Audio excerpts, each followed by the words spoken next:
There we go. That should fix it, I think. Okay. Blah, blah, blah. What was I doing again? No request is showing up. Maybe I gotta press OK. I press OK.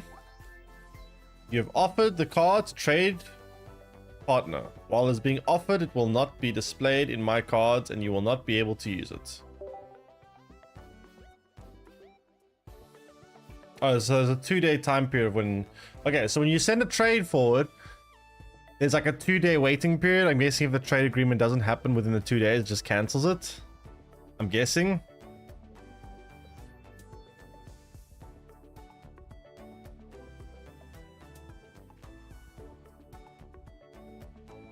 This is way too long. I mean, what do you mean? You just send the offer forward and then it goes on for... It gives the person 2 days to respond. Are you trading Bulbasaur for Bulbasaur? Whatever. Very useful trade.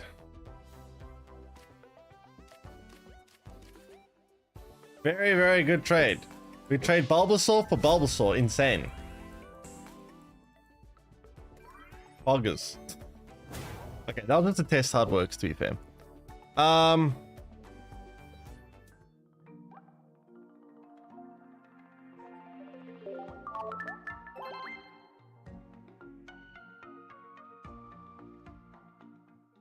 Okay, maybe the Bulbasaur is a PSA 10. So anyway, looks like that's how trader. That's okay. Well, what are you so? Okay, I'm trying to understand. What are you so mad about exactly? This we knew would be limited to certain cards. This is there. So this is there. Or let's say you're missing out on, I don't know. You don't have a Arcanine EX, but you have like 10 Moltres. You go, okay, cool. I want to trade my Arcanine for your Moltres. That's how it's supposed to work. And you can get your empty cards like that.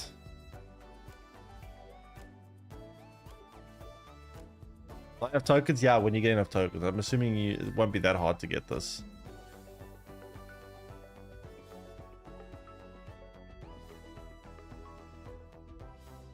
That's what people are mad about. How hard is it to get this? So how do we actually get this currency? Trade tokens can be acquired through obtain items in my cards. My cards.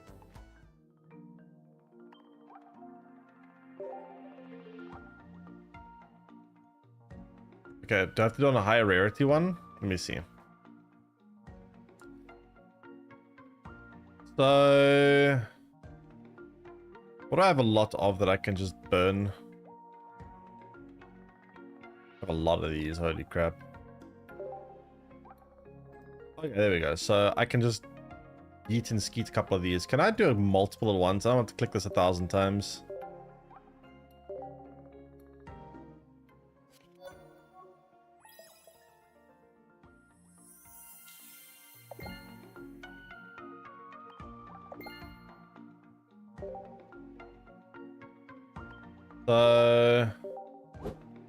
And Fnatic with a Prime resub for 22 months. Welcome back. Really appreciate that. So, okay. So it looks like, what star rarity is this? If you delete a... 1 star, you get 100 of these. So you have to delete 5 1-stars to be able to trade for a, is it 4-star? 4 diamond rather, should I say? How much do you get if I go for a rarer one? Let me see. What do I have that's a bit rarer? I have extras of, I guess.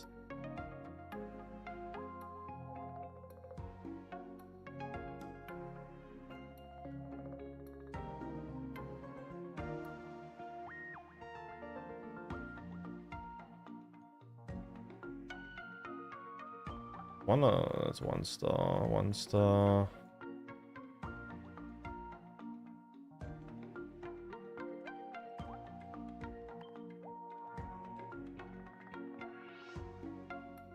Give me a second.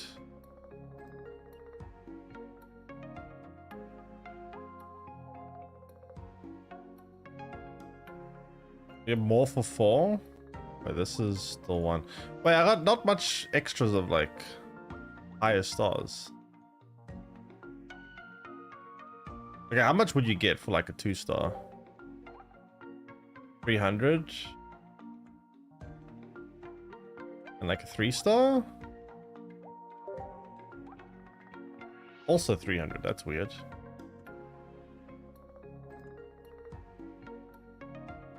Promos? How much do they get? None.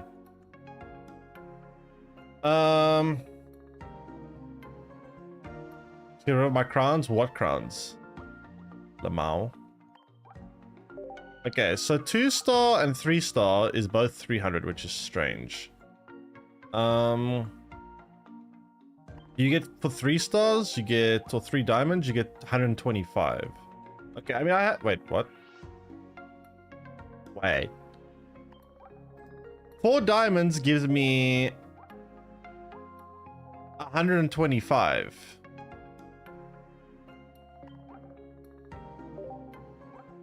Wait. But a 1-star only gives me 100. How does that make sense? What?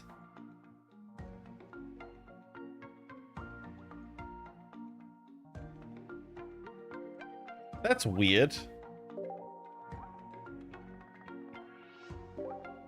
Why does it work that way? It's literally more valuable to have... I'm so confused. I'm actually very confused.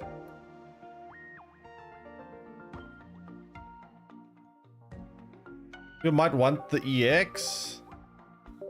I mean, I guess, but you're gonna have more duplicates of these, so it's this essentially. I mean, whatever.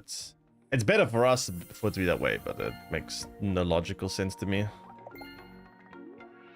Okay, now that I hit the maximum of this, do I still get more if I do it again?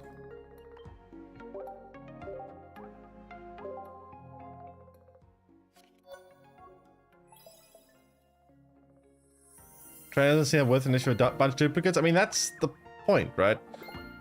Okay, you do still get more. It's so that if you do have a bunch of duplicates, you can use this in order to get them. I think you guys are looking at trading the wrong way, right? Trading, you guys are looking at this as your main source of like you guys are thinking, okay, cool, I'm just gonna use this to get everything in the game. This is supposed to be for when you have like most of your collection and you're just missing out on the last couple of cards that you can't seem to get. And it happens, right? Because like when you think of it this way, right? When you start trying to why is this lopsided here?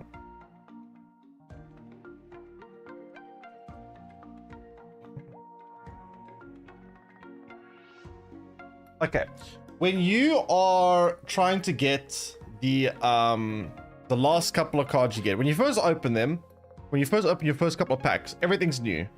You open the next set pack, everything's new. New. Every card you get is new. You can't unlock new things. When you get to halfway mark, most of what you unlocking is still new. When you get to like 70% complete, you're gonna start seeing a lot of duplicates. When you get to like 90% complete, you're gonna have a shit ton of cards where you're like, where it's like, oh damn, I really need Pidgeot and I just can't seem to get it, or I really need Executive but I just can't seem to get it. That's what trading is for. It's for those moments where you just need that last bit of cards you just can't get, and you keep getting duplicates of other stuff. You use trading to finish your set.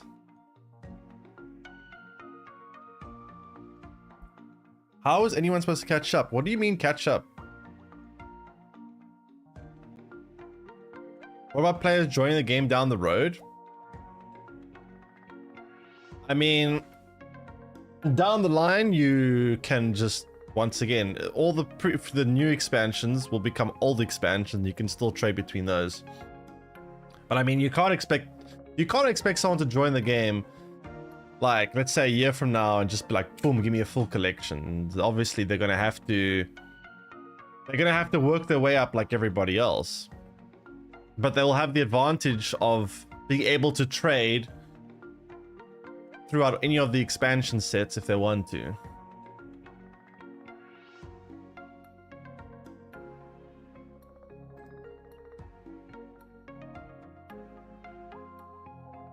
Right, read the new card. I'm going to now. Anyway, I'm gonna set up a section in Discord for this. So if you guys want to trade, if you guys want to trade, I'm gonna do it here.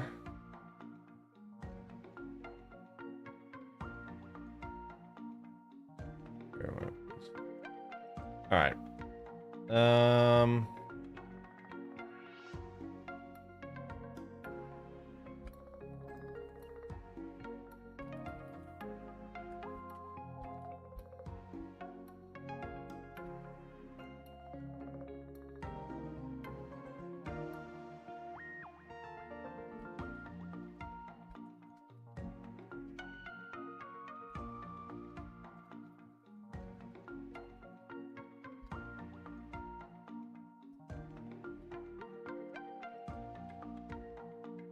How do I? Wow.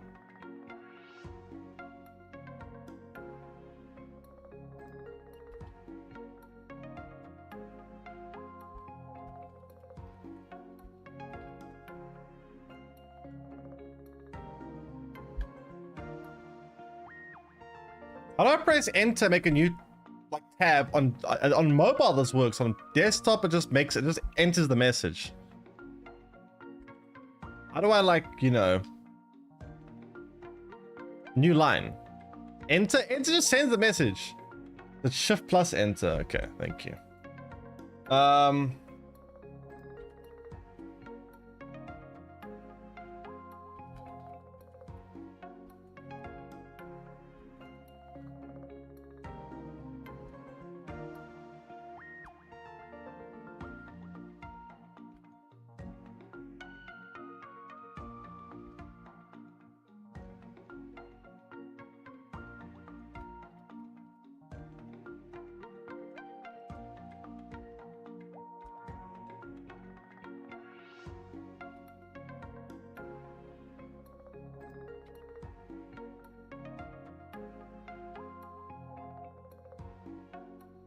Okay, structure messages like that. Where's pin? Where's pin message? Pin message? What do I pin?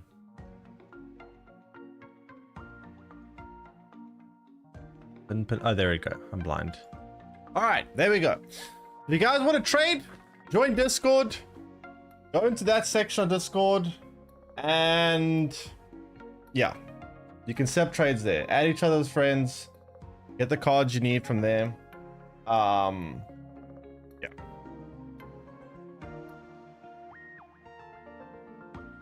All right, let's go through the cards that are coming.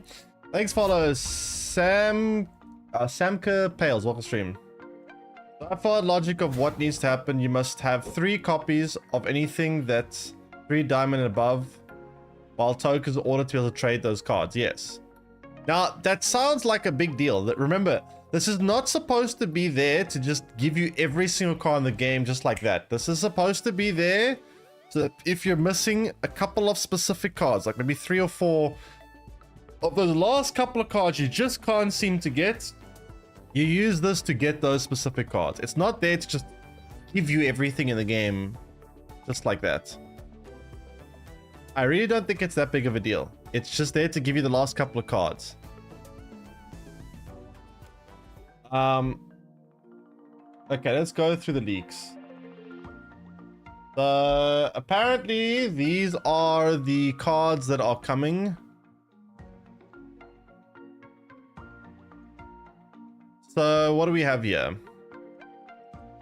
Trading is useless to me if it's only 1-star max. I mean, to you, yes. If you have a full collection, yes. For other people who don't have a full collection, it will be very useful.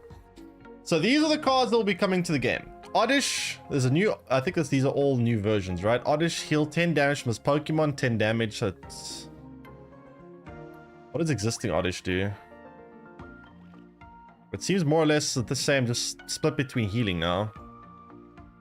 This one is 20 damage. Honestly, I think I might prefer this one. I think just 20 damage is better. Very tiny text. You wonder why it's tiny? It's because I'm on a 4K monitor. When you're on a 4K monitor, text doesn't get... I've always noticed that when I stream from a 4K monitor and transfer the text to 1080p, for some reason the text gets like squished and weird. Okay. All right. Go through the cards. We're gonna be card lookers at. This Gloom is 30 damage versus, which one does this one do? 40 damage for 2 energy. This one is 30 for 1. Honestly, considering this curve, I think that this might actually be better. You spend 1 extra energy and get 40 damage rather than 30. And it makes more sense curve-wise, right? You're gonna go for... Actually, let me do it this way. Let me put this over here. Right, how do I...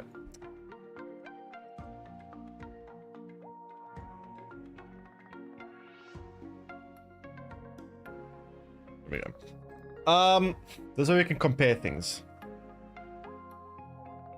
Okay, so I feel like the old Gloom is better.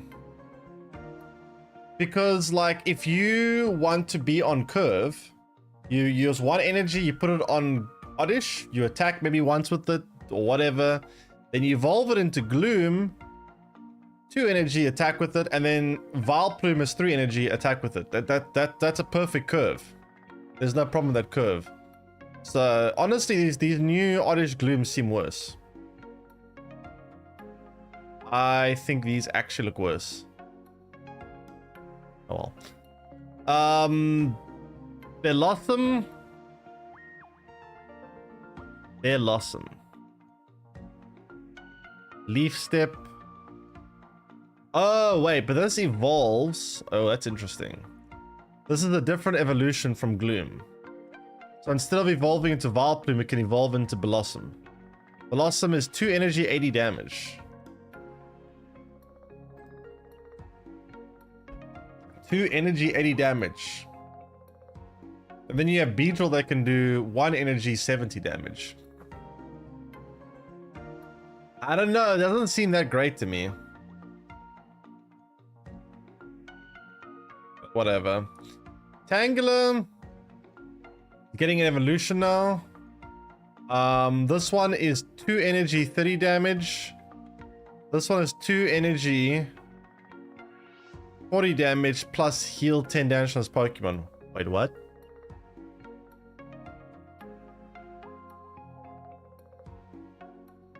Isn't this one objectively better in every possible conceivable way? Huh?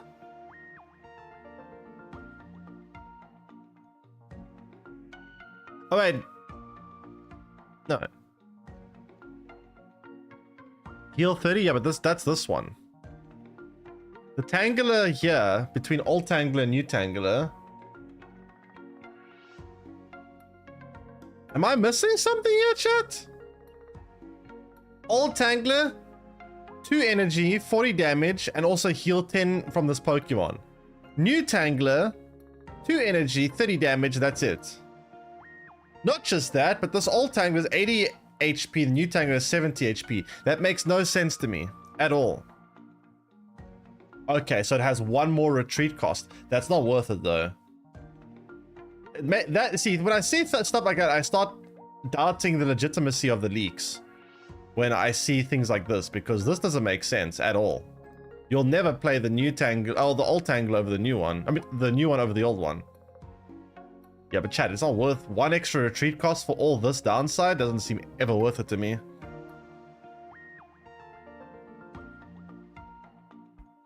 Yeah, okay. So 1 extra retreat cost. Are you really going to give up the 10 extra damage and the healing for 1 retreat cost extra? Are you ever going to do that? Because I don't see that happening.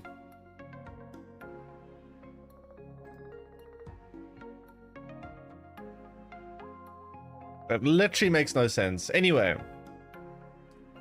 Very strange between these two. Tank growth. 4 energy, it's quite expensive. Does 90 damage and heals by 30 each time it attacks. Honestly, that's almost like a Venusaur. That's not far off Venusaur's attack.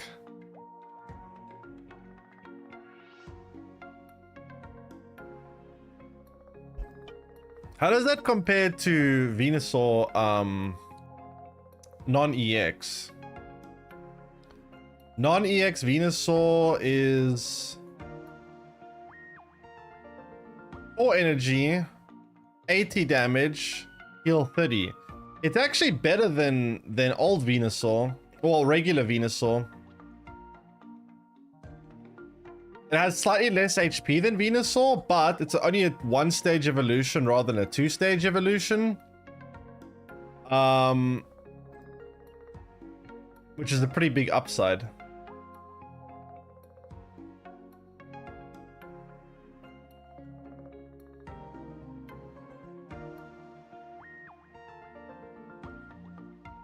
That's actually not terrible. And growth. It's like a much more consistent version of Venusaur. Slightly worse because of less HP, but much more consistent. Still needs 4 energy, so superior is needed. I mean, I guess. I don't know if you will. I mean, yeah, maybe you need superior. I don't know. We'll see. But that does seem like a fairly solid card, honestly. I don't think that's bad at all. Yanma. Typical. Oh, that's the HP is a bit low. 50 HP. 20 damage, 1 energy. Yanmega EX. 3 energy, 120 damage. This got a random energy from this Pokemon. I mean, 120 damage for 3 energy. It's like a... It's like a potentially... What's Mr. Punchy Man's name? What's Mr. Forearms called again?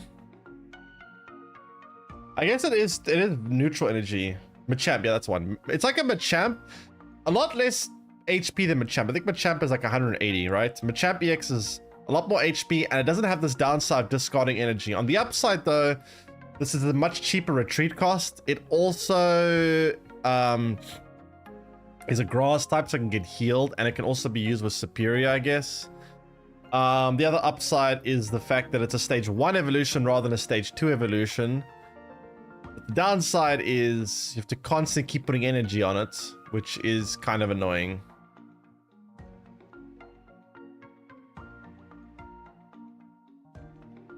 But yeah, the fact that it's got 3 neutral energy is interesting because it means you can play both of these cards in any deck. They're essentially neutral cards. So that's quite interesting that you can put this in any deck. I think that's the most interesting thing about this card is the fact that it's basically can go in anywhere. That's quite interesting indeed. Rosalia, 70 HP, 20 damage. That's not bad. Rosalia, actually probably Rosalia. Yeah, Rosalia. I think. Rosalia? Anyway. 20 damage, 1 energy, 70 HP. That's decent stat line. The upgrade or the evolution is Rosalia? I don't know. 2 energy, 50 damage. Your opponent's active Pokemon is not poisoned. That's not bad. 2 energy, 50 damage, poisoned. I guess this is very comparable to Tentacruel. What's Tentacruel's stat line like?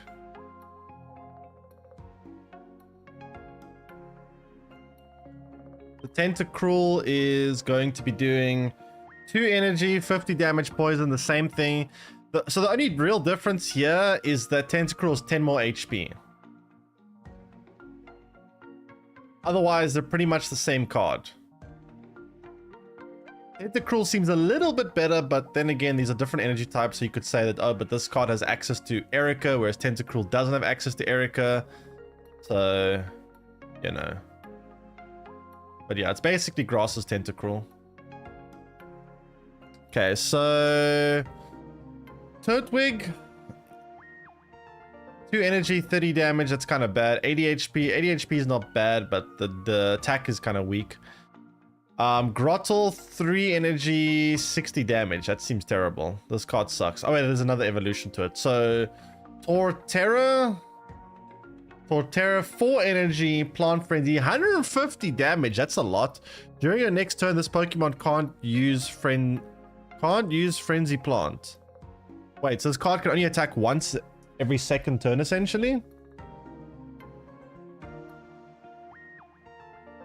That means this card can only attack once every second turn. That's kind of not that good. But I mean, it is 160 HP, so it's kind of tanky. It's not an EX. I mean, you could use this as a finisher. Considering it's 160 HP, right? You could theoretically use this card, get energy on it, especially with Superior, it makes it quite easy to attack with it. Attack with a Torterra. It should be able to survive at least one turn, right? Because of the 160 HP. Not many things can one-shot this. So, it should be able to at least tank one hit.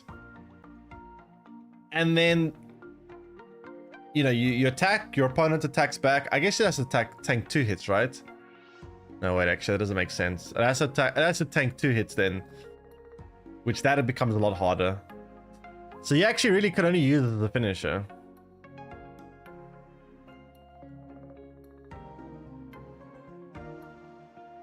Yeah, actually, this seems... I don't know. I mean... having to wait one turn between attacks is a pretty big downside. I'm not sure.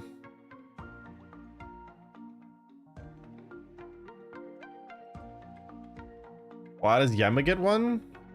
Get what?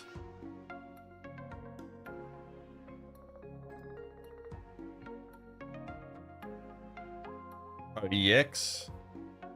I don't know. Where's the basic of it though? I mean, not the basic, the non-EX version, I don't know. Cricket Tot. Bug Bite, 20 damage, 60 HP. Cricket Tune. 2 energy, 50 damage. Your opponent's active Pokemon is now confused. What does confused do?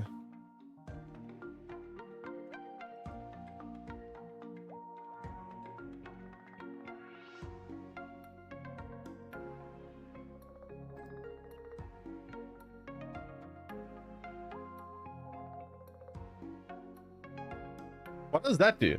Confused. What does that do?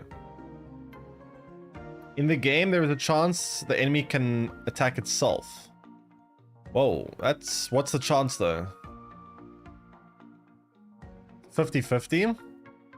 So your opponent has to flip a coin, and what, if they lose the coin flip, they attack themselves? That's kind of insane then.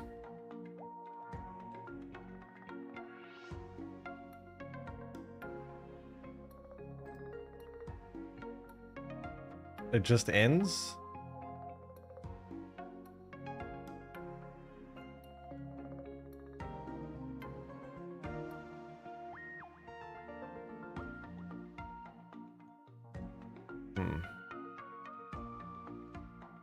It shows there. Wait, how do I check here? I mean, there's confused not in the actual game itself. I can't check in game.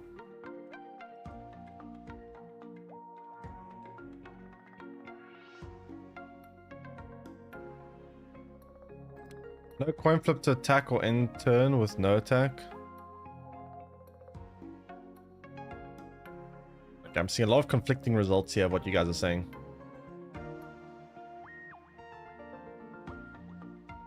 What? On Say's tips section.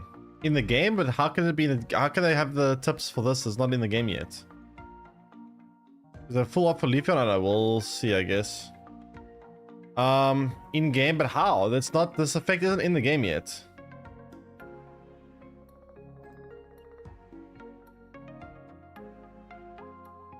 Just copy and paste what the game says about Confuse then.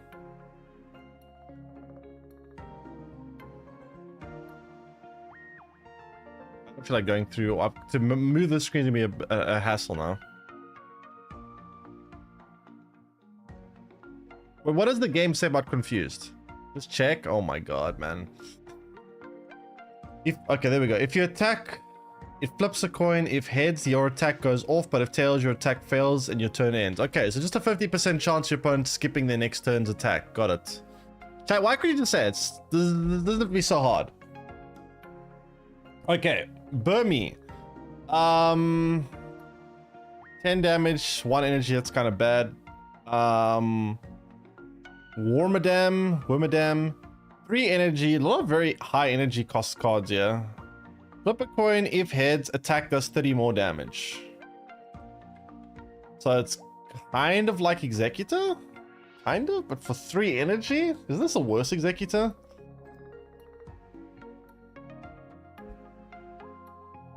I mean, I guess there's a better starting point. There's 60 damage starting point.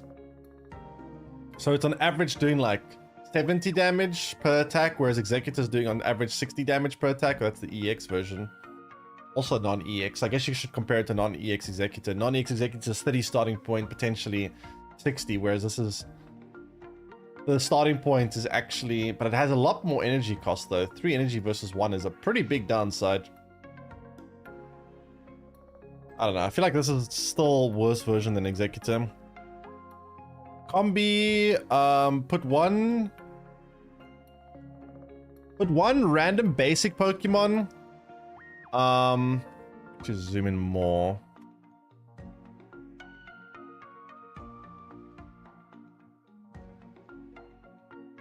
Okay. Combi, put one random basic Pokemon from your deck onto your bench.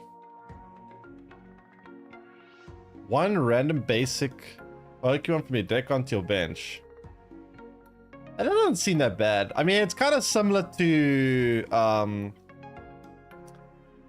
it's kind of similar to... What's it called? Caterpie. Caterpie puts it into your hand. Caterpie is like limited only to grass types though, whereas this... I guess you could pull any basic.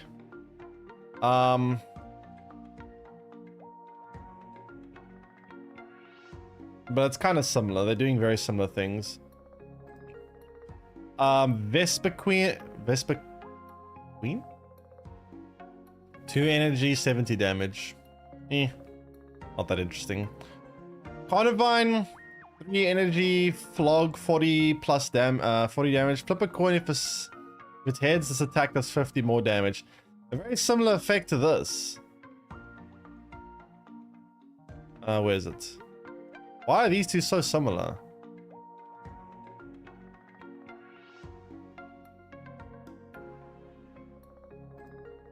Yes, this is also just a basic, right? You don't need to evolve it at all.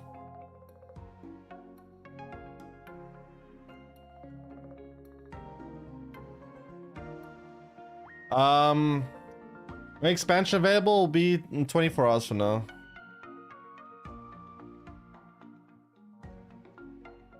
Alright, so we have Leafeon here. We've seen what Leafeon does. During your next turn, this Pokemon can't attack.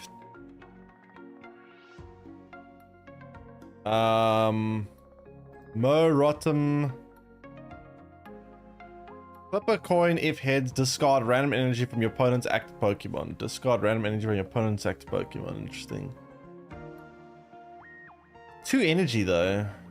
Doesn't seem very good. 2 energy to do this seems a little bit awkward. To be fair, you can kind of nah, but I can see this in some situations being kind of good, because if your opponent's trying to build up energy and you use this, they're essentially going to have to retreat their card, put on the back line, because otherwise you're going to just keep attacking it and keep discarding 1 energy and they won't be able to build up energy on it. But you have to flip a coin though, so the problem is you can't like indefinitely do that. If you flip, the fact that there's a coin flip I think makes it not worth it. Oh, we're getting a Magmar evolution. That's interesting. So Shaman, once during your turn you may heal 10 damage from each of your Pokemon.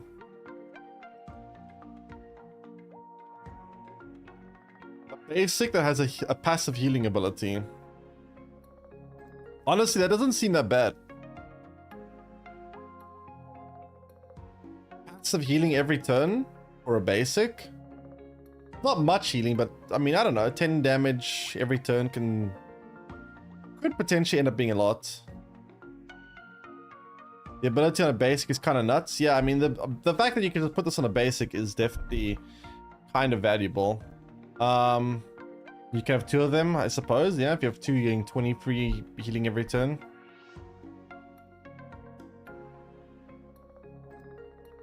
Yeah, doesn't seem bad. This seems like a pretty decent passive. It would be nice if this card could evolve into something else, because the only problem with this card, right, is you have to play this card and it's just taking up space in your deck. You can't really do much with it, like, other than just sit there and heal. The card doesn't do much. It's just, it's there and it does some healing and that's about it. So that's the downside. It takes up deck space and doesn't really offer a whole lot more else.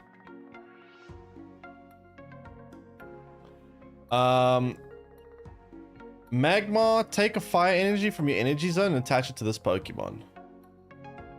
Whoa. Okay, but you can't really do anything with that energy because until you evolve into Magmortar. Magmortar, bursting Inferno. Your opponent's active Pokemon is now burned. Huh. I don't know what burning does. I'm assuming it works similar to poison.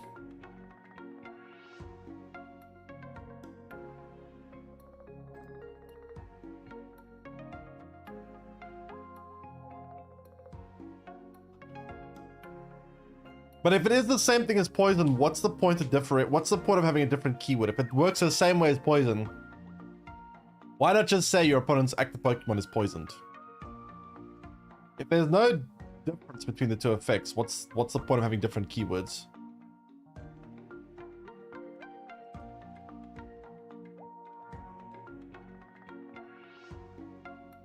Because fire doesn't poison? I mean, okay, but like, it's just a bit weird to have the exact same effect with different words, but sure. So 100 damage plus poison. For energy attack, it's kind of expensive, but like, I mean, I don't know, it doesn't seem that bad. You can also combine things like Moltres here and get energy on this easily.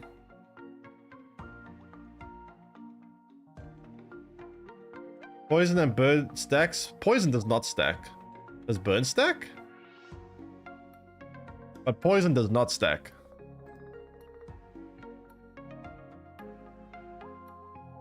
Thanks for the news, welcome stream. Poison definitely does not stack.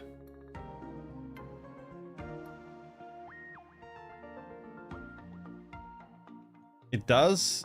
It's on the tip section. I have attacked multiple times with poison in the past and it does not start stacking. I don't care what tooltips say. We can trade, yes, trading is out now. Oh, you mean poison and burn together stack? Holy crap, chat. That's what you mean, I see. I mean, I guess. I don't know if you're going to want to... The only thing that's really going to poison fire is the Sizzlepeed stuff. So...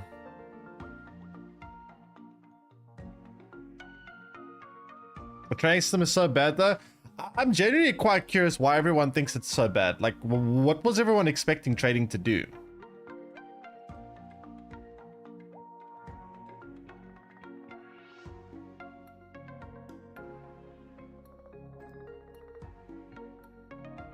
To let you trade your cards. You can trade your cards. I'm not sure. I think you guys had a bit too high expectations of trading. Like, they're obviously going to put limitations on it. They're not going to give you, say, trade Bulbasaur for a 1-star Pikachu, or not a Pikachu, a Crown Pikachu, go.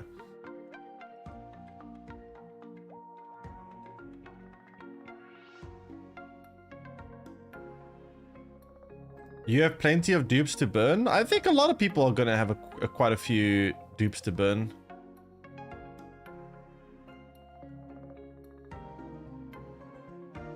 I genuinely think there's going to be quite a few that can trade that of you they're going to have, like, I don't know, 5 Executor EXs or 4 Venusaur EXs randomly or whatever, you're gonna have, there's gonna be some cards you have that you have quite a few of.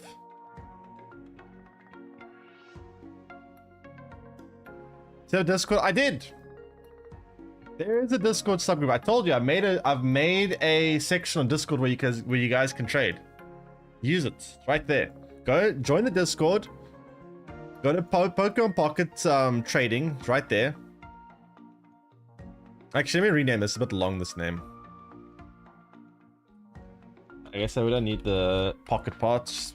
Call Pokemon trading. Okay, there. Pokemon trading. You go here, and then structure message like this.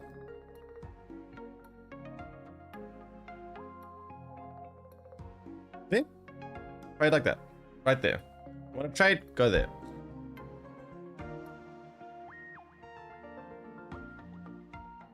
Like a hefty percentage for each trade.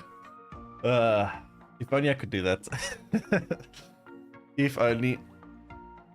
Do we get a discount if you use your server? Yes, you get the welcome back package. Or the welcome package. Anyways. What do we have here? Slugma. Wait, this is actually a Pokemon that's familiar to me. I remember this card from when I was a child. This one actually looks familiar. Flare, 20 damage. Okay, I mean 70 HP is not bad. 120 HP, it's also not bad for a stage 1. 2 energy, 30 damage. Your opponent's active Pokemon is now burned. Yeah. I mean, it's a similar attack to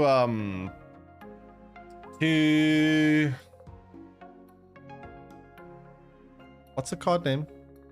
Wheezing.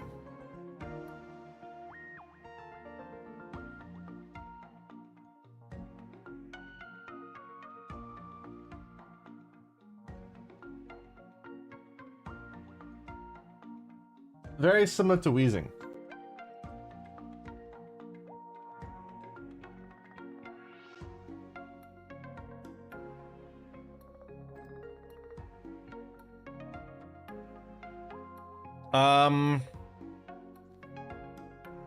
Although to be fair, Weezing's poison part is a passive, whereas this is obviously can only be done with the attack energy.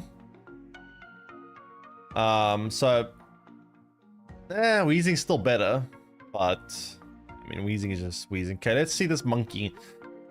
1 energy 20 damage, 1 energy 30 damage, and then we get an EX that does 140 damage, 2 energy. This got all 5 from this Pokemon. 70 HP though.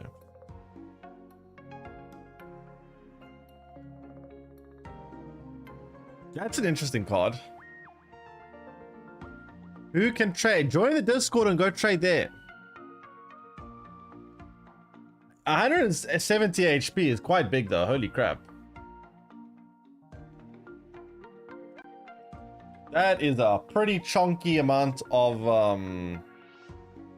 damage.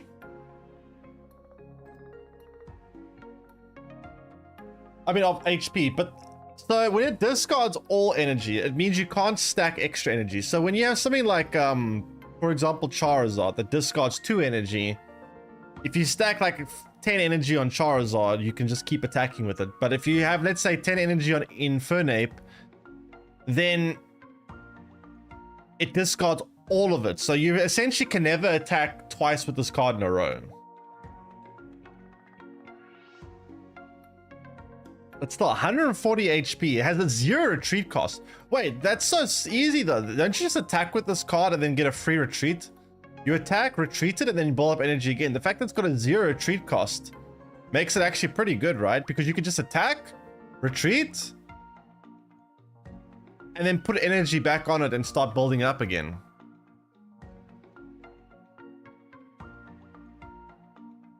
You can get 4 energy by the time it's on board. There's no point of getting 4 energy. It will discard all of it. There's no point in stacking energy on this. You don't stack energy. You have to... There's no way of bypassing this. When you will lose all of your energy. It's not like Charizard.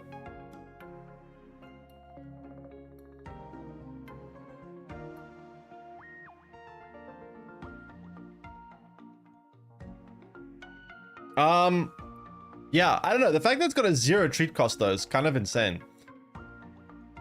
Like, you just attack with it, retreat it, the next turn attack with something else, put energy here, and the turn after you retreat that card and bring the Inferno back out. This seems like a very strong card to me.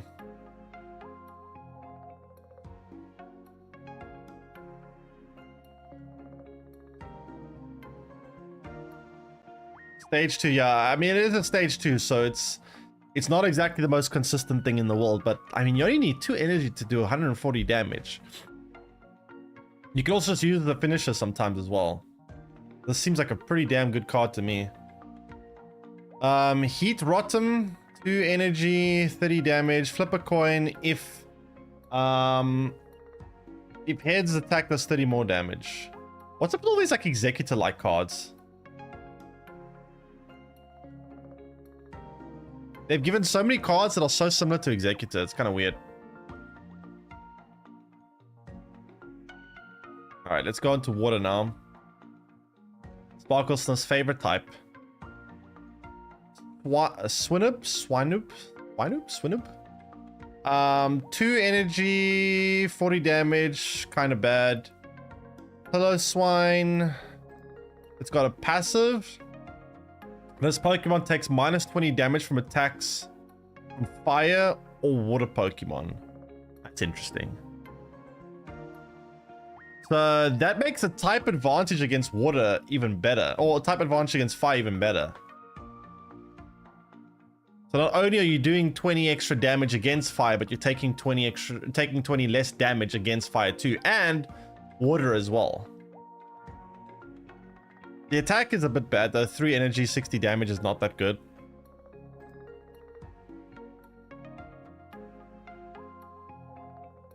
Yeah, it's weak to steel. It's probably because of the ice type. Not a water. It's a water Pokemon, but it's basic. It's supposed to be an ice Pokemon, right? So that's why. Mamoswine, same ability, but this Pokemon takes minus 30 damage from fire and water Pokemon. 160 HP, that's quite tanky. 4 energy, 120 damage, which is okay. It's not incredible. It's kind of similar to Melmetal in a lot of ways. I mean, I guess the nice thing about this is you can play Misty in this deck, so you can potentially cheese that 4 energy. It's quite good if you match the right energy type. If you match this into a fire water deck, that minus 38 damage is kind of nice.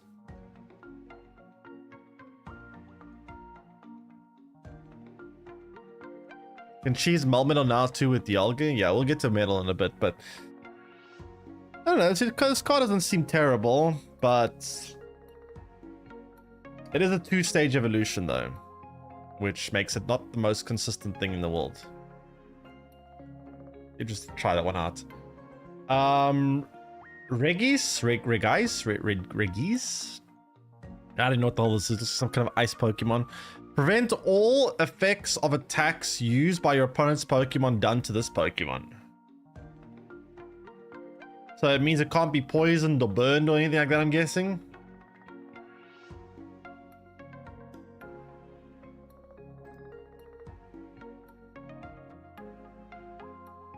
Is that what this is trying to say? Essentially, that means this card, that this card is just unable to get poisoned or burnt or something, which seems a little bit bad to me, but whatever. Penguins. Piplup. Heal 20 damage to this Pokemon. That's kind of not a very good attack, but sure. Prinplup. 2 energy, 30 damage. Right, that's just bad. Oh, there's another stage to it. Empoleon? 3 energy, 80 damage. This attack does 30 damage to one of your opponent's bench Pokemon. Whoa. Do you get to select which one? 80 damage, and you can choose a bench Pokemon, so it does 110 damage total.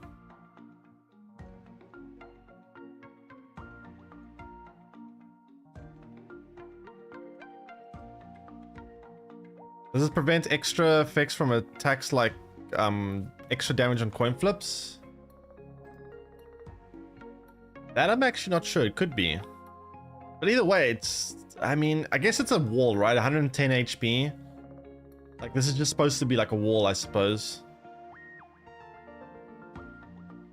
I don't know. It's a very weird art, by the way. This literally looks like it was scribbled by like a 10-year-old. This legit looks like a 10-year-old's art project. Who's the artist of this card?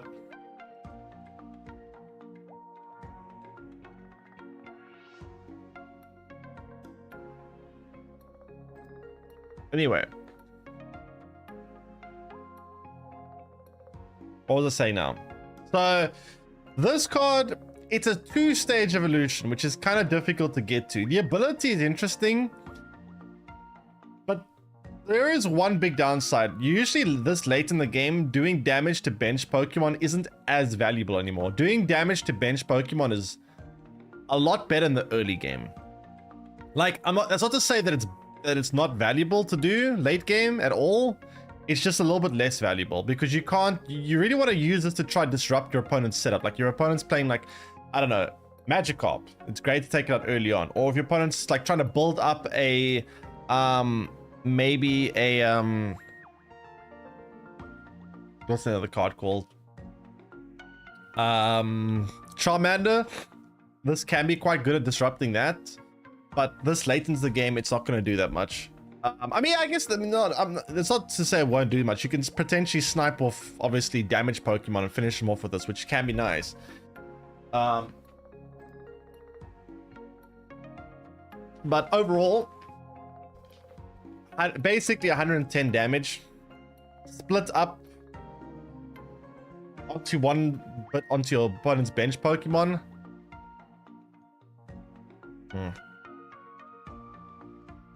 Yeah, I don't know. Good combo for Greninja. Yeah, I guess a Greninja could be interesting. You can potentially play Empoleon, Greninja, but then you're playing two-stage evolutions in the same deck.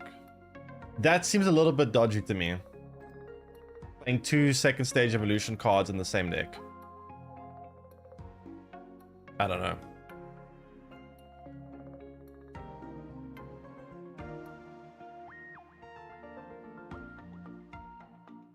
Okay.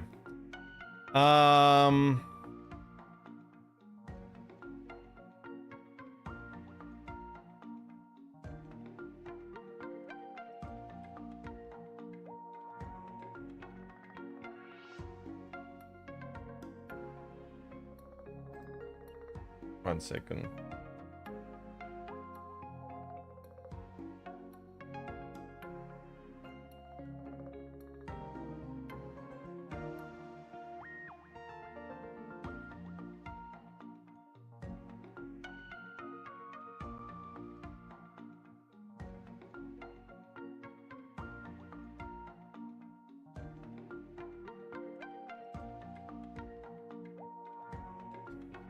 Anyway, so what are we doing here? Basil? Okay, boring, the basic. Floatzel. Flip a coin. If heads, this attack does 30 more damage. Holy crap, this is another Executor. This is worse than Executor though, because Executor has like 120 HP. So it's not as good as Executor.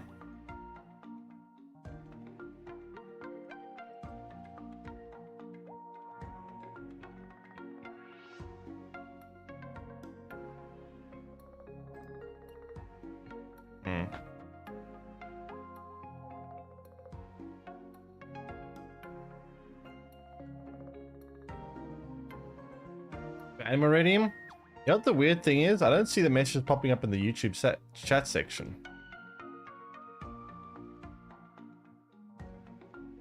I'll just ban the username, whatever.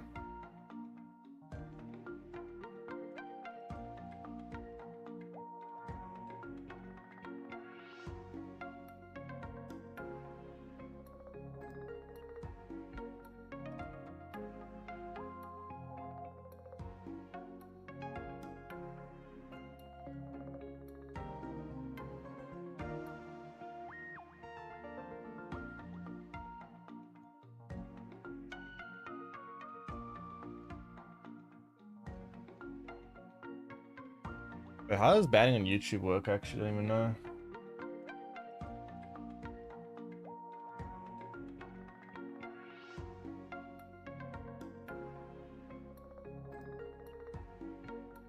You should review sport cards. Yeah, we'll get there now. Anyway. Yeah, it's similar to Executor, obviously for water. Shellos, 2 energy, 30 damage. That seems kind of bad. It evolves into Gastrodon. 3 energy, 60 damage. This attack also does 20 damage when your opponent's bench Pokemon. Okay, so it seems like water is going for a lot of... Water is going for a lot of benched bypassing attacks.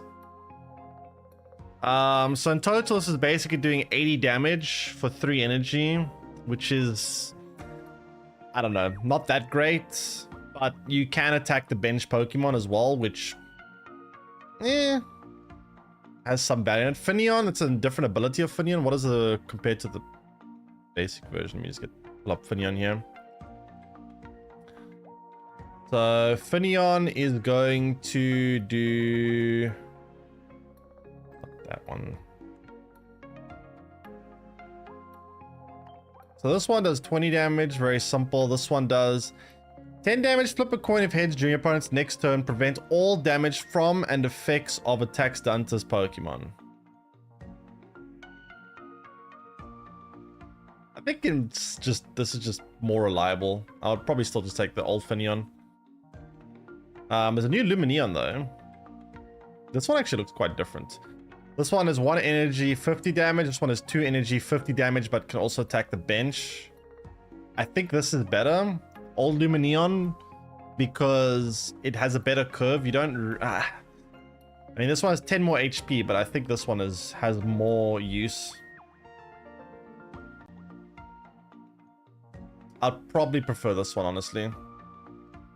Okay, so Nova, if your opponent's active Pokemon is a fighting Pokemon, this attack does 30 more damage.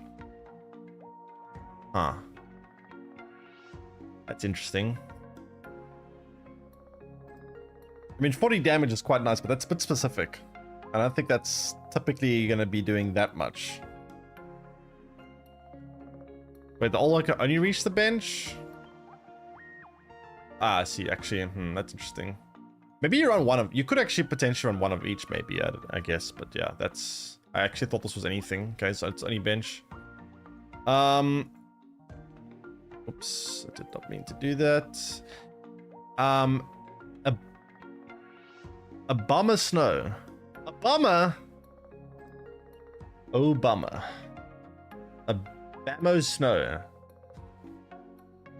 A Boma. Boma snow. There we go. 4 energy, 120 damage.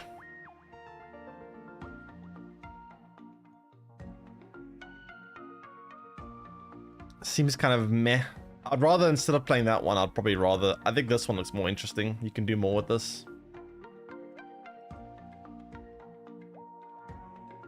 Okay, a bummer seems kind of meh. Oh, we got Glaceon. Wait. We actually got Glaceon?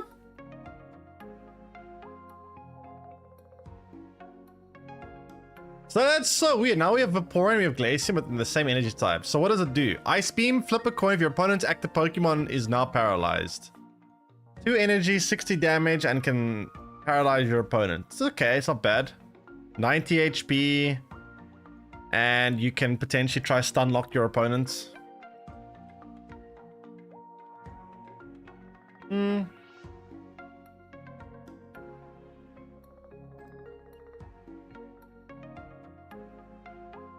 Is it better than Articuno? Articuno is... What does Articuno do? It's 3 energy, right? For... I like Frostmoth, actually.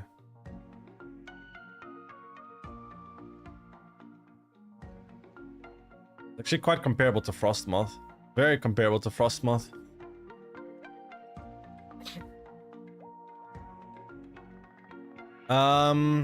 Where is the basic of the non-EX version of... Oh, there it is. 3 energy, 60 damage, flip a coin of your opponent's active Pokemon is not paralyzed. Yeah, this is 2 energy. So this requires 1 extra energy, but this is a basic, whereas this is the stage 1. So yeah, I don't know. It's problem with this card is not really doing anything new, right? You can get the same effect with just Articuno. You don't really need this card if you want this effect. It's not really offering anything new for this type, so it's kind of a bit boring. It's not really doing anything special. So kind of whatever. Yeah, 1 less energy with one extra stage evolution. That's the thing. Wash Rotom, 1 energy, 30 damage. That's not bad, but there's no evolution line for this, so it's kind of a bit. All it's doing is early pressure, I guess. But you could, if you really want early pressure, you could just play something like a what's it called? Far-fetched. Frost Rotom. 2 energy, 30 damage. This attack also does 10 damage to each of your opponent's bench Pokemon. Ooh, that's interesting. Each of your opponent's bench Pokemon. So in total, this could do, what, 30 plus another 30? So it could do 60 damage with 2 energy, potentially. But again, there's no evolution line for this, so that's all you're doing with it. Is your favorite the washing machine or the refrigerator? I mean, the refrigerator looks more interesting, but yeah. Okay, Palkia we've already seen.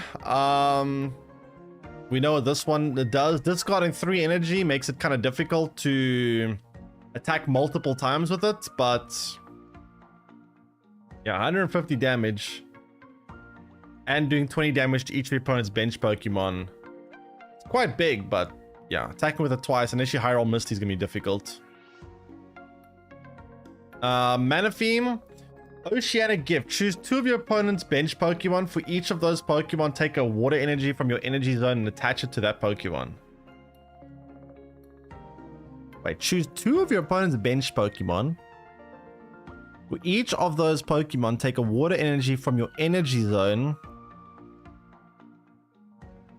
and attach it to that Pokemon. What is supposed to be some Vaporeon support or what?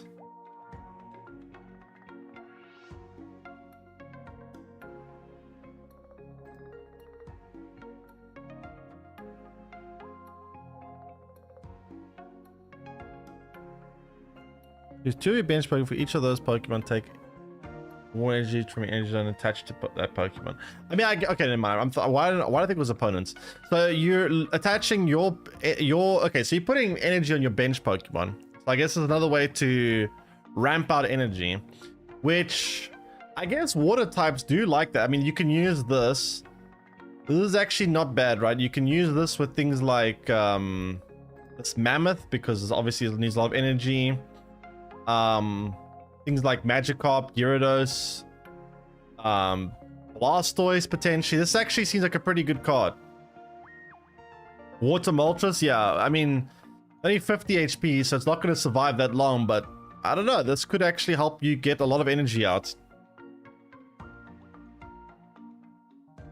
Ramping out energy is quite valuable. I mean, this is like a little mini Moltres. So, but the problem is it does die very easily. 50 HP is quite easy to die, but you can use Manaphy with Palkia or Palkia. This is a great use of it. Gyarados is a great use of it. This Mammoth card looks like a pretty good use of it. Obviously Blastoise.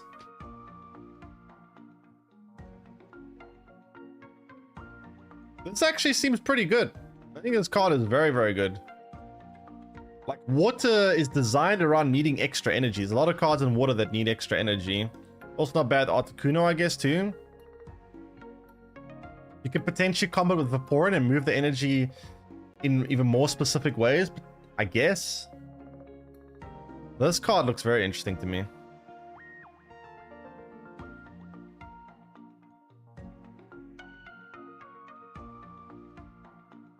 $50 HP is way too fragile. Yeah, I mean, it is going to die pretty easily, but I mean, if you can get a Gyarados online quicker or a Blastoise set up, you know, a lot of these cards, once they're online, you're pretty much winning the game in some ways. So, I don't know. We'll have to see, but this doesn't look... This one does look quite interesting. Magnemite getting a new ability. This one's 10 damage for 1 energy. Isn't that worse? But what does old Magnemite do? That seems pretty bad.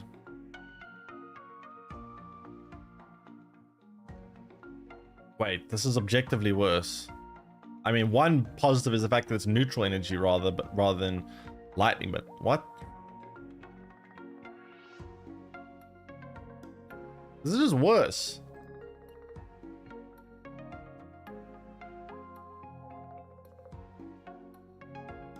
And this one, I mean, 2 energy, 50 damage. Whereas this one is 60 energy, but 60 damage, but 4 energy. I mean, this one has a passive that can basically get itself all its own energy anyway. I don't know, this seems worse to me.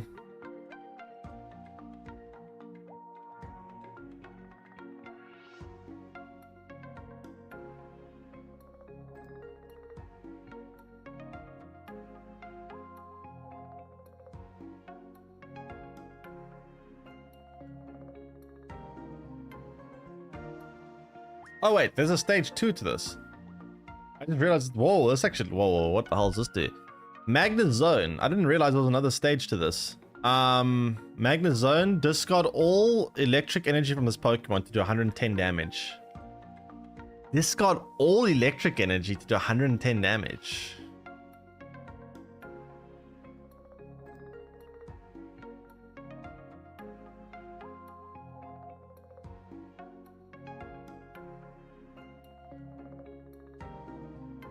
Wait, why did I see discard all? Discard electric energy. Sorry, never mind. I'm being dumb. Where did I see discard all? Am I going insane? Where did I see discard all? Discard 1 electric energy. Okay, still 1 electric energy. So this is kind of comparable to Flareon, right? But it's a 2-stage evolution. I don't know why I saw discard all. Flareon, where is Flareon?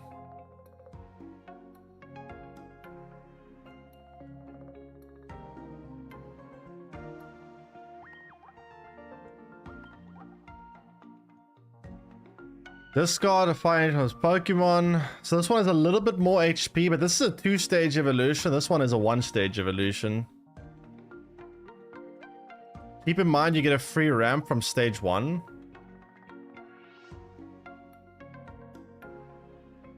If you use the old Magnemite, I guess.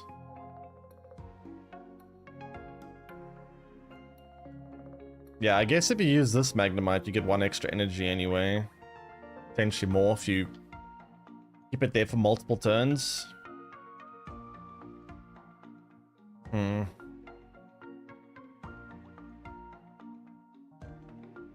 I mean, 110 damage is kind of nice because electric Pokemon do struggle to do big amounts of damage, and this is a little bit bigger than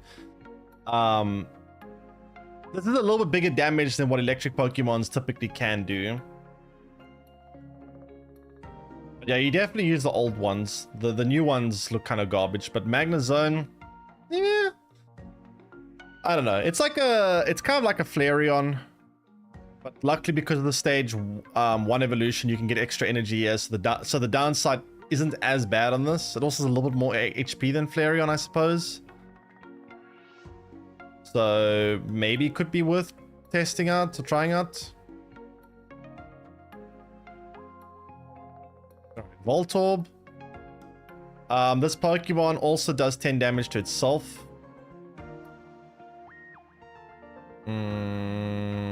Okay.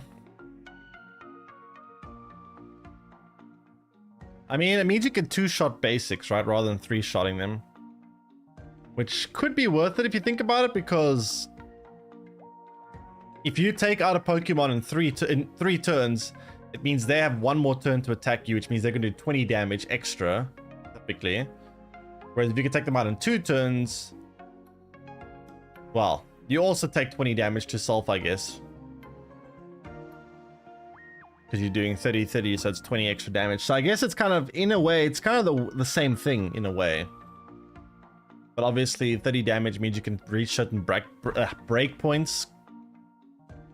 Get Giovanni on this card, but again, you're taking damage on yourself, so I don't know. I guess it's preference. Electrode, 1 energy, 50 damage versus 2 energy, 70 damage. I think I prefer 2 energy, 70 damage. It's has a better curve, kind of. Electabuzz, we're getting. Is this the 3rd Electabuzz we're getting now? We have Electabuzz that can do flip a coin. This attack does 40 more damage. Then we have the one that can attack the bench line. Where's the other Electabuzz? And now we're getting another Electabuzz. Holy shit. We're gonna have 3 Electabuzzes now. Take a electric energy from your energy zone attached to this Pokemon. Okay, so it's just giving itself extra energy. For what reason? What does this do? Electivire. If this Pokemon has at least 2 extra energy attached to it, this attack does 80 more damage. So basically 40 damage, 2 energy. What's the difference between having something like this that says 2 energy, 40 damage, and having another separate attack that says 4 energy, 120 damage? What is the difference between doing that, by the way? It kind of seems like they're just doing the same thing but making it look different. Like, it's essentially the same thing, right? I guess for Mew.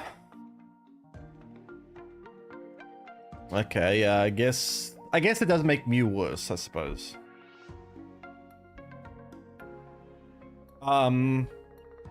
Sure. So, yeah, I mean, so you play Electabuzz, you put energy on it, you attack, you get 2 energy, you evolve it. It's kind of like a Melmetal, right? Wait, isn't this very similar to Melmetal, but actually kind of worse?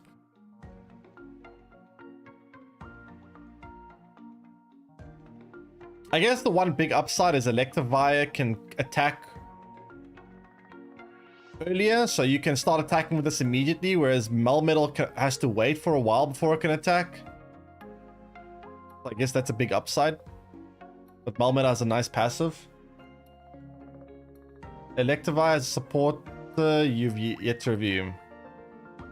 Oh yeah, wait, there's already a supporter for Electivire, right? There's Lieutenant Surge. Well, kind of a supporter. It's Lieutenant Surge only applies to Electabuzz, I suppose, but... well. Okay. Thinks. Hide, flip a coin. If heads, during your opponent's next turn, prevent all damage from and effects of attacks done to this Pokemon.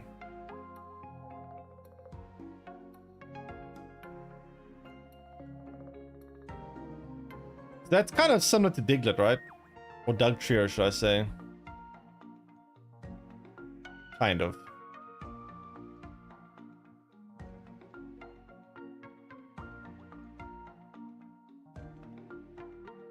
Kind of similar to Dugtrio. This one can do 40 damage though. When you do this attack, it basically gives this card like a invulnerability shield, whereas this kind of gets the same thing, but it can't attack though.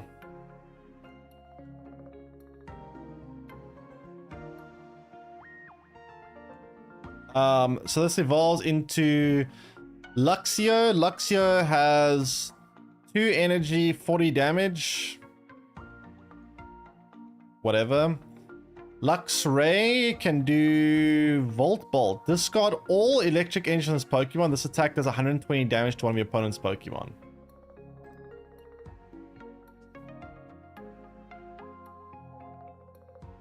That seems kind of bad to me, doesn't it?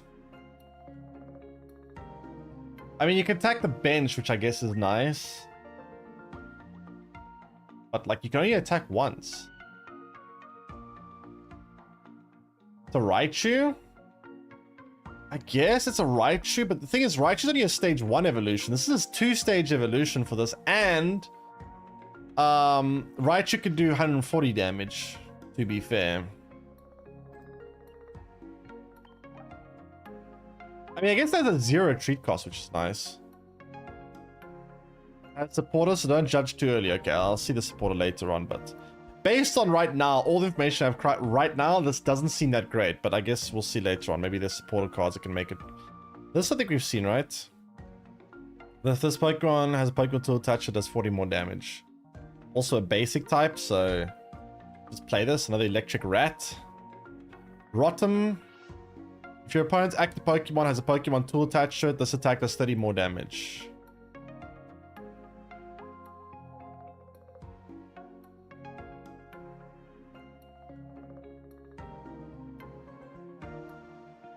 Your opponent's active Pokemon has a Pokemon tool attached to this, does 30 more damage. I guess we'll have to see how prevalent tools will be, right? If people are using tools in like every deck, then this will be very good. Like if tools are going to be used quite widely, then this actually could be a very, very busted card. It just depends on how much tools are being used.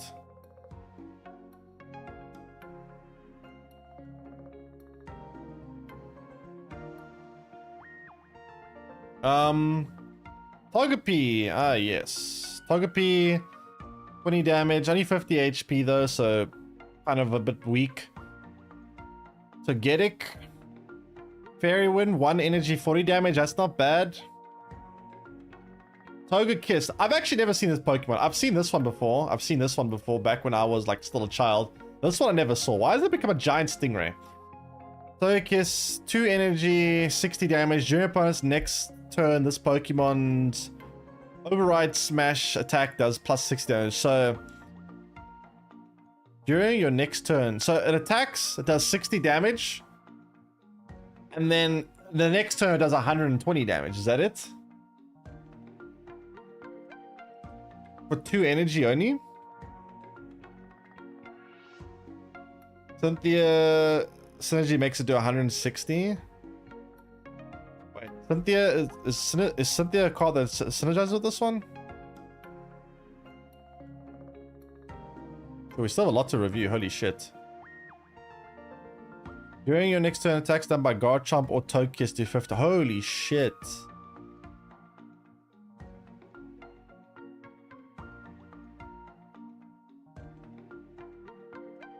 Holy crap. Wait, this card's busted, isn't it? Isn't this card like kind of very busted? What the hell? It's stage 2 though? Yeah, it's a stage 2, but that's still pretty strong.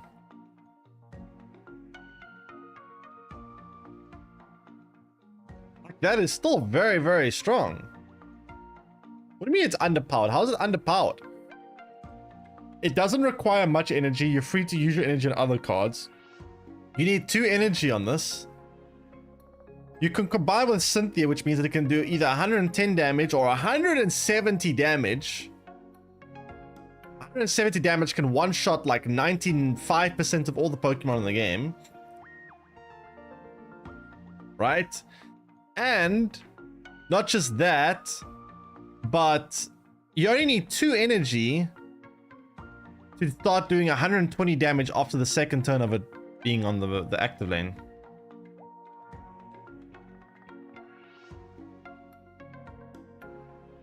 Yours got attack before? Yeah, but again, first of all, with Cynthia, the first attack doesn't have to be that bad. The first, I mean, okay, first of all, 2 energy for 60 damage isn't terrible, right? That's not like the worst thing. Well, okay, granted, on a stage 2 evolution, you want to potentially be doing more damage than just 60. But if you combine it with Cynthia, your first attack can do 110 damage, and then your second attack can do 120. Is the third attack also 120, or how does it work? During your next turn, this Pokemon's overriding smash, it still will do 120 from on the third turn as well, right?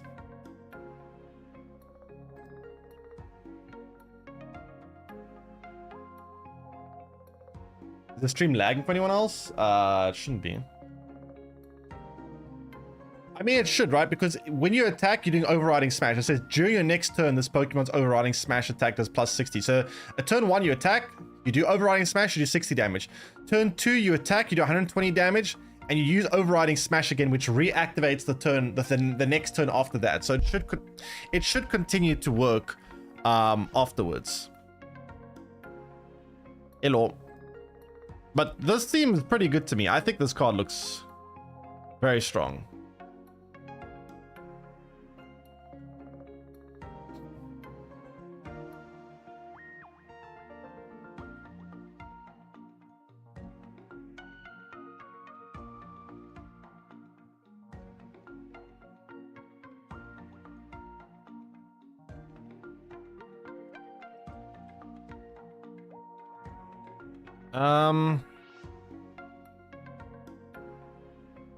This even gets one shot by Melmetal. Wait, what gets one shot by Melmetal?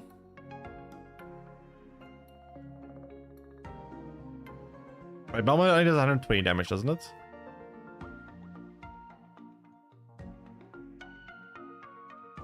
Oh, it's weak to metal, true. Okay.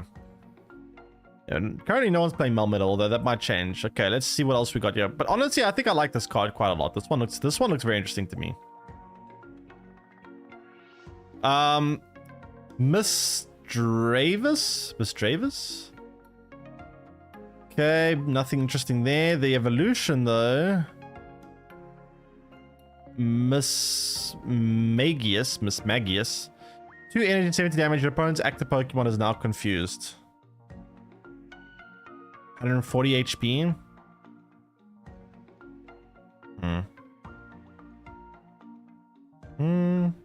I guess. So confused basically means there's a 50% chance their attack won't go through. I don't know. Doesn't seem that great to me. We didn't have confusion until now. No, this is new. Ralts is, so we got a new Ralts. Ralts is going to switch this Pokemon with one of your bench Pokemon. Kirlia, 1 energy, 20 damage. Yeah. Duskull, Will-O-Wisp, just basic attack, nothing interesting there. Dusclops, 3 energy, 50 damage. That's bad. That's very bad. But it has a stage 2. What does stage 2 do? Dusk Noir. Shadow Void. As often as you like during your turn, you may choose one of your Pokemon that has damage on it and move all of its damage to this Pokemon. That's very interesting, though.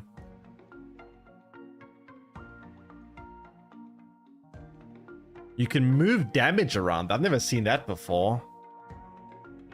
Ah. Move damage around. Okay, the attack is trash.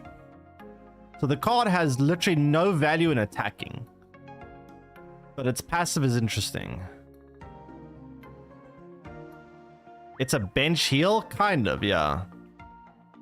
You could actually just look at this card as a giant, like, mana flask. Or like a giant health potion. Like a big health potion flask that just sits there. That's basically what this Pokemon is. It's just a big flask of healing.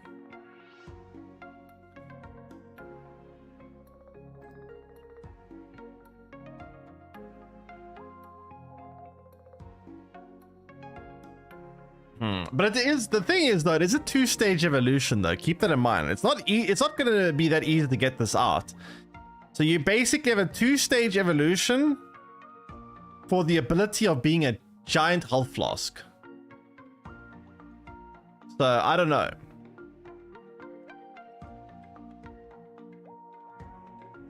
It'll be very easy to get out every time you play Mewtwo.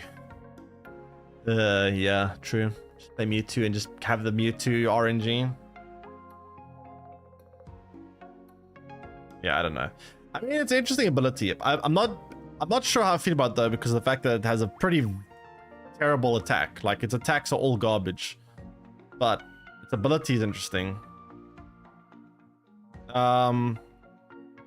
Drifloon, during your opponent's next turn, this Pokemon takes minus 20 damage from attacks. Okay, it's actually not bad. Drift Blum. 2 energy, 60 damage. Sure. Okay. I guess nothing too interesting there. Uxie. Basic, take an energy from your energy zone, attach it to Mesprit or Azulf. Okay, Mesprit. 3 energy, 160 damage. Holy crap. You can use attack only if you have Uxie and Azulf on your bench. You need all of them? Discard, and you have to also discard all the energy from this? What the hell? What is this shit? They're all basic, so it's not that hard to do. I mean, you need to assemble all 3 of these. What does Azulf do? This attack does 20 damage to one of your opponent's Pokemon. So it's just like a bench whacker.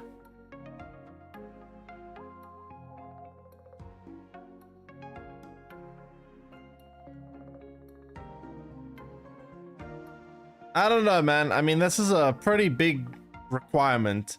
A, you have to have 2 other Pokemon on your bench. And B, you're gonna lose all 3 energy when you attack with it. So I don't know. It only has 70 HP as well. So it dies very easily. I don't think this looks that good to me. Giratina. If this Pokemon has any energy attached to it, it has no retreat cost.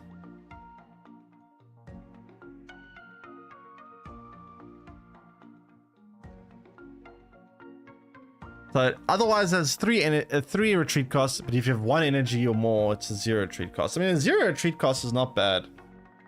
But 3 energy to do 70 damage is kind of bad.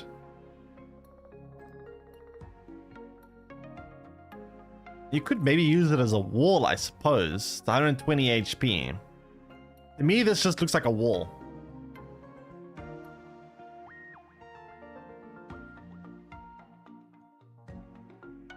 Trading is so bad. I think you guys have a bit too high expectations for trading.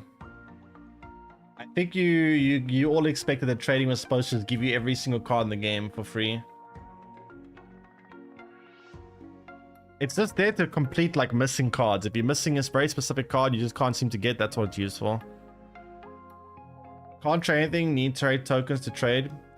To get tokens, I need to have extra cards to have, but I mean, then what will I trade? So this is what trading is supposed to be for.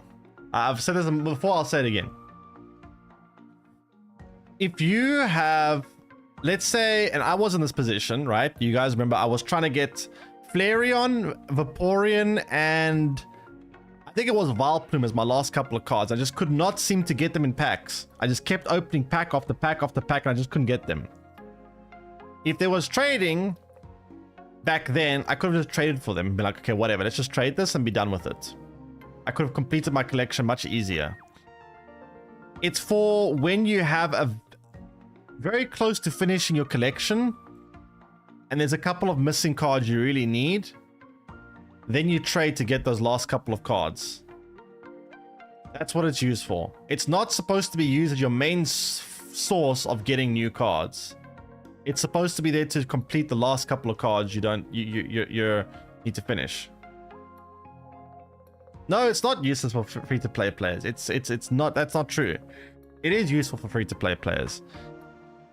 It's not useful for whales because whales whales are gonna want like the rarer variants, like the 2 stars and the 3 star and the crowns. That's what whales are after, and they can't get that. It actually is very useful for free-to-play players. It's just there to help. Look here. The problem with Pokemon, right? Because you're opening packs, is that it's very every time you open a new pack, when a new set comes out, or when you just start playing the game, every time you open a pack, you're getting new cards. You open a pack, everything's new. You open another pack, pretty much everything's new. You keep opening packs, and you're like, yeah, I'm constantly getting new cards to try out. But then as you start getting towards the like 70, 80% complete, then it starts feeling kind of bad because you keep opening packs and you go, ugh, another duplicate. What am I supposed to do with this? I need new cards. Where's the new cards at? You open another pack, ugh, more duplicates. Now you have something to do with those duplicates. You can turn them into currency, and then you can use that currency to trade for the specific cards you're looking for. It's there to just make sure that you have some kind of use of your duplicates, and you can finish off the last couple of cards you're looking for that you can't seem to get out of packs. All I wanted was Starmie EX, and I don't think I'll be able to trade for that. Why?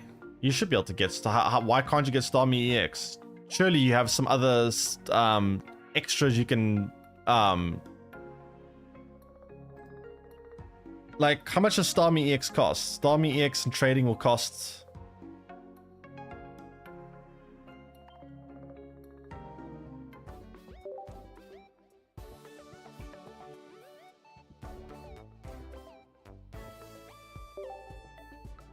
Let me see. An EX card will trade for 500. So to get 500, you will need basically... you get 125 for each duplicate EX you have, essentially. Or for every 4-star diamond.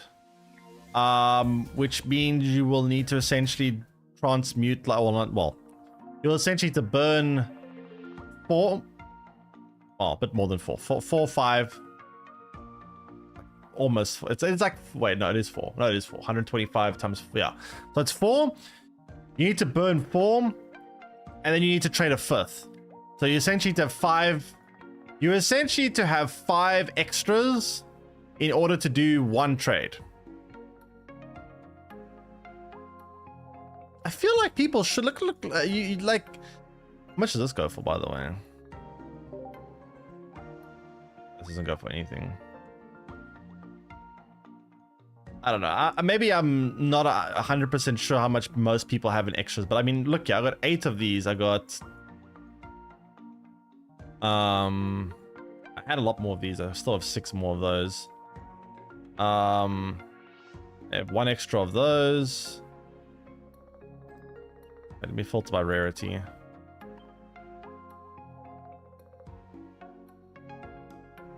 The rarity on each category, I've got to scroll down on each time.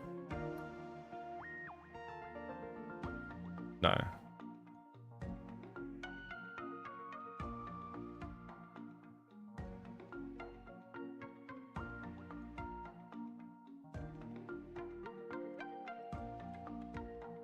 So 1 extra there, 1 extra there. 4 extra there, or 2 extra there, should I say. 1 extra there, 2 extra there. 1 extra there. 3 extra there, 3 extra there. 1 extra, 3 extra. 1 extra, 1 extra, 4 extra, and I already burnt like 3 of them. 1 extra there. 2 extra there. 1 extra there, 1 extra there. Another extra there. Another 1 extra there, 2 extra there. 1 extra there, another 1, another 2, another 6 extra there, holy shit. 3 extra there, 3 extra there. 4 extra there. I don't know, I feel like people should have a couple of extras lying around. Maybe not as much as me, obviously. But like, you should have a couple if you're playing the game frequently enough.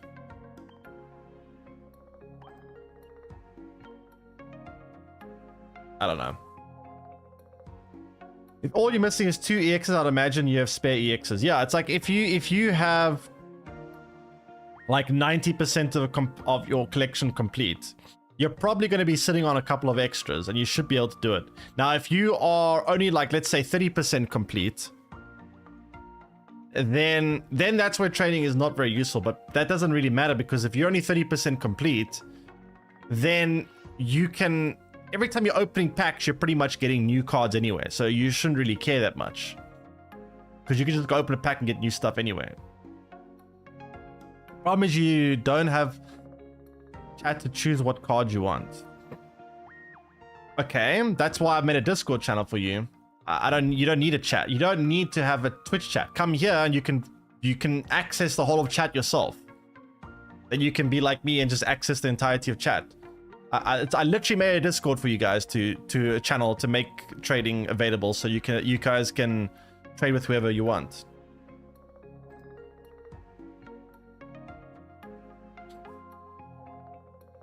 If you need the power of Twitch chat, just go there.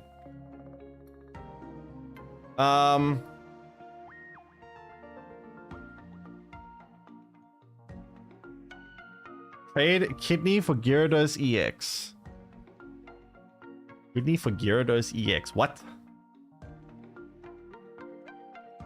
Also, general pocket Discord, a ton of people looking to trade. Yeah, there's plenty of ways you can trade like that. Anyway, Cresselia, this one I think looks very good. 110 HP, 2 energy, 50 damage, and it heals 20 damage on itself. Nice HP, basic type. This could be a very solid wall potentially. Need to use Discord to trade is a bad design. Laughs in Path of Exile. You don't even have to use Twitch chat. You don't have to use Discord. You can also just use Twitch chat too.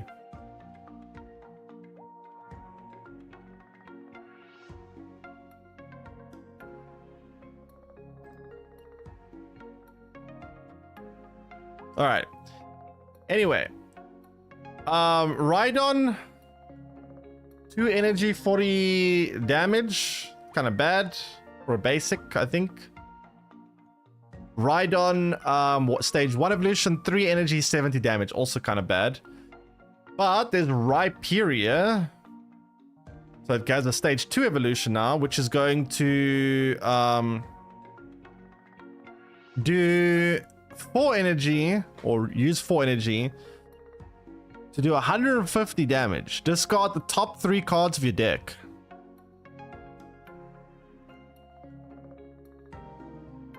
Discard the top 3 cards of your deck. Wow. That's 4 energy though. I mean, 150 damage isn't bad. It's 160 HP. That's quite tanky. You can one-shot Mewtwo even with this card. You discard the top 3 cards of your deck each time. Yeah, if you've drawn most of the important cards you need already, then there's not really that much of a downside. To be fair, once you have a card like this already set up, you've already reached the late game. You've already reached the point where you don't really need that much left in your deck. Like, once you get to this point of the game, you just want to... This is where you get the end game, right? You don't really need anything else. So, the downside isn't as bad as it looks, I think. It is a little bit annoying, but I don't think the downside is actually that bad. So yeah, I mean, 4 damage, 150, 4 energy, 150 damage is not terrible. Like, being able to one-shot a Mewtwo, for example, is pretty massive. And it's like Mewtwo's attack, right? Mewtwo also has 150 damage, but unlike Mewtwo, this doesn't have to discard the energy afterwards. It can keep it forever.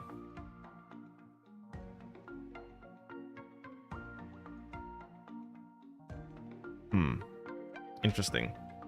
Thanks for the Mecha today. Welcome stream. So then we have Gligar. Okay, nothing interesting on the basic.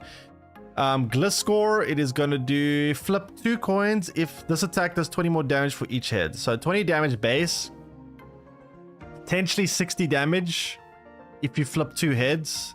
You flip 1 head, it's 40 damage. I don't know, not very consistent. Don't think it's that great. Also an evolution, so meh.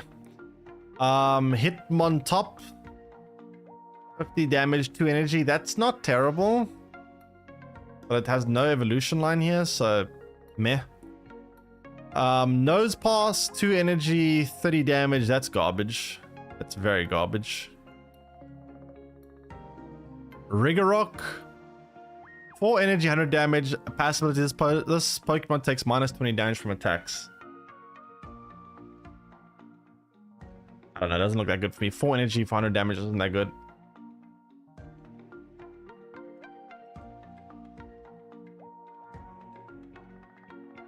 Seems not that great for me. Kranos, wait, is this another fossil? Chat, is this a fossil?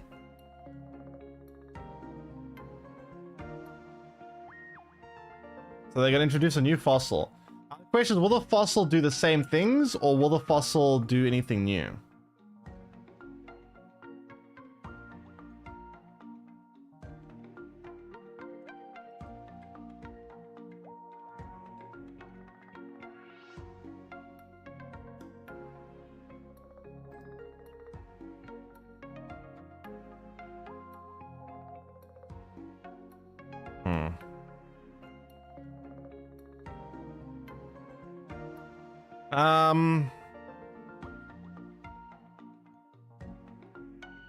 Yeah, I guess we'll see. So 50 damage, 1 energy isn't bad at all. That's actually very good. 90 HP as well. It's kind of comparable a bit to let me find it.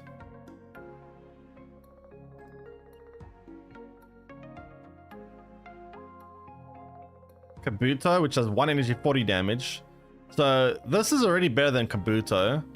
What does the stage 2 do? 1 energy, 130 damage. Well, that has to have some major downside. That's insane. If your opponent's Pokemon is knocked out by damage from this attack, this Pokemon does 50 damage to itself. Honestly, that doesn't seem that much of a downside for what this is doing. That's kind of nuts, isn't it? Like, 1 energy to do 130 damage.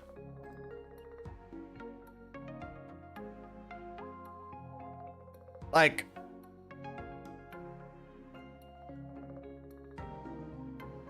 I feel like this is actually, it's also 150 damage with Lucario too. 170 damage, you have 2 Lucarios. Can you imagine doing 170 damage with 1 energy? That's actually kind of nuts, right?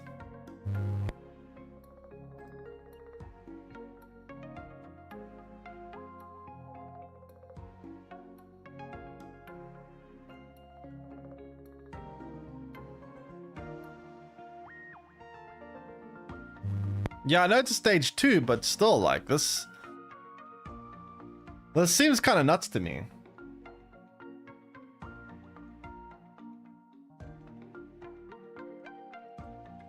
Onto your text. It's not a text, it's just some weird audio issue with, I don't know, so I've had this before. I don't know if it's a loose cable or something, I'm not sure.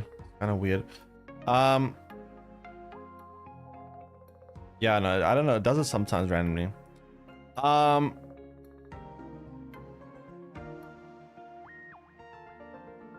Anyway, Wormadam,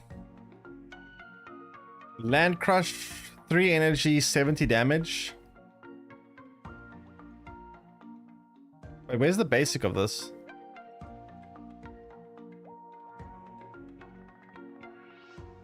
Where's the stage 1? Oh, where's the basic of this?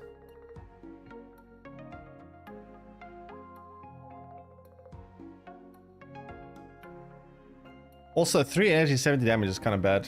I'm not even gonna look at that. That looks pretty terrible. Riolu, 20 damage, 1 energy. Lucario, yeah, we've seen Lucario already. Hippopotas.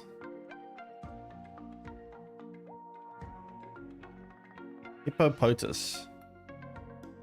Grass basic? Wait, a grass basic turns into... Wait.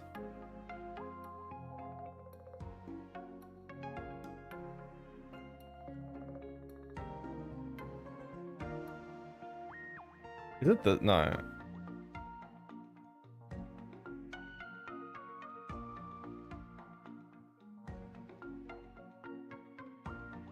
Wait, is it Burmy?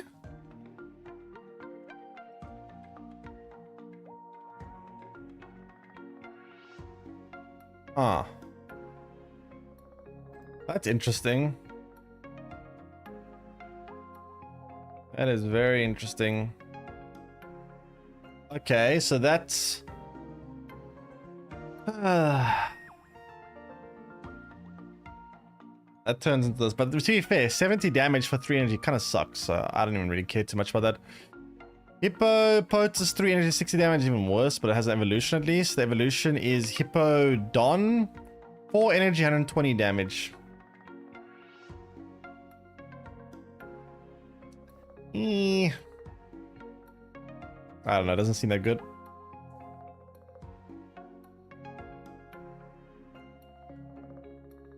Yeah, I've already looked at Fernape. Fernape is looks pretty interesting as well. Gallade, 2 energy, 70 damage. This attack does 20 more damage for each energy attached to your opponent's active Pokemon. So it's an EX version of Jinx, right? Basically just an EX version of Jinx. Is trading really out? Yes. Murkrow, 20 damage. Okay, let's look at the dog. Now, dog, we got an EX dog. That's nice. Murkrow is going to do 20 damage. Basic, nothing interesting there. Honchkrow.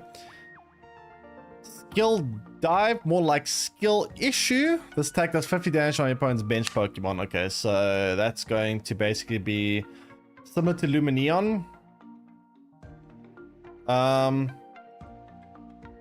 Sneasel, double scratch, flip 2 coins, attack does 20 damage for each heads. Okay. Sure. This turns into Weavile. Weavile will do scratching nails. If your opponent's active Pokemon has damage on it, this attack does 40 more damage. So it's an EX version of Bruxish? So 70 damage potentially for 1 energy. Otherwise, 1 energy, 30 damage. You see, the problem with this is not a heavy hitter. It's not doing like big amounts of damage. What Dark really needs is some like big finisher. This is not really that. This is not really going to be a big finisher. Look at it with Darkrai. Okay, we'll get to that in a bit. Okay, I'll get to that in a bit. We'll come back to that, I guess. Poochyena. Nothing interesting there. Mightyena, 2 damage, 60. It's 2 energy, 60 damage. It's kind of mid, but whatever. Stunky, 1 energy, 10 damage. Kind of bad. Skuntank. Skuntank is 2 energy, 50 damage. Your opponent's active Pokemon is not poisoned. So another Tentacruel. I don't know, there's so many cards in Dark type that can already poison. I don't think it's that interesting. There's already so many that do the same kind of thing here, so doesn't seem that interesting to me. But sure. Spirit Bomb, Swirling Disaster. This attack does 10 damage to each opponent's Pokemon. So potentially 40 damage for 1 energy, which I guess could be okay. Scorpy. I guess this is actually quite nice when it comes to Weavile, potentially, since this can set up the Weavile. So I guess this plus Weavile do synergize together quite nicely. Scorpy, 2 energy, 30 damage. Turns into Drapion. 3 energy, cross poison, more poison. Flip 4 coins, attack does 40 damage for each heads.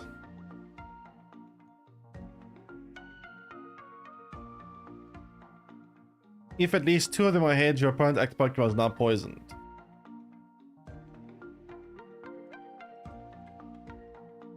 It's very comparable to Zapdos, right? But Zapdos does 50 damage for each heads. Zapdos is 130 HP. Zapdos is also basic. And this only gets the poison if you have 2 heads or more. So it's kind of a worse Zapdos, but the only upside basically is the fact that it's not an EX.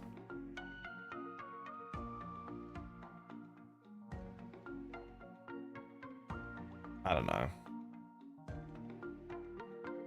This doesn't seem that good to me. 3 energy to do this effect is kind of bad. I think this is not that good. Krogunk. 2 energy. Group beatdown. Flip a coin for each Pokemon you have in play. This attack does 20 damage for each. So it's kind of like a little Pikachu.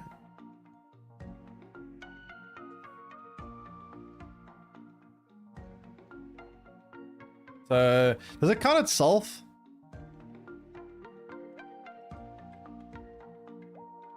Like, can this do 80 damage or 60 damage?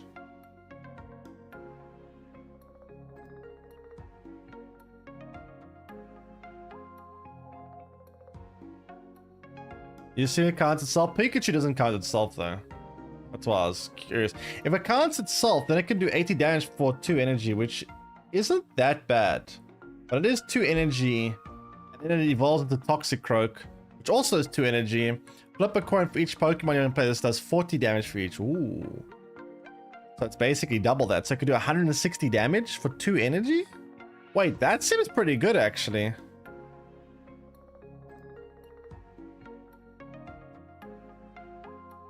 That seems actually kind of busted, in fact. 2 energy that can do 160 damage. It has very little HP though, only 90. Very, very little HP.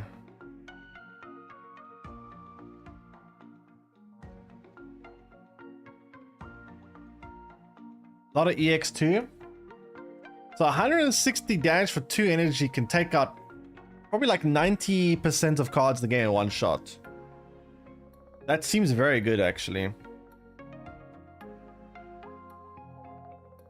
Also, there aren't really that many dark Pokemon that can do big damage. This is a dark Pokemon that can do big damage, which actually might be very valuable in a dark deck, because typically dark decks struggle to do a lot of damage. So this is a late game card that doesn't require that much energy and can do massive amounts of damage. I like this card. This should be very good for dark.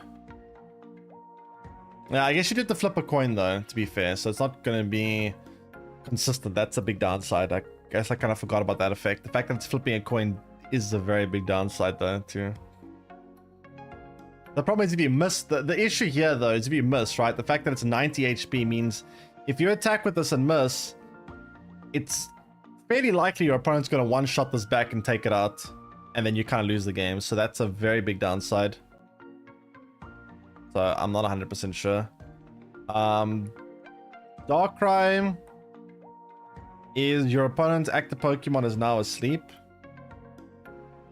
3 energy though on a basic. Do 60 damage and sleep. Not amazing, but it has 110 HP, so at least it's kind of hard to take out. Darkrai EX. Whenever you attach dark energy from your energy zone to this Pokemon, do 20 damage to your opponent's active Pokemon. Whoa. That's interesting. I guess Darkrai can synergize quite nicely then with Weavile rather. Since Weavile will benefit from... So you can put this in the back line, put energy here, damage your opponent's active Pokemon, and then Weavile can already do 70 damage for 1 energy. Yeah, I guess those two do combo quite nicely together. But there's still no very big heavy hitter for Dark. The only one that we got is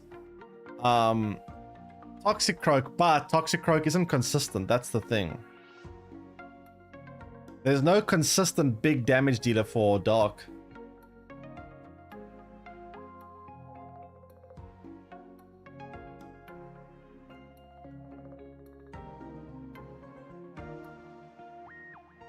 Worse than Greninja? Yeah, but Greninja does require a 2-stage evolution, where this is the basic, so there's that.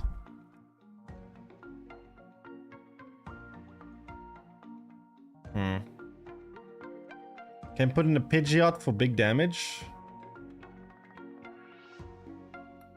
Yeah, I don't know. I mean, I guess the combination of these two, Weavile EX and Darkrai EX, is interesting, but We still don't have a big consistent damage dealer for Dark, which is a bit of a disappointment there. Scar Marie, if this Pokemon has a Pokemon tool attached to this, attack does 30 more damage. 50 damage, 1 energy is not bad, plus 80 HP. We'll see what the tools look like a little bit later on, but that could be pretty good actually. Registeel, 3 energy, 90 damage. 110 HP. Wait, this can take 2 energy zone and attach it to one of your bench Pokemon. I guess with Dialga, that makes this look a lot more appealing. Yeah, Dialga makes this look a little better. Shieldon looks like it's coming from a fossil. 2 energy, 50 damage. Not terrible. Not amazing, not terrible. Bastiodon. Guarded Grill. If any damage done to this Pokemon... If any damage is done to this Pokemon by attacks, flip a coin.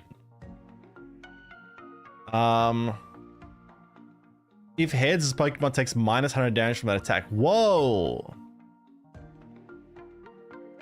So you have a 50% chance of practically negating your opponent's attack, or at least most of their attack.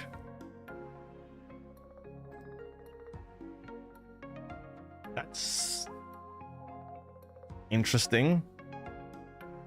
Could be very hard to take this card out, actually. Huh. 2-stage evolution, though. It's always kind of annoying, though, to use... The problem is, though, right? Remember, this is a fossil evolution. Fossil evolutions are notably more inconsistent than normal evolutions because you can't draw fossils with Pokeballs, and they aren't guaranteed to start in your opening hand. So, to try assemble a 2-stage evolution on a fossil Pokemon is a lot harder to do than a stage 2 evolution on any other Pokemon. So, it's not easy to get this ability going. That being said, it's a pretty good card. 160 HP. That can take 100 less damage if you flip the heads when it's attacked. Its attack itself is kind of weak. 3 energy, 80 damage is not great, but it's a very tanky card. But it's a lot of work to get this out. Like you aren't going to get this out very easily. So I'm not 100% sure. This could survive a Charizard hit. True, it actually could survive a Charizard hit, but it's not easy to do.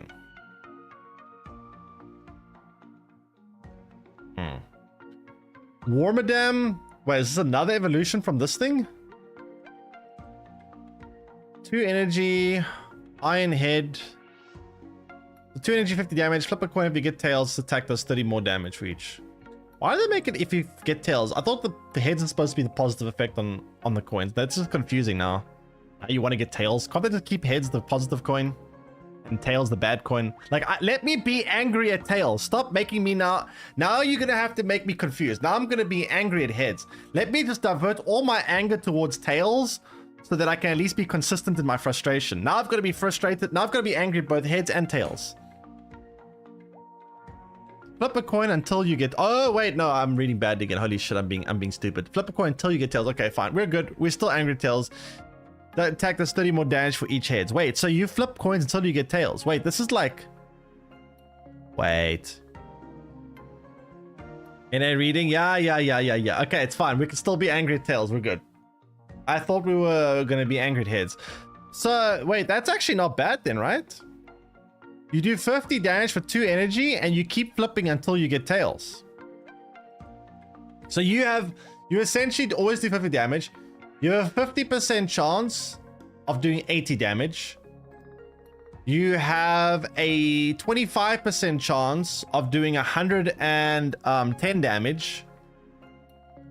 And then it's like a 1 in 8 chance of doing 100 and...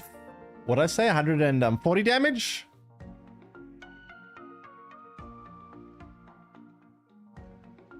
And then what, a 1 in 16 chance of doing 170 damage? This card looks pretty good.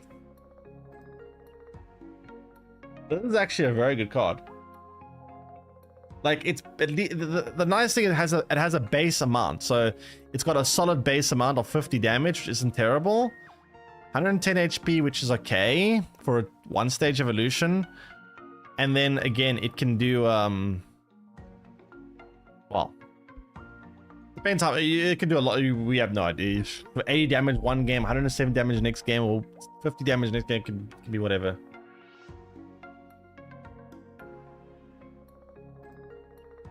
No, it's 50 plus. 50 plus 30 for each heads. Bronzor. Bad, but the evolution Bronzong.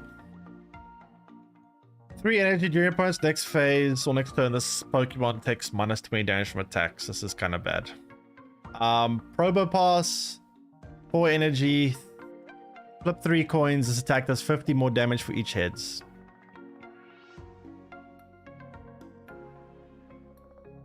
So it's potentially doing 180 damage.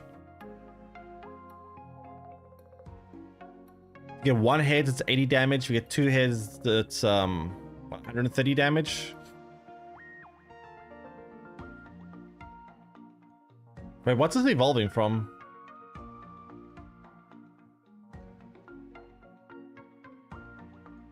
Chat, what's the evolution for this?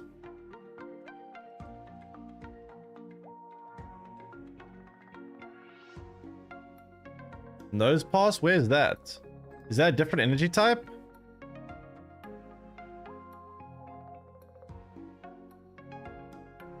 Wait, is it a fighting type? Oh, this thing. That's interesting. Huh. I mean, the ability doesn't seem terrible, but it's 4 energy though. You guys said that. I mean, I guess there's a ramp here. We got Dialga, which can help get energy on there. Take 2 energy from your energy zone and attach it to one of your bench Pokemon. Like with this actually makes this a lot more feasible, right? You can use this to give energy here. So that's actually very good with this. Together, these two do very well.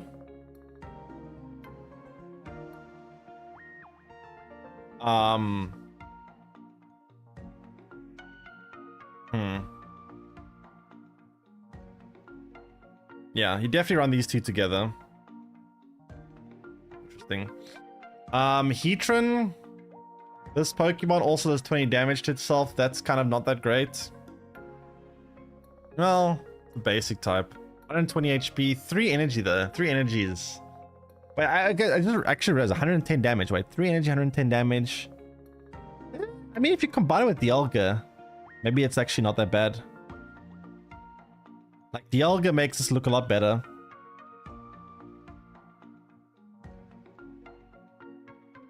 Dialga makes us look considerably better.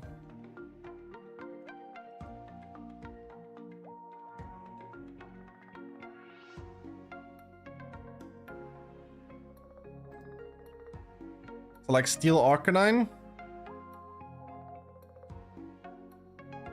Steel Arcanine. I suppose. I mean, it's a basic type. You don't even have to evolve it, which is nice. Yeah, I mean, it's almost the same HP, or almost the same damage as Arcanine. 110 versus 120. No, Arcanine's 130, right? Wait, is Arcanine 120, 130? I actually forgot now.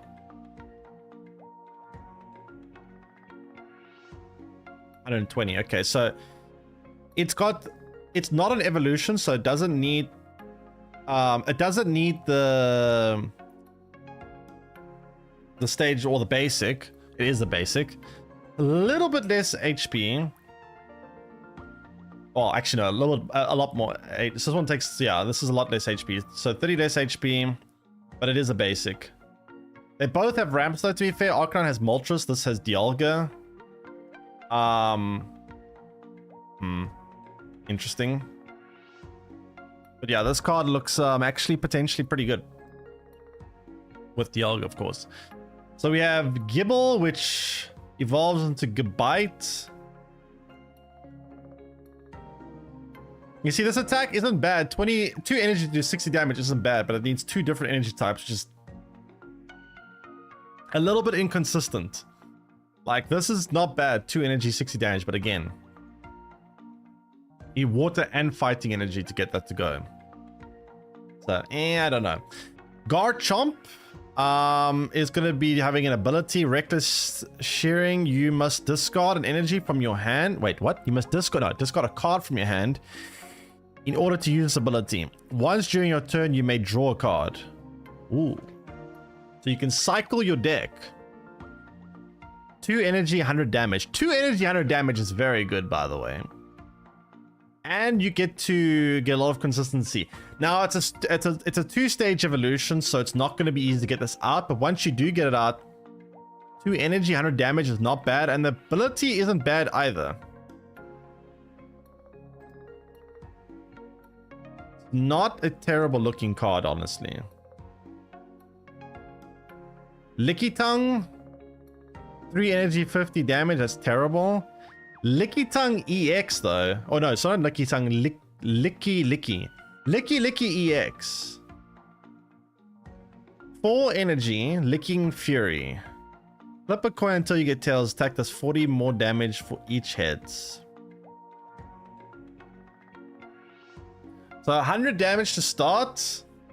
50% of the time, it's going to be 140 damage. 1 in 4 chance you do 180 damage. And then 1 in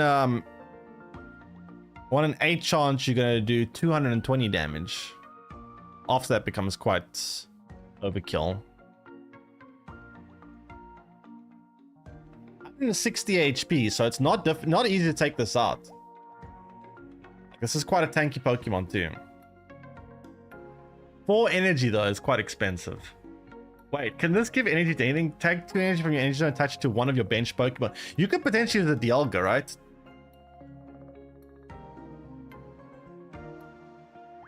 Dialga can give energy to this. Because unlike Moltres, which is going to be limited to fire Pokemon,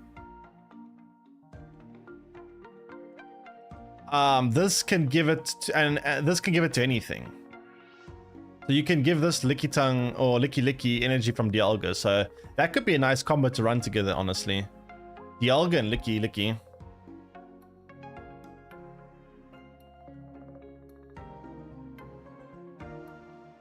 Plus Dialga can do damage as well.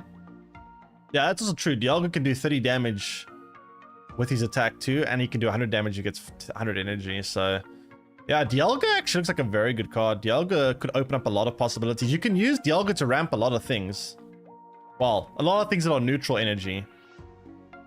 Anything that requires neutral energy can be ramped with Dialga. Dialga actually makes all the colorless cards in the game potentially better. Like, you can use Dialga with things like Wigglytuff. You can use Dialga with Pidgeot EX.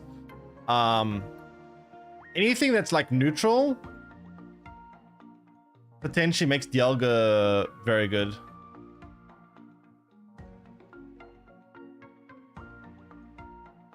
Quite interesting. A Licky with Dialga looks like a pretty solid combo potentially. Eevee, another Eevee. Why do you have a... Is this the 3rd or 4th Eevee? I don't even know anymore. We've got so many Eevees. Quick attack, flip a coin of the heads, it does 20 more damage. Eh. We have Porygon. Ah, we got the Porygon evolution line. Sparkle Sniff can finally die happy. So this does 20 damage, 1 energy. Porygon 2 does 30 damage, 1 energy. And then Porygon Z is... So wait, this is basically PS1, PS2, and PS3. Poggers! We have PlayStation 1, PlayStation 2, and PlayStation 3.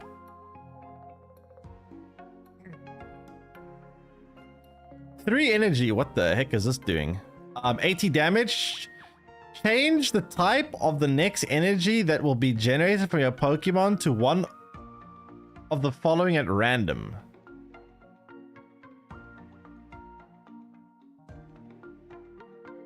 What's the point of that? If you can't control it, the chances of getting type advantage are so low.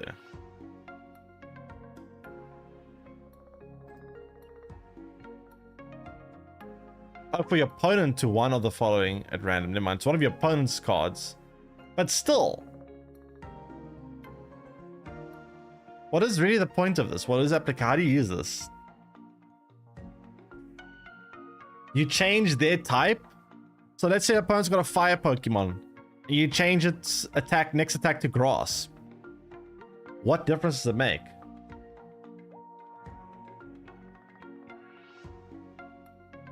Oh wait, it changes the energy. Never mind. Change the type of the. Okay, never mind. Never mind. Okay, now I understand. Never mind. I thought it was changing the attack itself.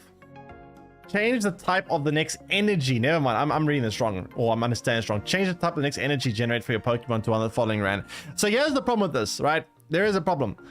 Most Pokemon, I feel like have they have a lot of neutral energy in them. So, for example, let's say using this card, for example, if you just change one energy, it won't make that much of a downside. It causes a problem when there's a card that requires multiple of the same energy type and only the same energy type. Then it causes a problem. I don't know how many cards in the game that's going to cause problems for. I feel like most cards, like this one, it causes problems for this, for example. This requires 3 electric energy. But I feel like most Pokemon are going to have at least one energy type that is neutral. Causes a problem for this as well, I guess.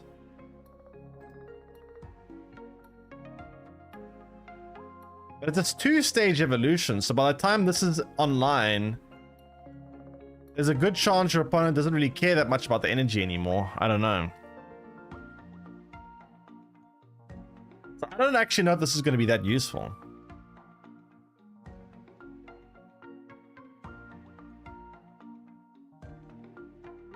It only does 80 damage for 3 energy, which isn't much. I feel like this card actually isn't that good. I don't think this is going to be that relevant. I guess the one nice thing is Porygon Z can again be combined with Dialga, I suppose. Like any neutral cards they print that are good can all be used with Dialga, which is interesting. Apom.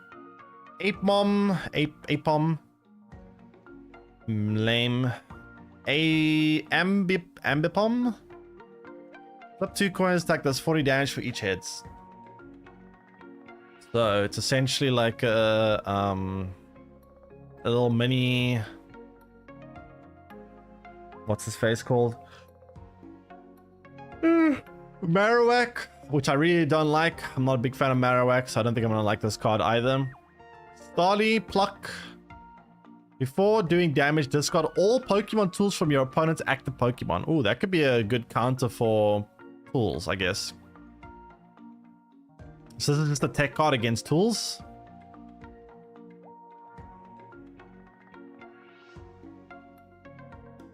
It's the only tool discarder? Yeah, it looks like it's going to be a tech card then. I mean, if everyone's using tools, then this card will probably see a decent amount of play. If tools are very popular. If tools aren't very popular, then this card is probably not going to be very useful. It'll be too niche. Staravia. Wing attack. It is going to be... Wait, where's the evolution from this? Oh, never mind. It evolves from this. Okay, never mind. So wing attack for 2 energy, 40 damage. Kind of bad. As a stage 2, though. 3 energy, 80 damage. During opponent's next turn, the defending Pokemon can't retreat. So it's basically like a bigger version of Arbok. The nice thing is, though, you can potentially, once again, you can use Dialga to put energy on here. I also really like that this has a evolution line, so it's not like just a tech card. You can actually do stuff more with it just beyond this. The fact that the basic type has a pretty, well, possibly very valuable ability. It, you know, it also does 20 damage as well. It's like a very good basic. And the stage 2 potentially can be quite good as well. Like it's kind of like an Arbok that you can also combine with things like Dialga. Yeah, this card doesn't look too bad. Bidoof. halve your opponent's active Pokemon's remaining HP. What?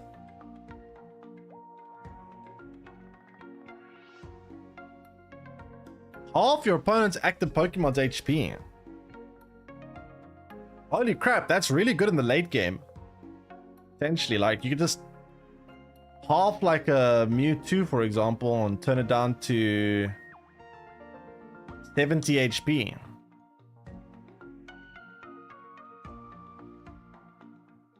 And it's a basic type? Now, granted, it's obviously... the problem is it can't really KO anything, because every time you half it, it gets diminishing returns, right? So, you half... Let's say there's a Mewtwo on the board. You half it once, it goes to 70. You half it again, it goes down to 30. You half it again, it goes down to 10. You'd have to attack it like 4 times to take it out.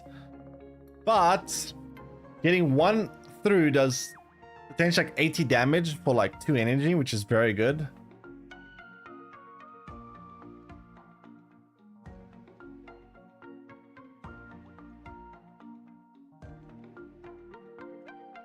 So, I don't know. This is potentially very good against like very tanky Pokemon later on. It also has an evolution into by barrel, which just does 60 damage. It's a very strange evolution line. Like this evolution can actually make this worse sometimes. Ah. The evolution actually can make it worse.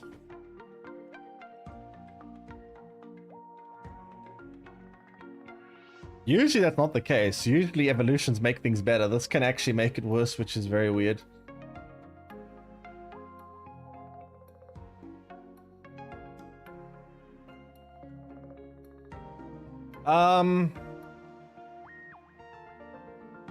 Yeah, the evolution can KO, but like, yeah, I don't know. I guess the thought process here is you use Bidoof. Let's say there's a Mewtwo, right? You damage the Mewtwo down to like, let's say there's a Mewtwo. Let's play a scenario out. Your opponent has a Mewtwo, you play Bidoof, you damage it down to 70 HP, and then you evolve it next turn into a by barrel. You put like a Giovanni on this, and then you can finish off the Mewtwo with one hit from this. So I guess it's something like that.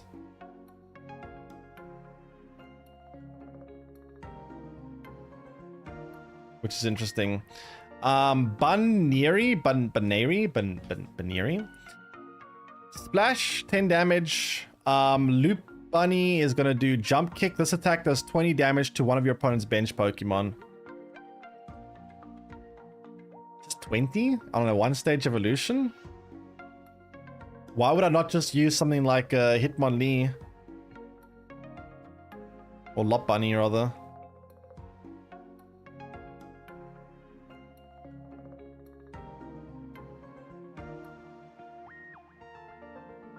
Oh, wait, never mind. 20 damage. Okay, never mind. I'm reading this wrong. So it's 20 damage to the active Pokemon and then also 20 damage to the bench Pokemon. Okay. That makes me more. Never mind. I understand. I guess I didn't read this little number here. A bit confusing, but sure. So it's doing 40 damage in total. Then it's a bit better, but 90 HP, it's not that much. Yeah, I don't know. Glameow. 1 energy, 40 damage per coin if this attack. Yeah. That's a worse version of Farfetch, but it has an evolution. Purugly, rather. Purugly, 3 energy, 60 damage. If your opponent reveals their hand, choose a card you find there and shuffle into your opponent's deck. I mean, that's not bad, the ability, but like 3 energy for 60 damage isn't great.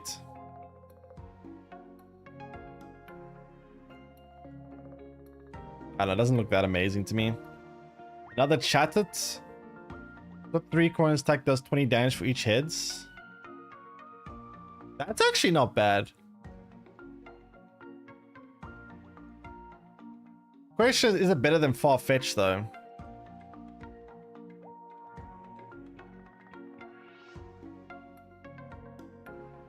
So like, what can happen here? You could do just 20 damage No, you could actually do 0 damage. If you get all 3 tails, you're doing 0 damage. You get 1 heads, 20 damage, 2 hits, 40 damage, 3 hits, 60 damage. I think on average it's worse than Farfetch, to be fair. It's like an efficient red card. I mean, red card you don't need any energy for. You can just play the red card. This you need to actually get 3 energy to do that, which is you have to. It's a 3 energy plus a 1 stage evolution. I feel like by the time you get this ability to go through, it's quite likely your opponent is already set up well enough that this doesn't matter that much. Fan Rotom. Spinstorm, flip a coin. If heads, put your opponent's active Pokemon into their hand.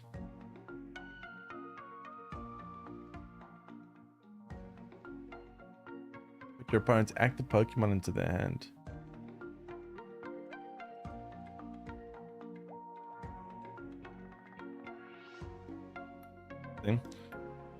I mean, this is kind of comparable to Aerodactyl, right? The old Aerodactyl without an evolution.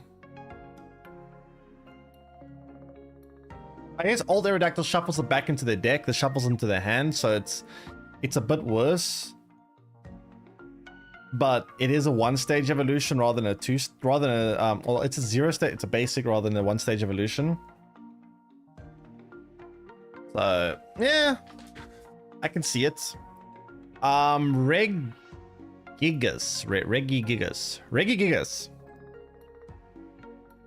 4 energy, Raging Hammer. This attack does more damage equal to the damage this Pokemon has on it. Whoa, what the heck?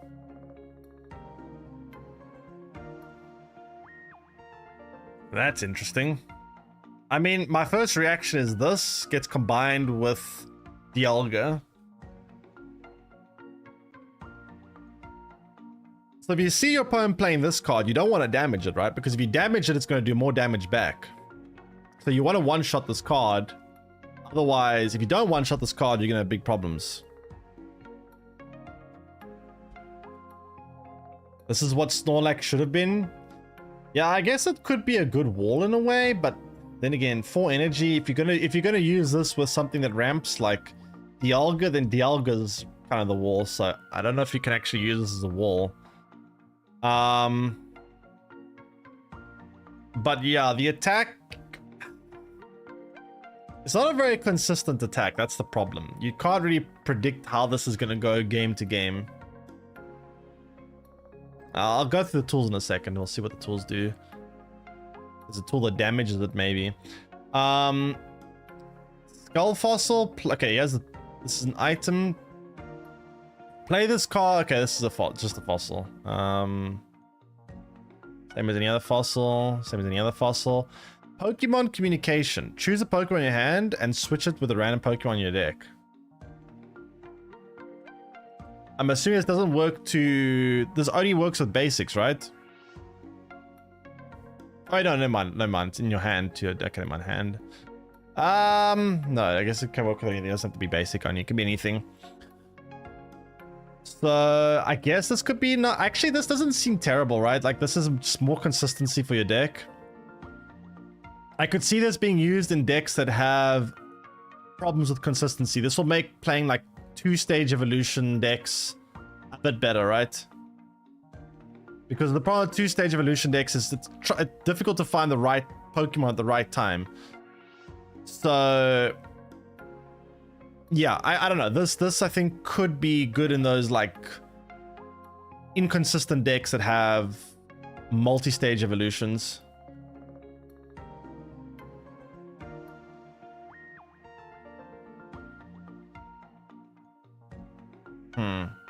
They done cooked on the trading? I don't know, I don't think the trading's that bad, to be honest. It's also an item. Yeah, it's an item, so you can play it whilst playing other things. By the way, when it comes to Pokemon tools, is it unlimited how many you can play per turn, or is it like trainers? Also, is it like support cards where you can only play 1 a turn? Does anyone know?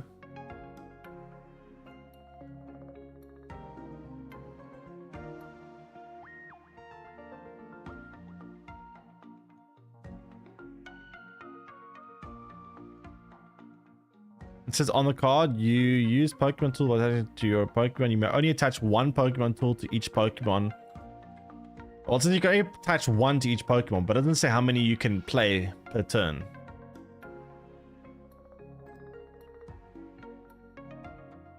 I'm curious more about how many you can play per turn.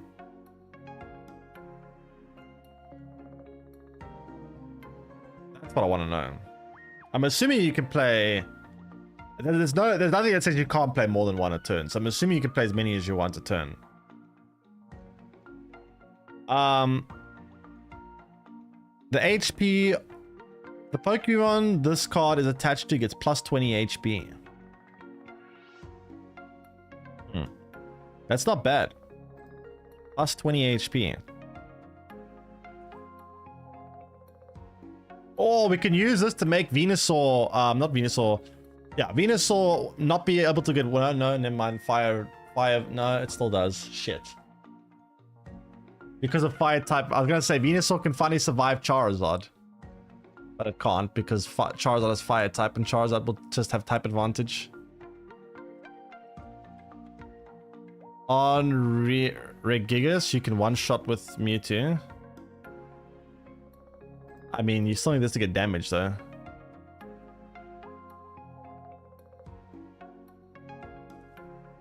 You would still need this to take a bunch of damage for that to be possible.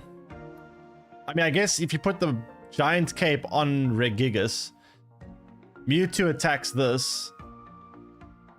This will go down to 10 HP, and then this can one-shot Mewtwo back, I suppose.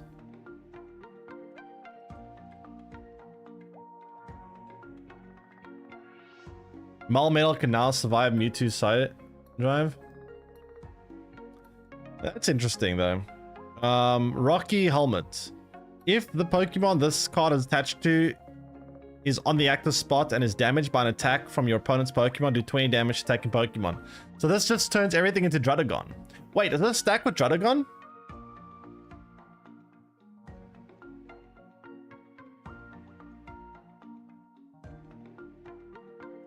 Wait, so Druddigon would do 40 damage to anything that attacks it? That's kind of annoying.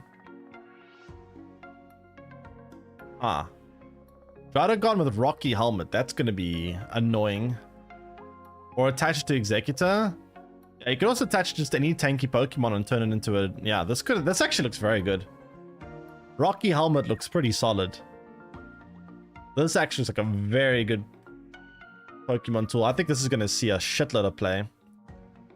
I could see this being spammed in a lot of decks. With all these new tools coming out, I think we're going to probably start seeing less play from things like Giovanni, Sabrina, those kind of things, because there's now more options again, so that's nice. Probably going to see a little bit less cards like Sabrina and Giovanni and whatnot. But yeah, this looks very good. Alright, so Lumberry. At the end of this turn, if the Pokemon this card is attached to is affected by any special conditions, it recovers from all of them and discard this card.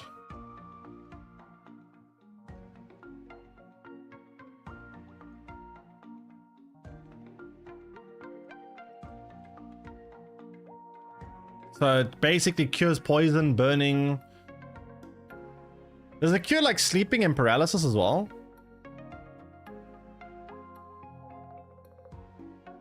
Does this also cure like sleeping and paralysis? That's interesting. It's a bit specific though, because not many decks are using like I feel like when you're playing Pokemon, only like 1 out of every 4 matchups are going to have something that does poison or sleeping or whatever. So this doesn't seem that useful. Well, it can be useful obviously, but I think I'd prefer to play Rocky Helmet or Giant Cape, because those are going to be almost guaranteed to be more useful than this. A little bit situational, but it can be nice in some situations. Cyrus, switch one of your opponent's bench Pokemon that has damage on it to the active spot. That's kind of like a different type of Sabrina. It does something similar to Sabrina. And Cougar Snatcher with a Prime resub for 2 months. Welcome back. Cheers from Australia. Ah, hello. Wait, which video are you referring to? But thanks for the 2-month resub. Really appreciate it. Wait, did I say no? Austria, my bad, not Australia. Austria. my reading today is all over the place. Austria. Apologies. Austria. Yes. Got it.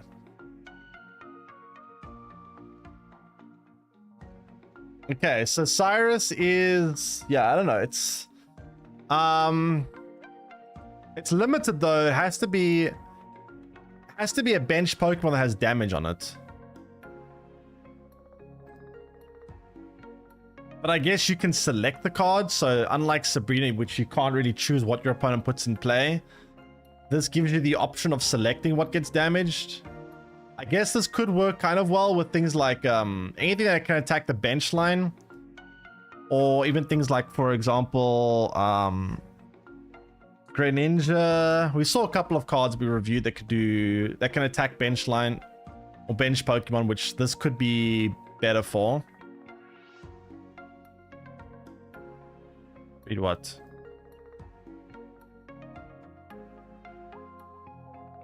Yeah, with Spirit Bomb, you can potentially just pick anything you want. Go for when they retreat an EX and you play Uno Reverse. Yeah, if you damage something and they like try to hide it in the back line, you can bring it back to the front line and then take it out. So yeah, this is it's kind of like Sabrina. In some situations it's better than Sabrina. In some situations it's worse than Sabrina, but yeah. In certain decks, I think it's better than Sabrina. If you're playing cards that can actively damage your opponent's bench Pokemon, then it's better. If not, then it's kind of worse. Team Galactic Grunt. Okay, these two look kind of weird. Put one random Glameow, Stunky, or Croagunk from your deck into your hand. Glameow, Stunky, and Croagunk. So, Croagunk.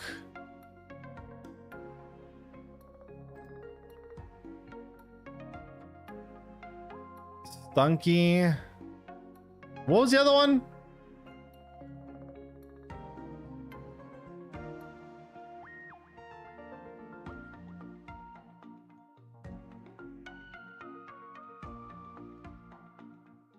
Gleemow, Stunky, or Croagunk? Where's Gleemow?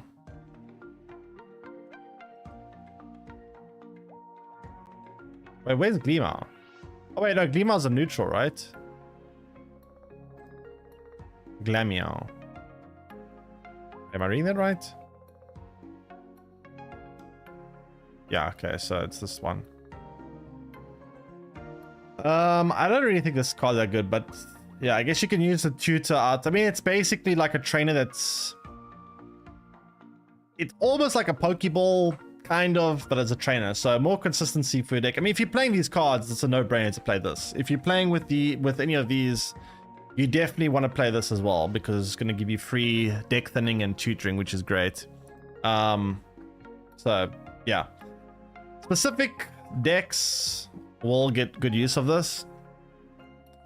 Cynthia, we've already seen what Cynthia does. It makes your Garchomp and Togekiss 250. Which one's Garchomp again?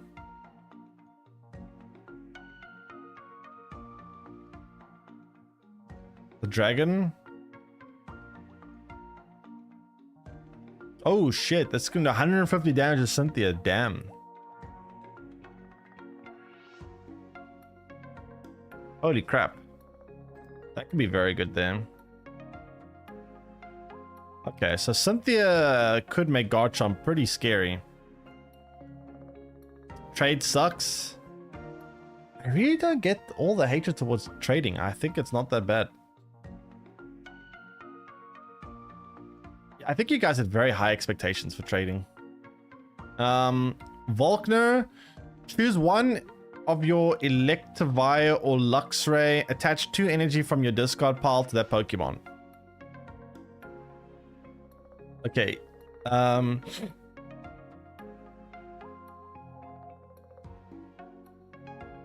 Wait, energy from your discard pile. Wait, energy goes to discard pile?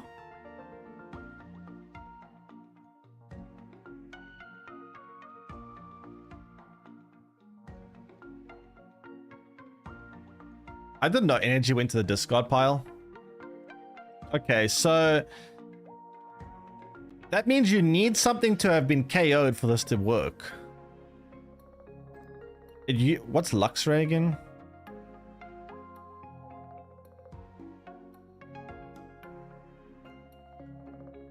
This thing. Okay, this card all in it. Okay, this is very good Luxray though. With Luxray, this could be good. You basically you discard all the energy,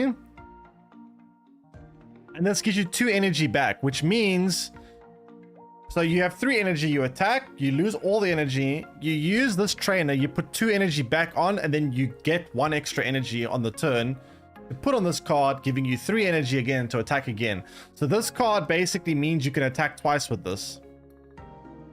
So that's actually quite good on Luxray. It also has some value with the Electivire or whatever, but I think it's a bit less valuable on this. But I mean, I guess if you have Luxray and Electivire and you attack with Luxray, you can potentially retreat the Luxray with a free retreat cost, bring out the Electivire, and use this to put energy on Electivire, and therefore can do 120 damage to the Electivire instead. Right? You basically can attack with Luxray, retreat Luxray next turn, bring out Electivire, use this card, put the energy discarded here over here, and then attack with this.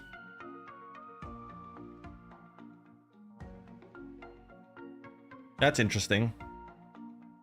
Yeah, that seems like a good trainer. Volkner seems like will actually be very good in that deck. Very solid card there. Dawn, other trainer. We're getting a lot of trainers here. Holy crap. So Dawn is going to move an energy from one of your bench Pokemon to your active Pokemon.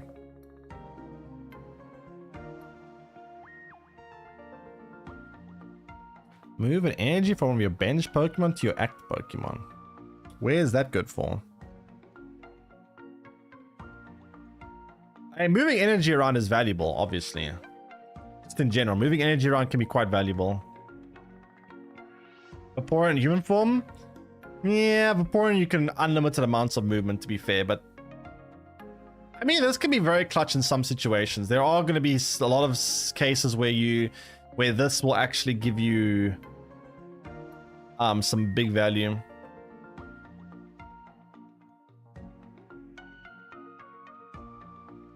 I could see this card being quite good. Moving energy around is always nice to be able to do.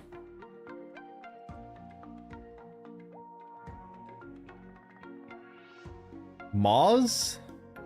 Your opponent shuffles their hand into their deck and draws a card for each of the remaining points needed to win.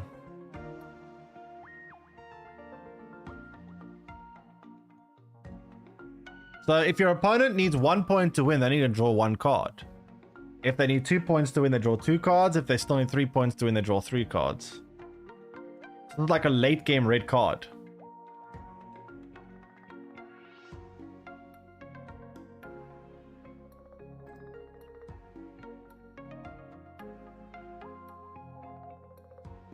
Huh. That's a interesting card. But yeah, it's basically just a trainer version of red card that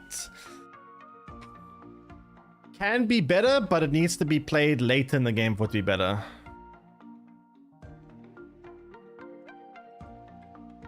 I guess now we can look at the variants of these cards. Tangrowth, it's a full art. Okay. I actually like this one. MS Swine. Gastrodon. Manaphy. Sphinx.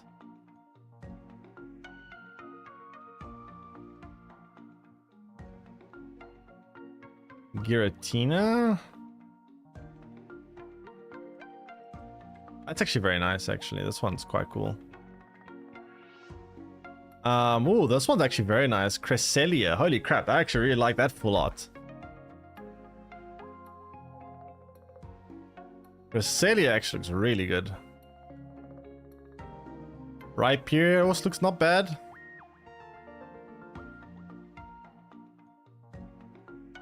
just looks fucking weird.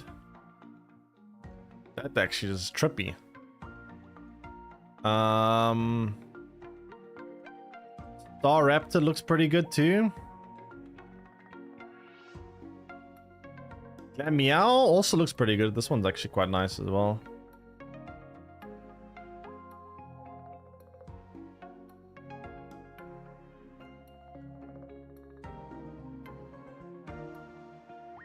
We all know Twinkle Sniff is going to be trying to get all 3 of these.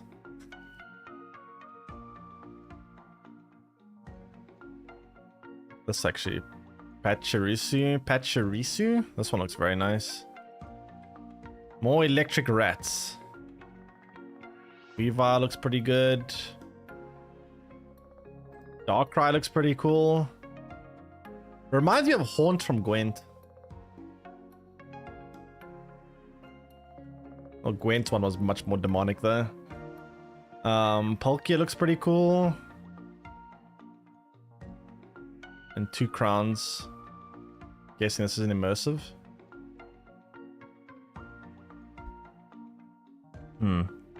Okay. So that's all the new cards. I mean, honestly, it does look like it's going to shake up the meta quite a lot. After reading through everything, especially the tools. I think the tools are going to be... I mean, we only get 3 new tools to be fair, which isn't that much. But in the future, we'll probably get a lot more. And when we get more of these, this does... It switches things up a lot, right? Like being able to give 20 HP extra to Pokemon. You know how people try and make their decks or any cards that can do enough damage to one-shot Mewtwo. Like imagine the Mewtwo player that puts a giant cape on, then they go, haha, nice Gyarados. Now your Gyarados can't one-shot my Mewtwo. So that Giovanni you put on the Gyarados to try one-shot Mewtwo now no longer works, right? So that's going to make things very interesting. Like putting a giant cape on certain cards will put them over a certain threshold that makes your opponent kind of thrown off a bit. Rocky Helmet. This is going to be pretty impactful, I think, as well. Yeah, some pretty cool cards here. I also think that a very impactful one's going to be Dialga. Dialga is going to make a lot of cards, especially the neutral cards, see more play. No, new packs out tomorrow. But yeah. In terms of trading, though, in terms of the trade arena-ing,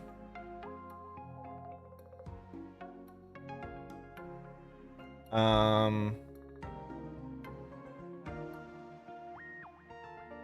me a second.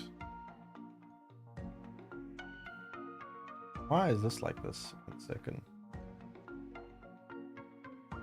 21 hours.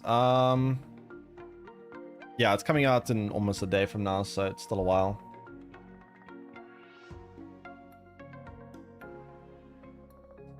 Anyway, in terms of trading, so for those of you who missed my initial response about trading, because I think, I don't know, I feel like there's a little bit of misset expectations on trading. Basically, trading is supposed to be used to get specific cards that you don't already have. If you are still very early in the game, it shows you history. If you're still very early in the game, trading isn't supposed to be a function to try and get missing cards. Trading is supposed to be a function for when you've already collected a bunch of cards from a certain pack or expansion set or whatever, and you just can't find the last couple of cards you need. That's when you use trading. Also, I need to open up one pack here quickly. That's when you use trading. When you're missing out on one specific card that you need, then you use it. Or maybe 2 specific cards. Maybe you're missing out on 3 or 4. Okay, well, I think like obviously like 3, 4, whatever. But if you're missing like most of the cards, then you probably don't really use it. Yeah, trade sparing. It's not going to be a function you're going to be spamming. You're not going to be using trading like all that often. You're going to be using it to just get the last couple of cards you need.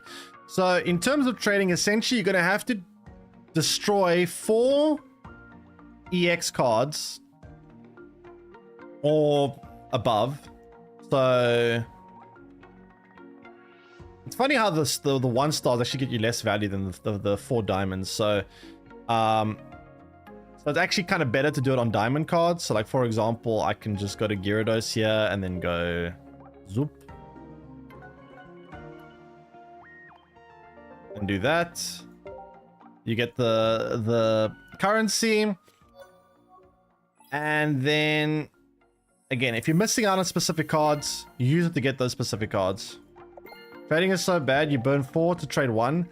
Yes, but remember, this isn't like real money. This isn't like, oh, I'm trying to buy a phone and it makes no sense to spend $5,000 on a phone. This is a game where you have a lot of extras and this is just giving your extras some value. Granted, trading 4 for 1, yes, it doesn't make logical sense, but it's not a physical card game. You're not trading real cards here.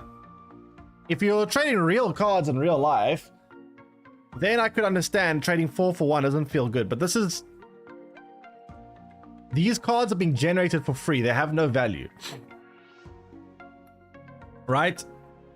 So, burning 4 for 1, it really isn't like... What else are you going to do with your extras? If you have like 10 Zapdoses or Zapdos EXs, what else are you going to do with it? It just means you can turn your 10 extra Zapdoses into cards you might specifically need.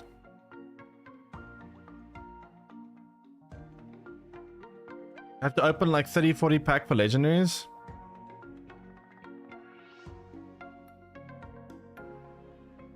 I don't know. I mean, they said trading points will also be in missions, so we'll see how much it is tomorrow. Yeah, I guess there might be some single player stuff to earn some of these points anyway. So yeah, I guess if we can unlock these currencies, there might be other ways to unlock them too. Keep that in mind. So maybe they'll add some single player missions where you can unlock more of these, and then it's not that difficult to obtain. But either way, I don't think this is as bad as you guys are making out to be.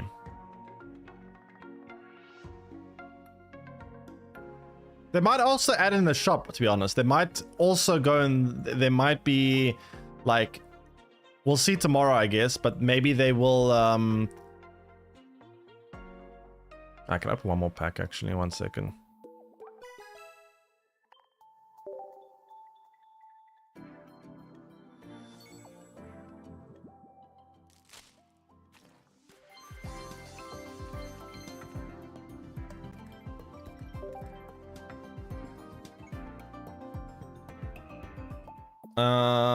But they might... Oh, well, I clicked the wrong things, yeah. They could potentially end up giving us...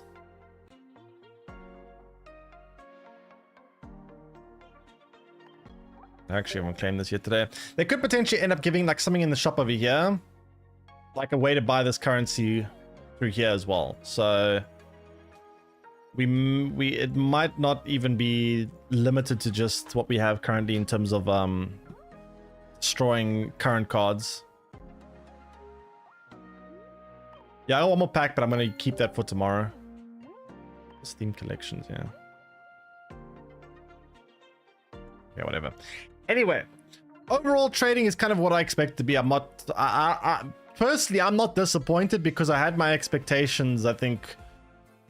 I had my expectations where I thought of what it would more or less look like. So my expectations are... I think the people that are disappointed are the ones that the expectations set a bit too high. I think if you had your expectations more tempered, then you won't be really disappointed. Which makes sense, to be fair, because they can't really give everything for free. Well, I'm on this screen, by the way. But yeah, anyway, for those that also, if you guys want to trade, like I said in Discord, you can join the Discord. Gotta switch scenes again. Join my Discord. You can type !Discord to get the link. And then go down here to Pokemon Trading. It's right over here. If you want to trade cards, just type what card you have or you want, what cards you have to trade. And then give your like ID, your name, and then you can trade here. So if you want to get specific, if you need a friend or whatever to trade for, come here, turn this into like a little marketplace, I guess, and you can trade through here if you need anything specific.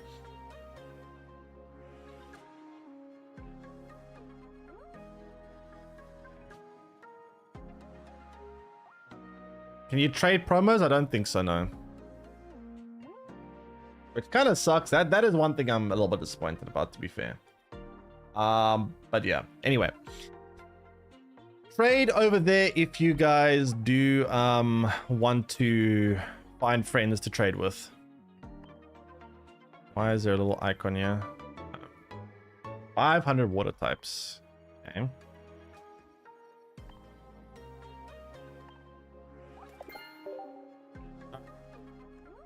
So I guess we play some Pokemon now. What do you want to play today?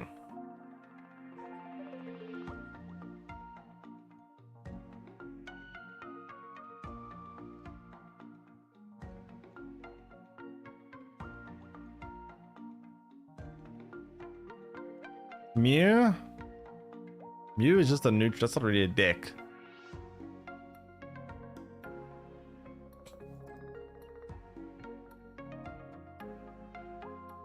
What have I not played? Pidgeot? I've played Pidgeot. I mean, the best use I found of Pidgeot was Pidgeot plus Wheezing. Poliwrath? Nah. Tried Poliwrath before, I didn't like it. Let me try some more Machamp. I actually liked Machamp last time. I still have the Machamp deck I was playing.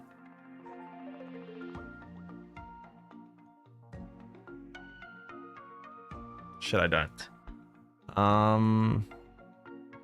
I guess we'll build it again, I guess.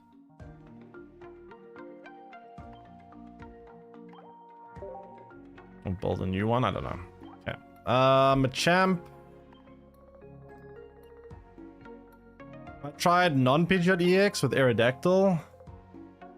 That I'm not 100% sure about.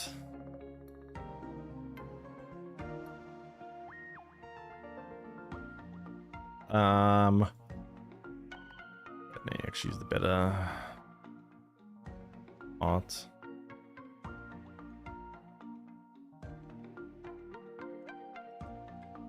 Where's my full art Machamp?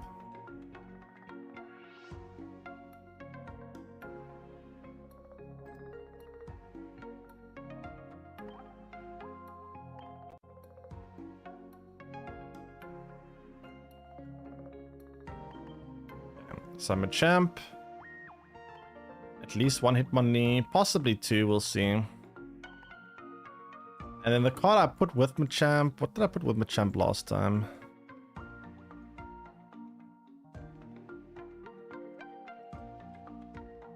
I think it was Aerodactyl plus Fossil.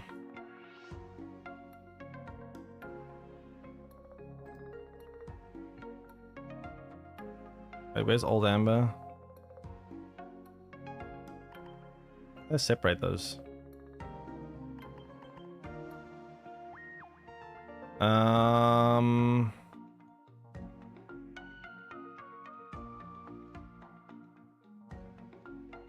So I guess we want to play Leaf here because all these are 2 retreat costs. We got double Leaf. Probably a Sabrina.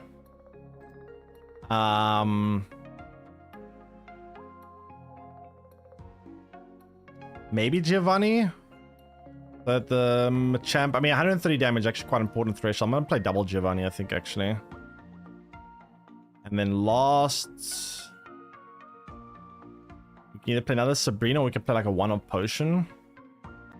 We need 2 Sabrinas? Maybe we do need 2 Sabrinas. I could just put 1 potion. I don't mind having a one-up potion. It could be okay.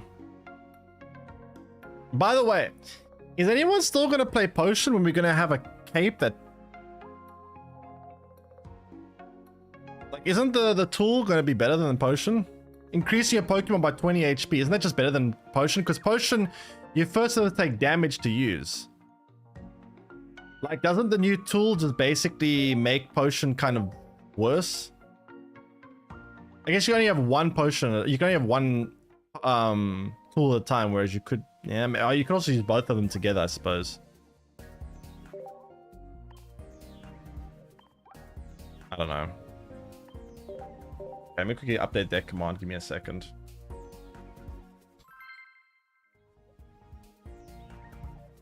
Thanks, follow. Acific Z stream. When's the new set coming? It's coming in basically a few hours. Well, almost a day from now. A little less than a day, like 18 hours or something.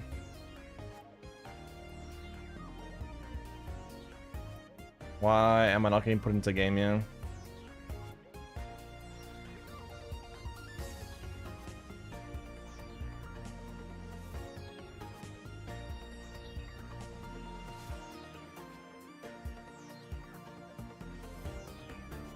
What's going on here?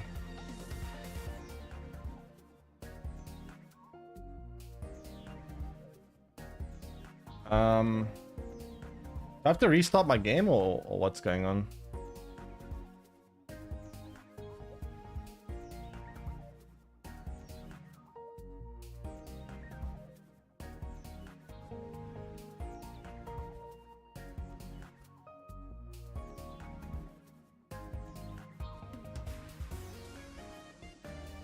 Okay, I guess I'm restarting my game. That's weird. Not sure what that's about.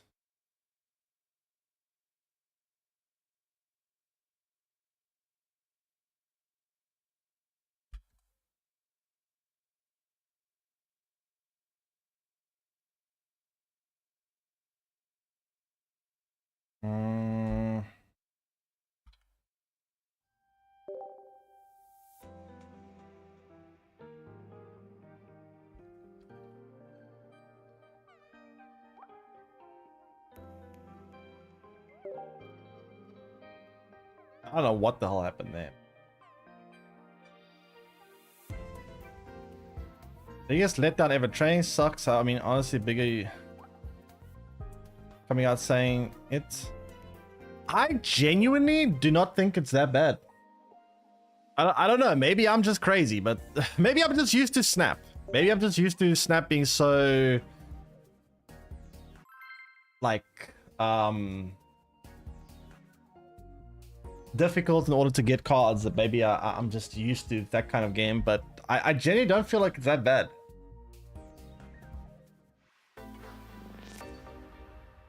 I don't know.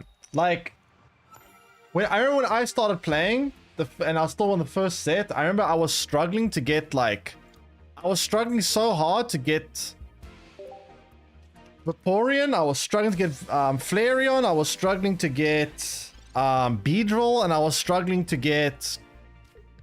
What was the other one I was missing? I was missing out on... What was the other one I was missing? I think it was Vileplume. And if there was trading available, I could have easily gotten those last couple of cards. I was opening pack after pack after pack. I just could not seem to get those last couple of cards. But if there was trading in the game, I could have gone, okay, cool, I'm just going to trade it. I don't find it that difficult, that bad. Like, it's, yeah, sure, you can't just blast your way and get every single card in the game easily.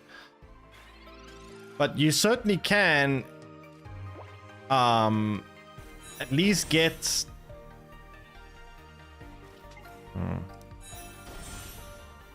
like the last couple of cards you need if you don't have them. If you're missing out on 3 or 4 cards and you just can't find them in a pack, this helps you get those.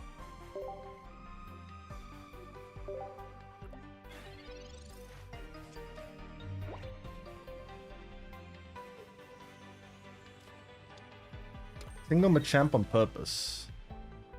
Single Machamp? Wait, I have 2 Machamps, don't I? Or did I mess something up in the deck builder?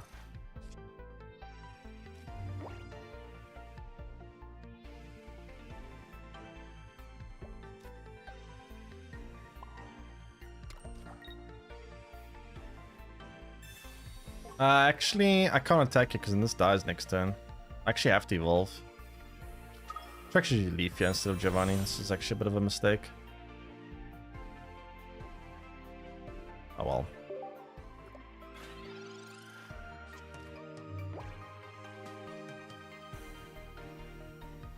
Wait, do I only have 1 Machamp? I'll check after this. If I do, that's a big mistake.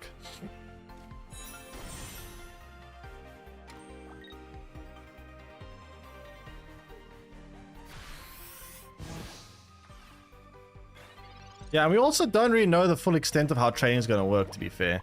Like, there is a decent possibility they're going to be giving like trading currency in either dailies or through the shop or through like single player battles or something. So like, it really might not be that bad. And even as it is right now, I don't think it's that bad even right now. I think I think people are seriously over.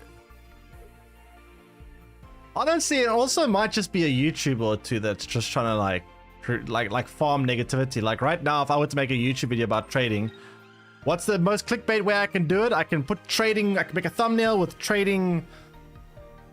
Image of a trading, put like a trash can icon, put a fire icon showing like it's trash, and be like, does trading suck? Have a picture of my face going like, and then clickbait people to be like, oh, trading bad. You know, that's typically what YouTubers like to do. Did you click on one of those videos and it told you that the feature's garbage or what?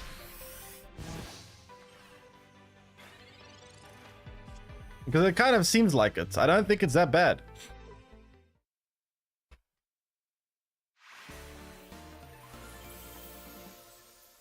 Other games, you can't just destroy extras and cross whatever you want. Here, you need to find someone to trade with. How about that? I mean, to be fair, I haven't played a game at all that has had trading in it. This is the first time I played it. Well, that's not entirely true. This is the first time I played. Wait, I forgot to check if I've won champ only. This is the first time I played a card game, should I say, that actually has trading in it. So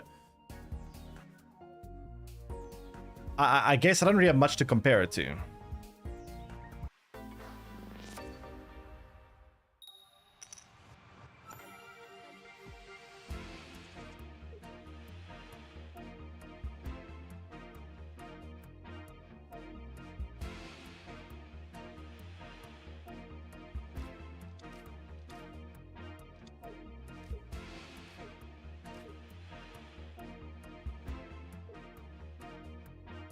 But yeah, I don't believe they'll let you trade 1-to-1 any game. I mean, there has to be some downside, right? If there's no downside, people are just gonna have every single card in the game like easily, and that's, you know, they are still a business. They need to make profit. They do need to make sure that people are playing the game actively, are working towards increasing their collection. They don't want people to just log on once a week or once every couple of days, get a few duplicates, trade their way to have a full collection, and just never have to actually play the game. They do want you to still play the game. They do want you to still interact with the game, and they do want you to still be actively trying to collect cards. I think a lot of people just thought that trading would just allow them to kind of forget about the game, play it once in a blue moon, get some duplicates, and then trade their way to a full collection all the time. And that's obviously not what it's for.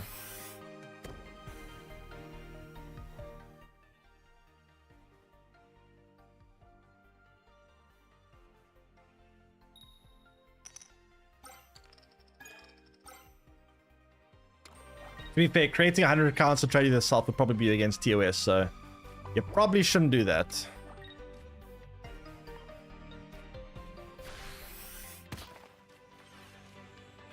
Also, we have a little bit of an issue here. Issue is if they get Charizard out, we're kind of dead. Uh-oh. Uh-oh. Oh god, that's a very big red card. Shit. That is a very good red card.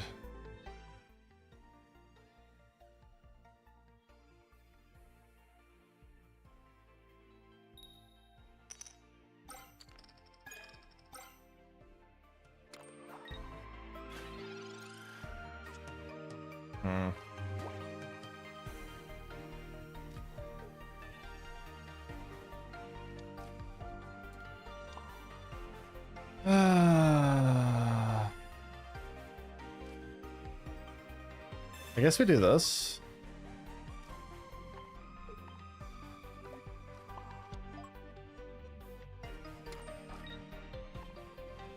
And we'll whack that.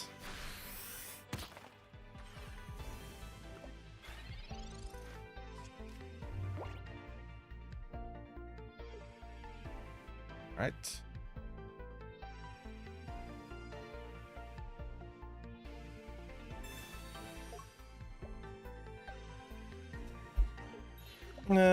So they're putting Charmeleon on the front line so that, I mean, they might evolve into Charizard. Yeah, if they've got Charizard, we have a big problem. Okay, so they don't have Charizard yet, at least. That's good.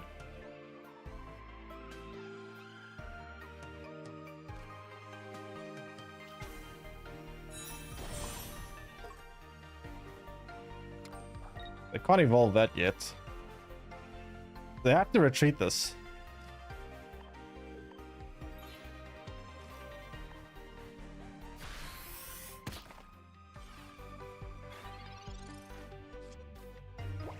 Kind of.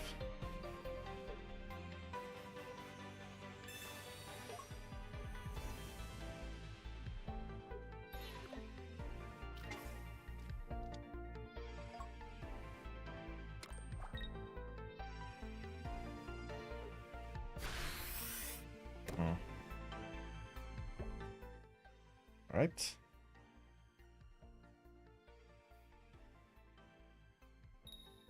Deck that's not accurate. I already have one Machamp in the deck. I'm gonna look into that. I don't know how, but I'll check now. After this game, I mean.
Actually, maybe I should have brought the Hitmonlee back out, to be fair. It's fine, I'll use this for now. There's a free... The free game of line rewards been rolled out yet? I mean, Snap? I'm not sure if Snap's rewards have been rolled out yet. That, I don't know.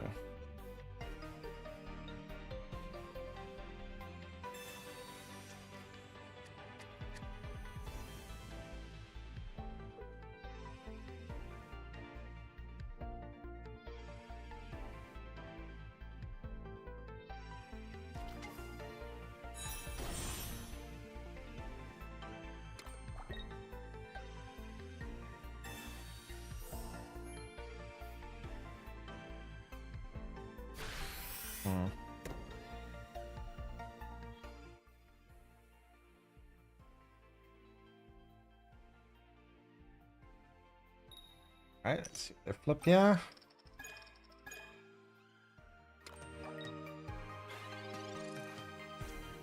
Still don't have Charizard, which is good for me.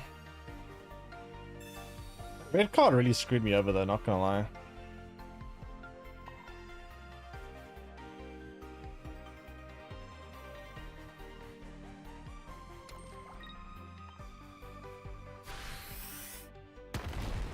Guess I'm gonna bring out the Arcanine next turn.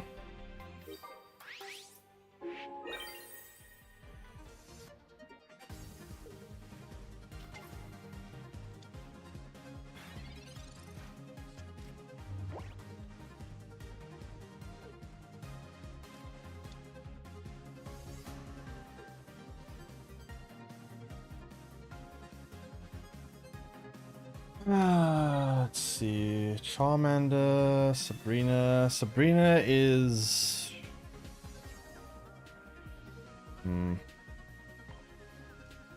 I guess I'm giving this up. It's gonna die anyway quite easily. Problem is though, if I go Sabrina here, no, actually no, Sabrina. We'll see.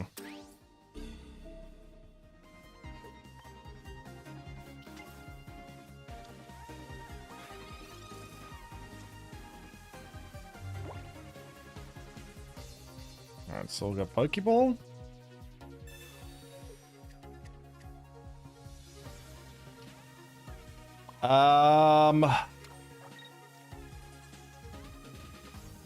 No, if they have Charizard, I'm just dead. If they don't have Charizard, though, I might be fine. I don't even know why I'm using Giovanni here, but...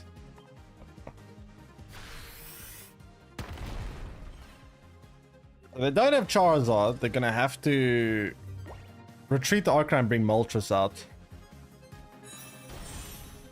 They can Charmeleon. Oh, that means they got Charizard, right?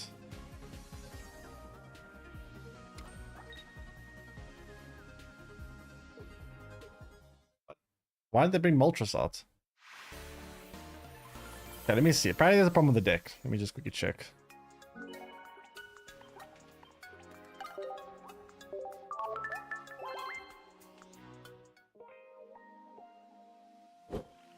Thanks, follow Rainbow Bear. Welcome to stream. Oh, I do only have one Machamp. Yikes. Okay, let me fix that.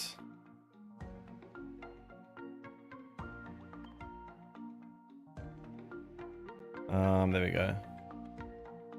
Do I have too much of here?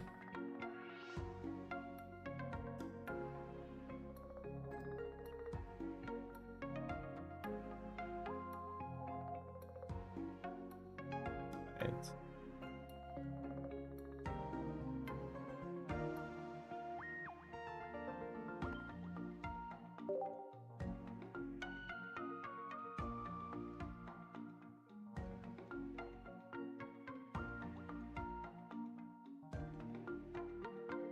Huh? I got too much shots, too much chokes. I see the problem, yeah. Alright, 1 second. Let me fix that.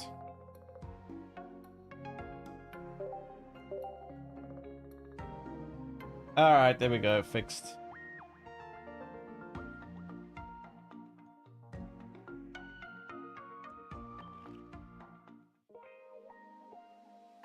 They lied? But who lied? Where's the new set? Supposed to be today? It's coming out in like 18 hours from now. It is today if you live in the US. If you don't live in the US, then yeah, you have to wait till tomorrow.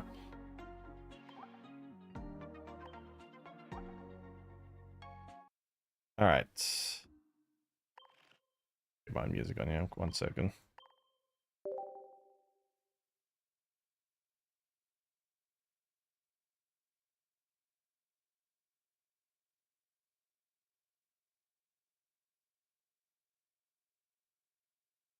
Alright.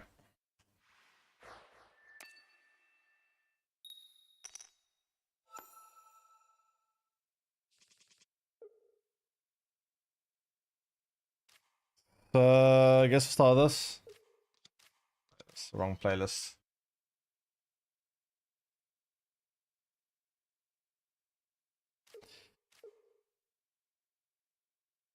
Alright, so opponent's playing Lumineon. I need to stop spamming. Why is just spam bot? Holy crap.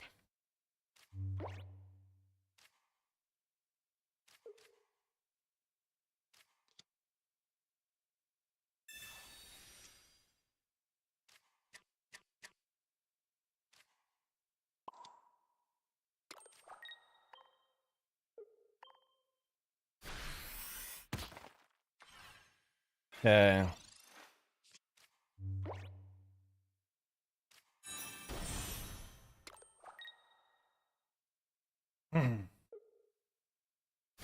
Okay.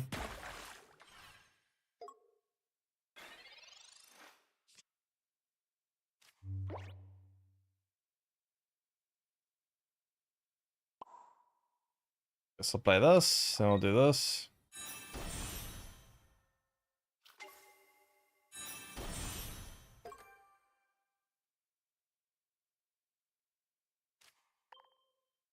Okay. So next turn we take out Lumineon. Hitmonlee is doing pretty good.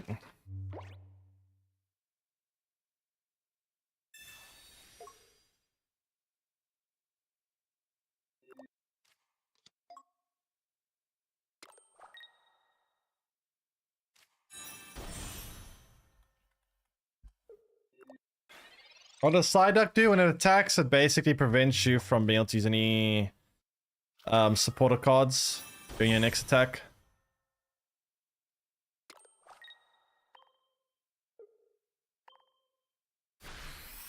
I mean, they're kind of dead, right? Once we get Machamp forward, they're just screwed.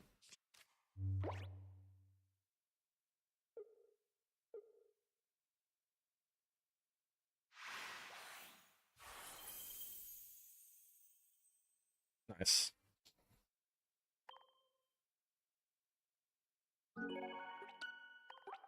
Hmm.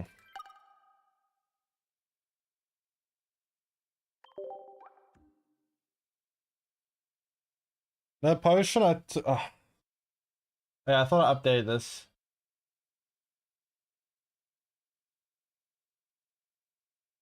Wait, what? I thought I took this up potion out. 1 second. Ah, there we go. 1 second.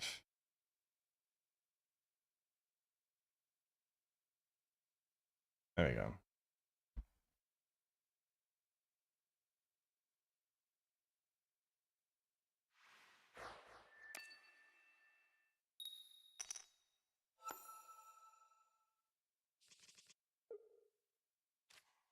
We got Machamp. And then we'll see from there.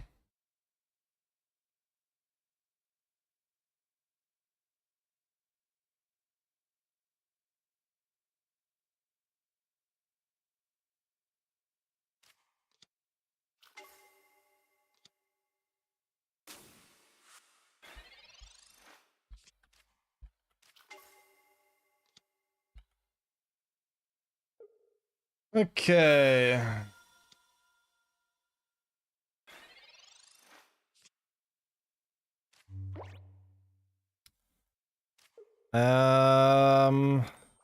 Landed, eh?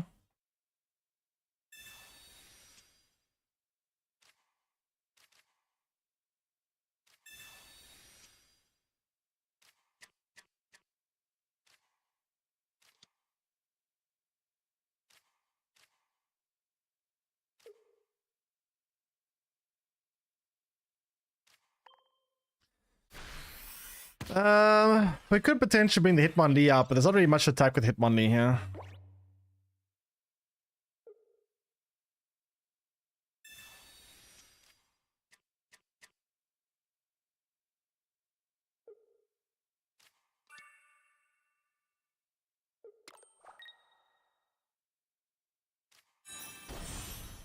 Salazzle.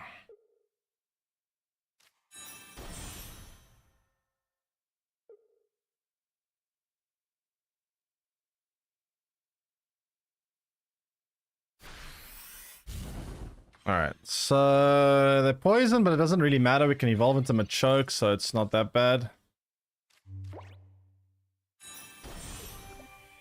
I do kind of need to draw my Machamp, though.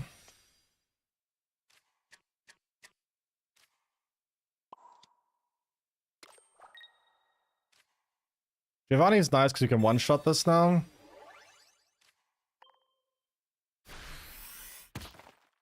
They're likely to bring the other one out, though. What does Amber do? What, old Amber? It's just a fossil you need to evolve into, Aerodactyl.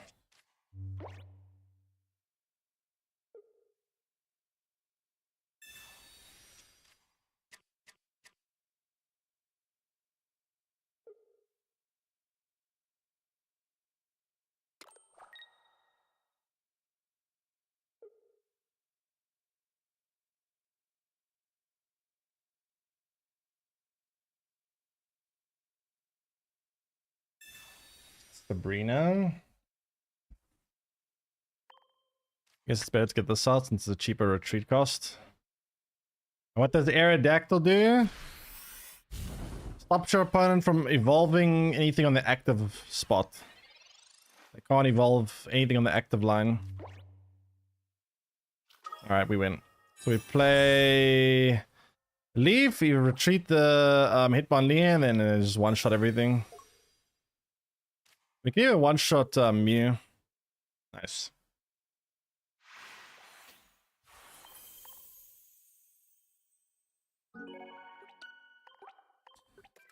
I wonder if Machamp will ever make use of Lucario. I mean, Machamp will be able to do 140 damage a hit with Lucario, which isn't bad. 160 with 2 Lucarios, that's a bit ambitious though, trying to get 2 of those established.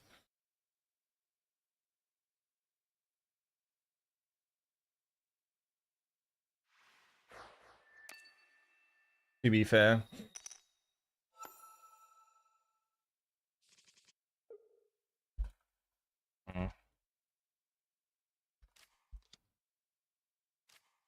Let's start the year and then we'll see from there.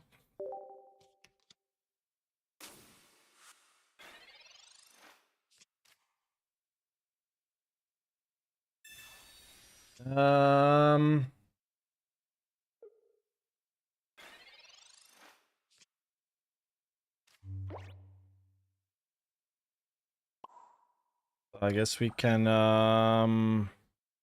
evolve this next turn. Hitmonlee is also not bad to have here. Oh, we got the full evolution line, nice. That's good. Alright. Okay.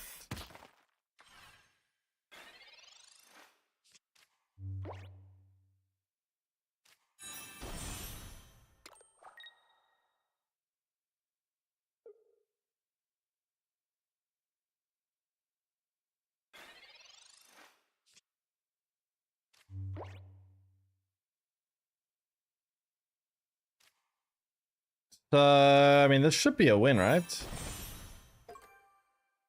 a shame we don't have Giovanni, else the game would be over right now. I don't really see how they're winning this after this. Looks pretty doomed for them.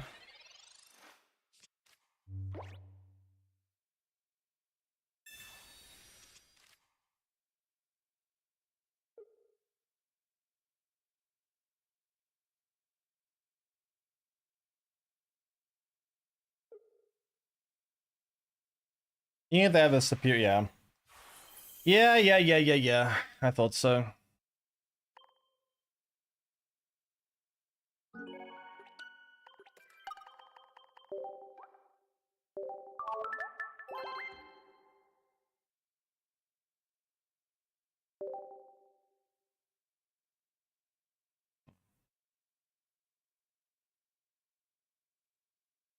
Okay. Players not active in the game. It is. You need to update the game. Make sure you're updating.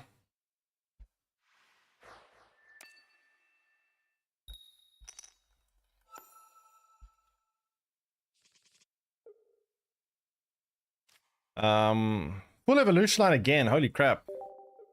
How are we doing this all the time?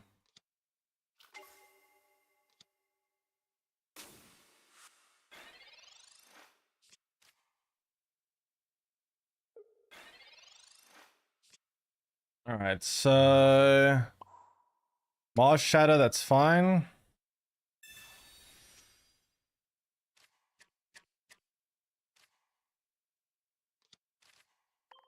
And then we play Machoke, and then we play Machamp. We have the perfect curve for it all. Seems pretty good to me.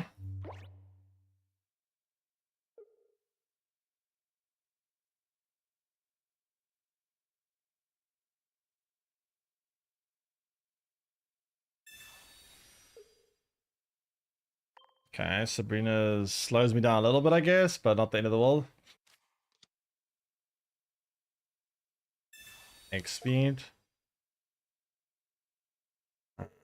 Okay.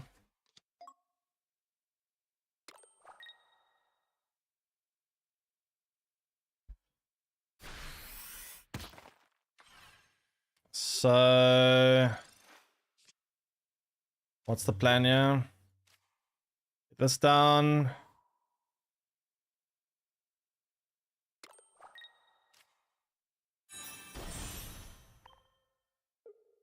I guess we could take this out next turn. Alright, sure.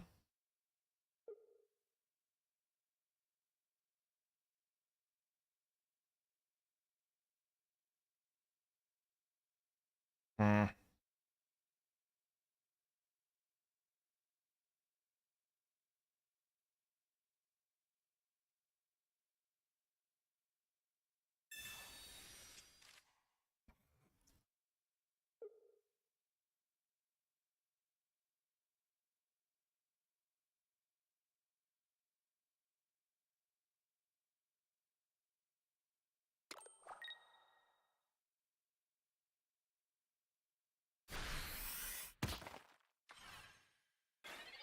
Champion.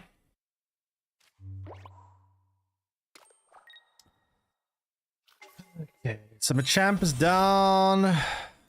Take out the Mars Shadows, they can't trade back here, and they're kind of screwed, right?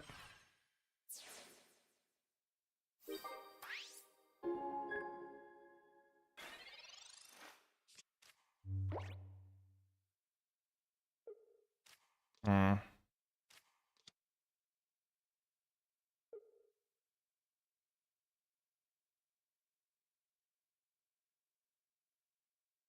I don't see how they win yet. This is just doom for them.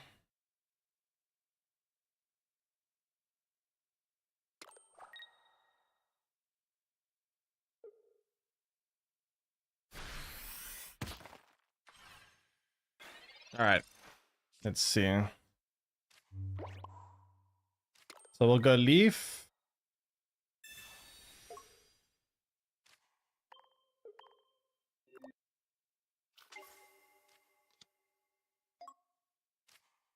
And then they're kind of just dead. I mean, I guess if they have Aerodactyl here and Giovanni that can take out my Machamp, then I'm kind of dead. But we'll see. Hopefully they don't have that. Sonny, why are you always spamming? Can you please explain to why it's just spammer?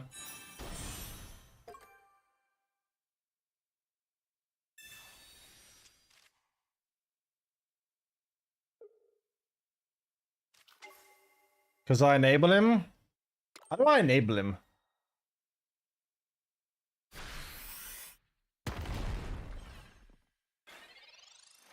I hardly see how this is my fault.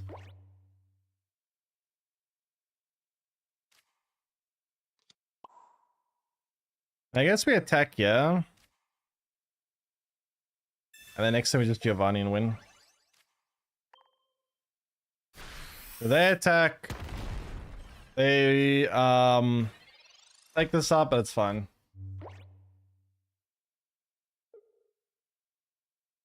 We should be good, yeah.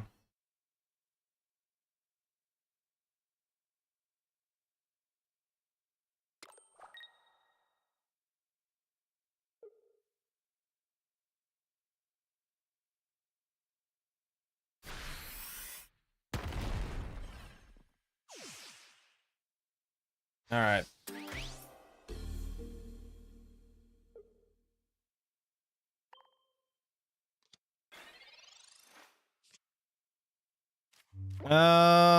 So we evolve. Oh.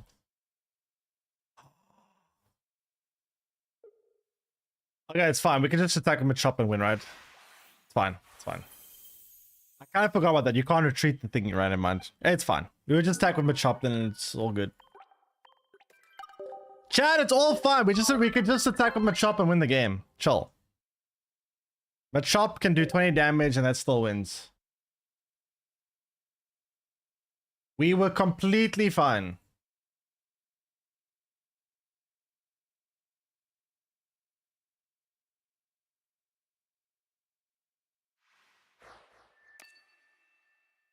All right. All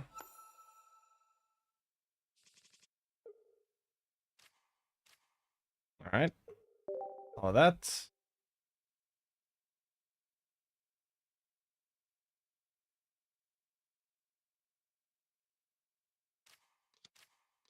And then we'll see from there.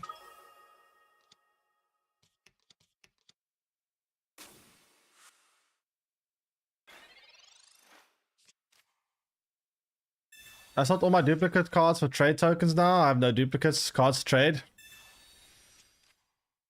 No, I don't know. I mean, obviously, you need to keep a little bit left to do the actual trades themselves.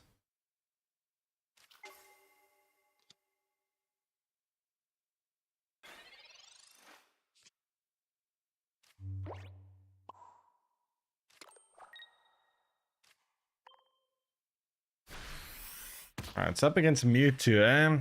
Problem is, they're gonna have type advantage, which is kind of bad for me. Type advantage is a big downside, yeah. And they got to, they got 2 Mewtwo's, which is kind of scary. Oh boy.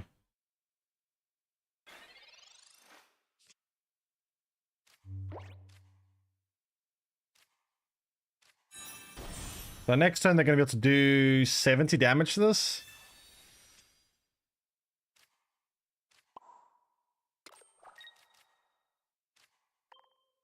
They'll give us free tokens later, like Stardust.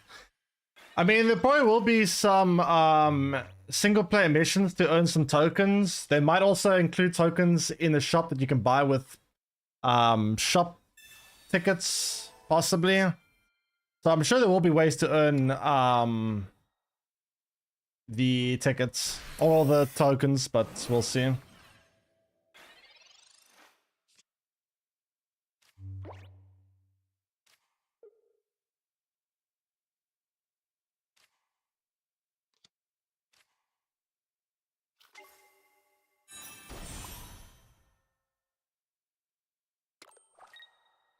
Okay, bonk. Okay, so 1 Mewtwo is down, that's good.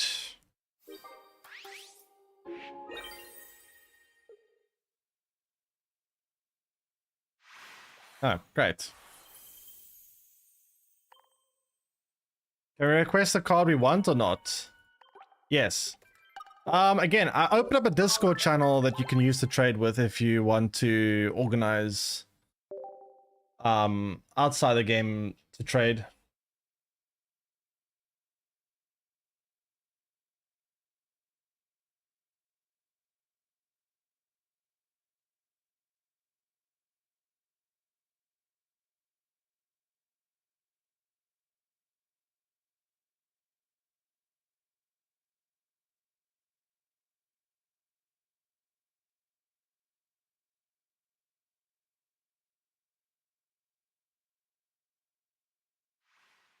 Okay.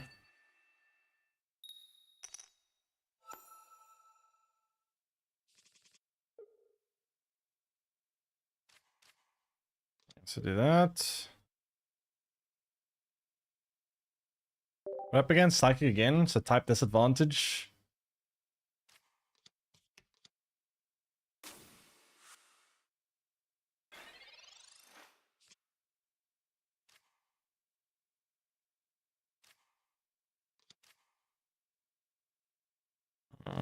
Professor. Complaints about trading? I don't know, man. The only like legitimate thing that I think is annoying with trading is the fact that if you have to burn your duplicates to get the tokens for it, you might end up having a hard time in some cases to have enough duplicates left to actually trade.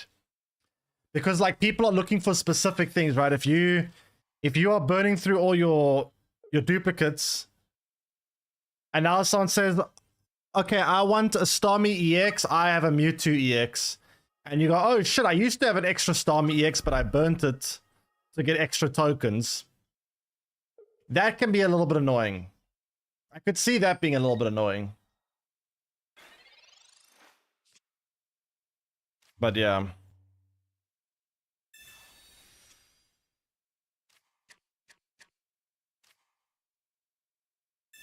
I think that has some element of frustration, because that means that essentially if you want to optimize your trading, you essentially have to keep...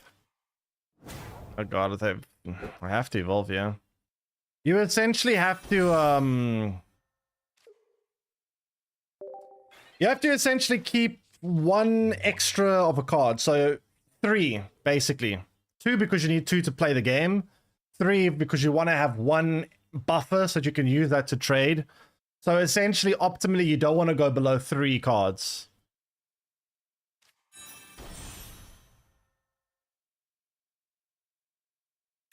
Basically.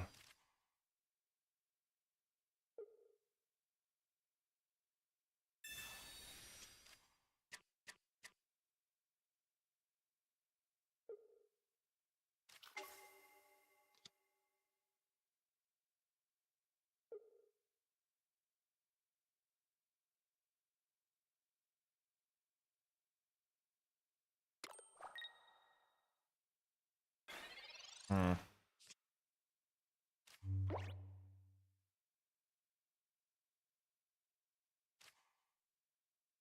I'm guessing this.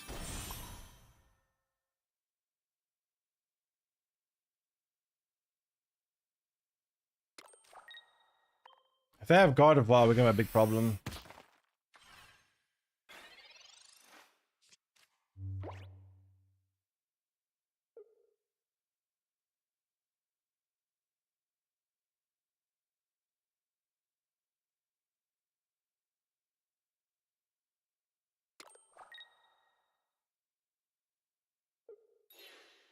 And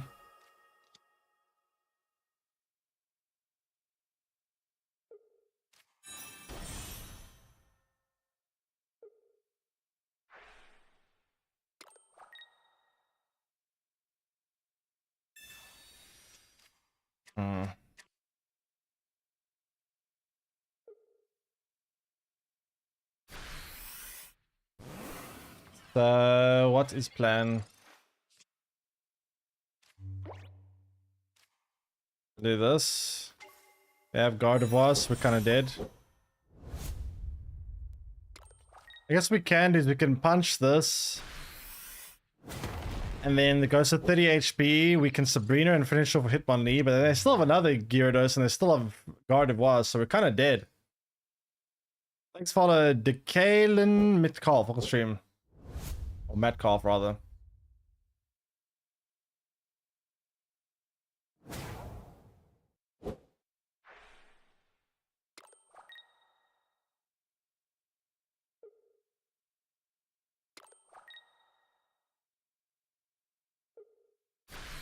Alright, let's see.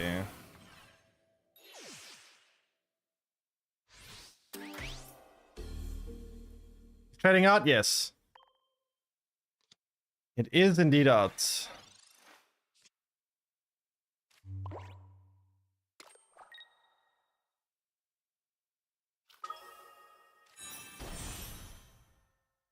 So, is Sabrina here?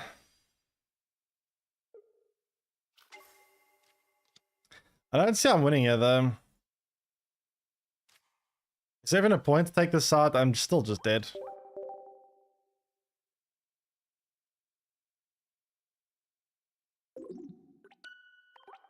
You have to burn 10 3 diamond cards to trade what I mean, wait, can you actually burn 3s? Actually, see something. No, you can burn 4 of the. Wait.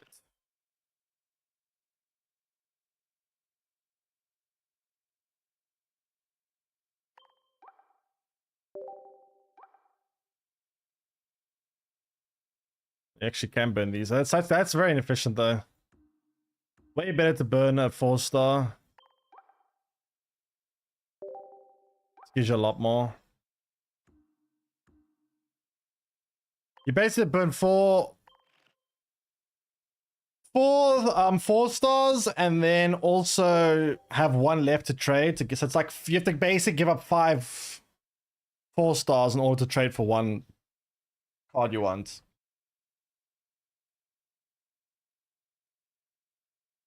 Essentially.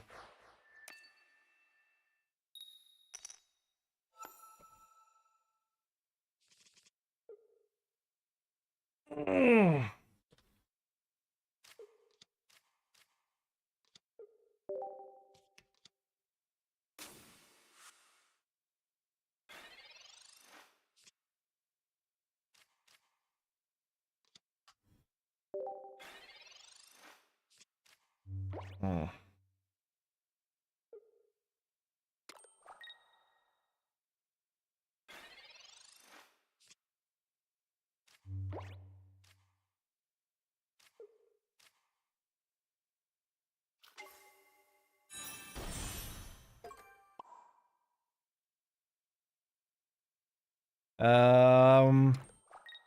Well, it stops it from being able to evolve the Abra for now, I guess.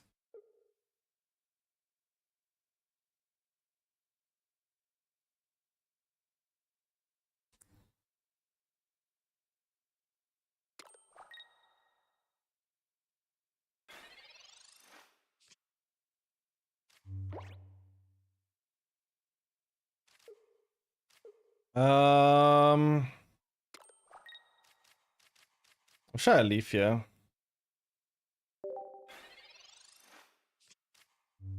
But yeah, I don't know. Trading is... It is a little bit annoying in some ways, but overall, I think if you're using trading specifically to just fill the gaps in your collection where you have like very specific cards you're looking for,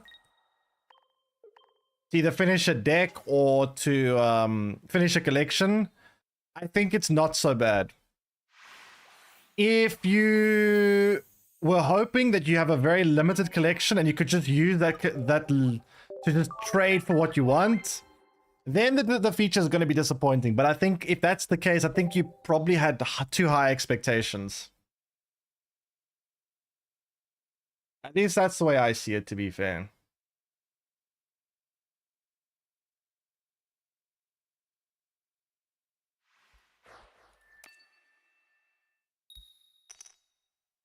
Oh, more expensive to trade than 1 stars? Even 2 stars, by the way. It's kind of weird. They made 2 stars the same as 1 stars. I don't know why.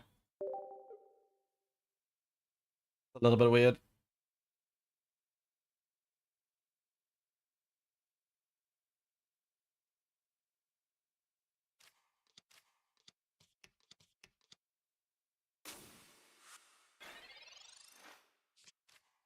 Um...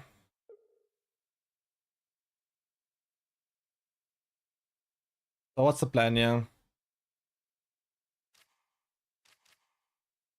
Besides waiting for opponents?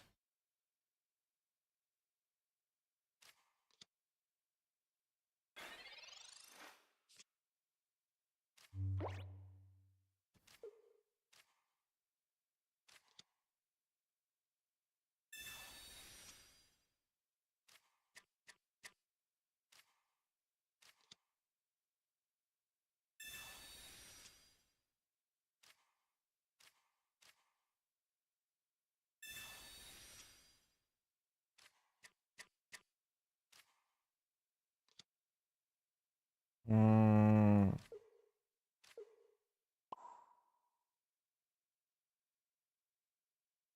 I guess you put energy. Yeah, I don't really want to attack 20 damage to 20 damage back. Doesn't really feel worth it. Yeah, from packs, 4 diamonds have lower odds than 1 star. Wait, really? That's kind of weird.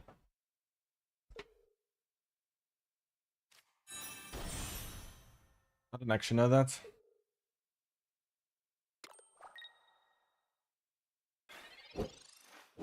Thanks, follow this Rowock stream. Okay, so we'll go Aerodactyl here. Hello. And then we'll try to deal with that soon, I guess. Maybe I should put 1 energy attacked with... Nah, I need Leaf for that. To be fair, it's hard to retreat without Leaf. I can't need Leaf badly here.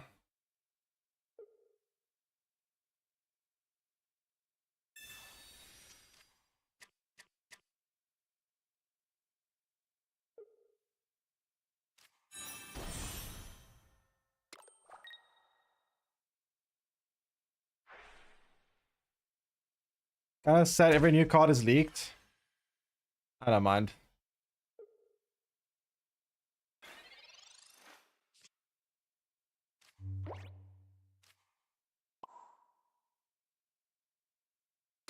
And they already have Greninja set up. That's kind of annoying.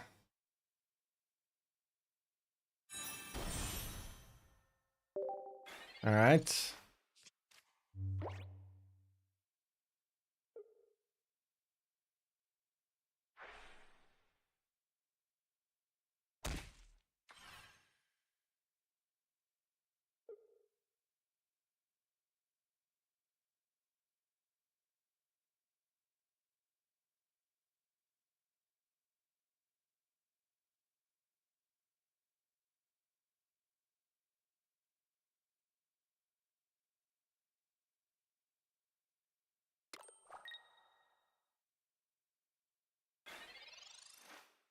Hmm.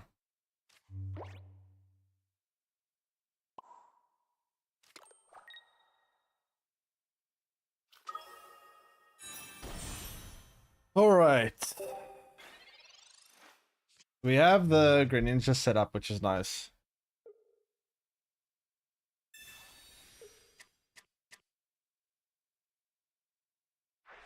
Dragon tank meta has been the least fun for me. Well, get ready for the helmet. It's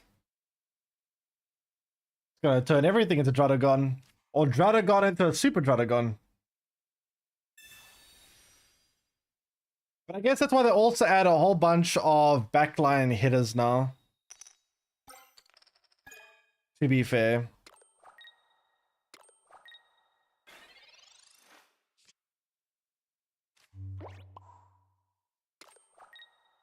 Hopefully meta shifts. I mean, they added a bunch of new tools to attack the backline, but they also added some new tools to kind of wall. So, I don't know, it's a bit of a give and take.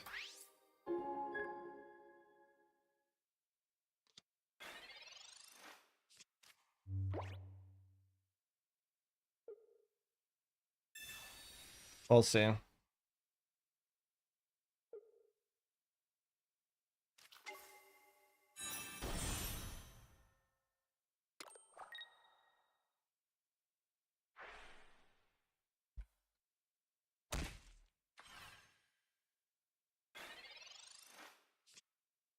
Alright, so let's plan.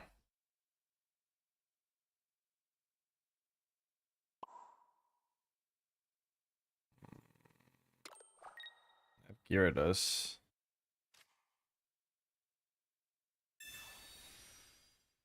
It's a bit of a problem.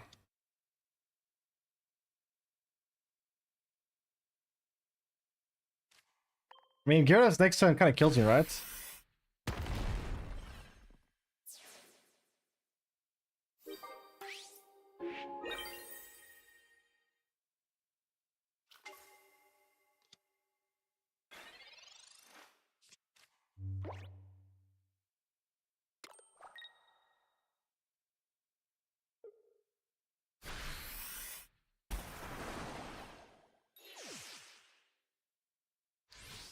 How do we deal with this now? We don't, we just lose. Rip. Yeah, once Gyarados comes online, it's a bit of a problem.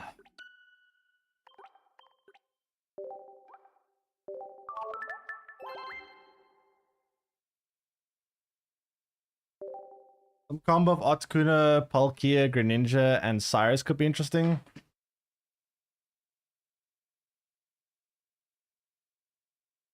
Yeah, I mean, there's going to be a lot of new decks to try, for sure. But again, I do think within like 2 weeks, it will probably be fairly solved.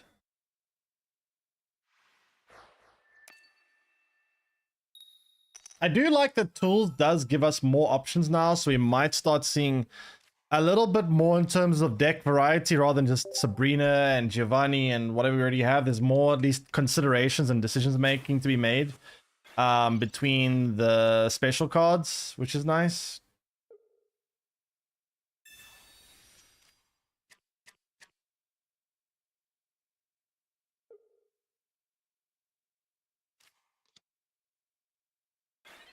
I wish we got more tools though. We only got 3, so it's not really that much.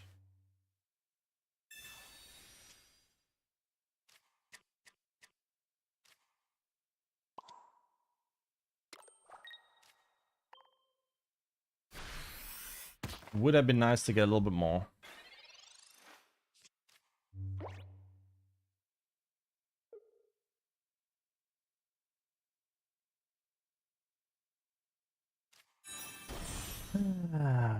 Brigadier.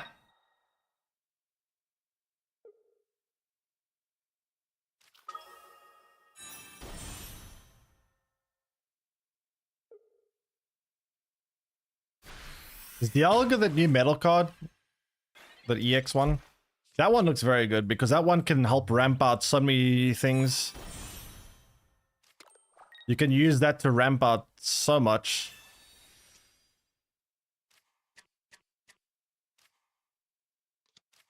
Alright, so we have Jivan? No, we don't. Ever Stormy though, how much energy is on it? 0, at least they can't attack with it unless they play Misty, I guess.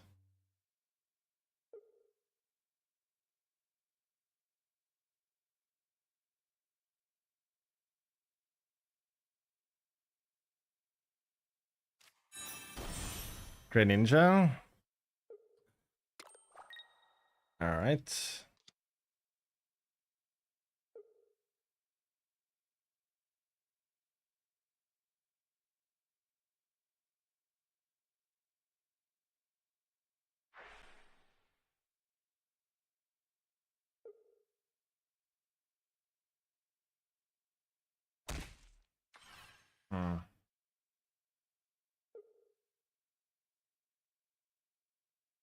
Right.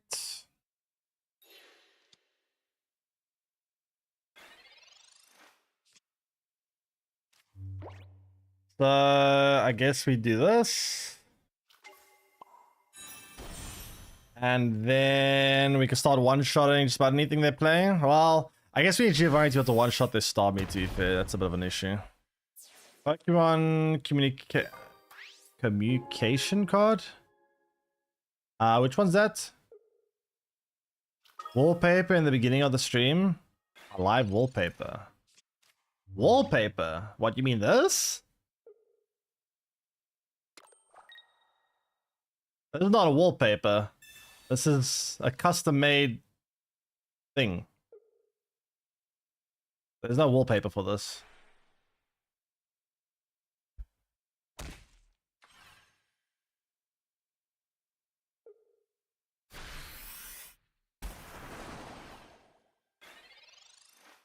Amazing. I mean, it's not a wallpaper though. That I had commissioned.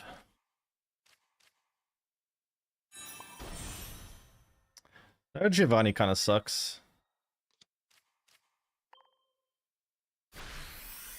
Doesn't use wallpaper engine? No, it's like it's a 10-minute video.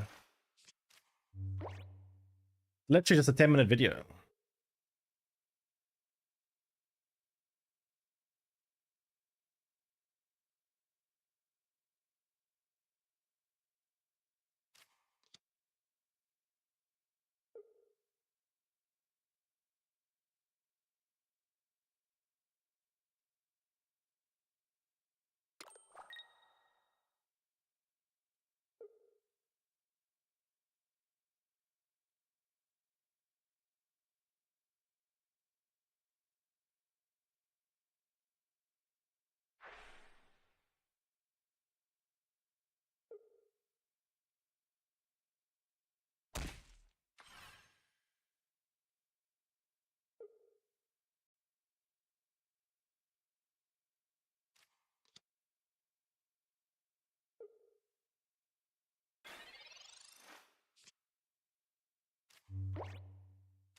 Okay. I could take that Stormy out now if I wanted to. I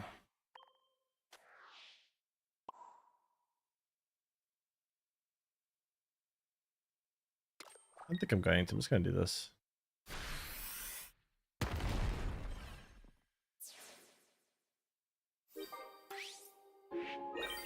Right.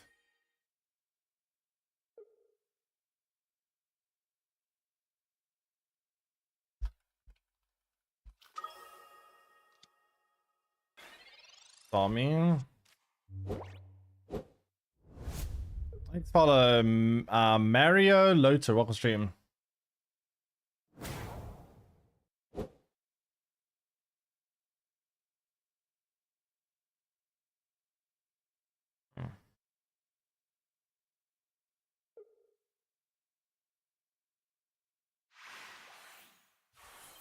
Nice.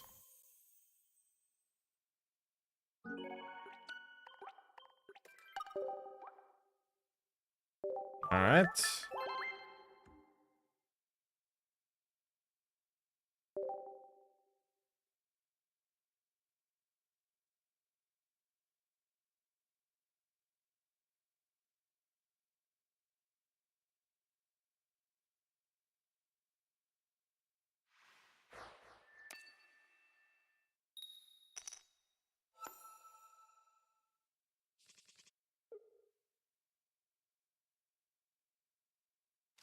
We'll play this, and we'll see from there.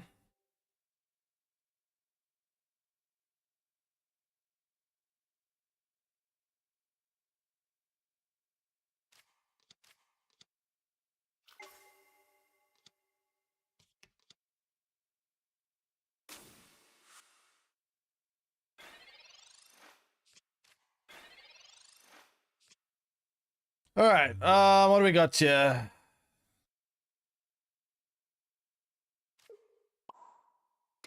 We have a full evolution line, which is nice. And we also have type advantage, which is great.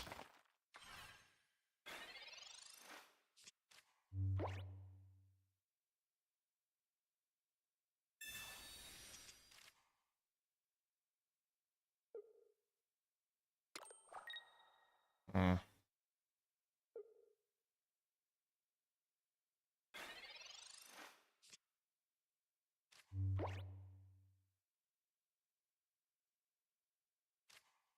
I'll play this. I'll play this. Yeah, this is quite a nice curve we got here.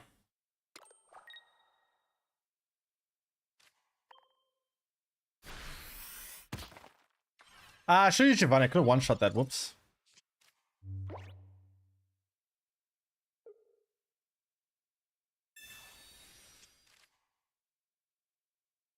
That was a bit of a mistake. Hope it doesn't end up mattering too much, but yeah, that was a bit of a mistake.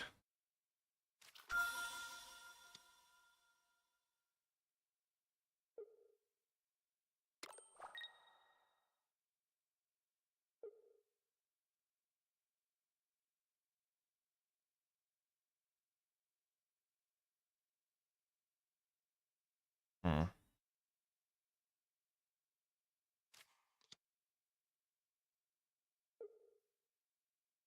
Okay.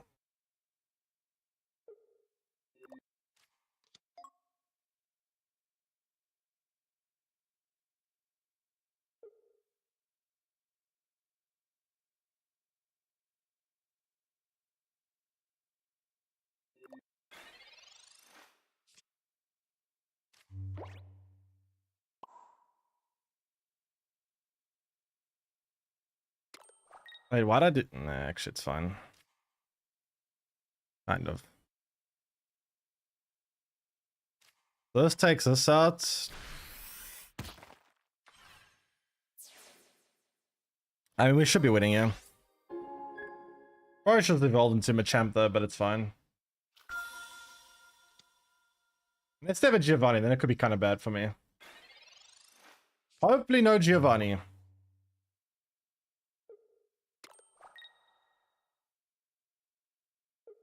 Hitmonlee insta wins. If I can draw, that'll be nice. To be fair, I should be just winning in regardless. I think.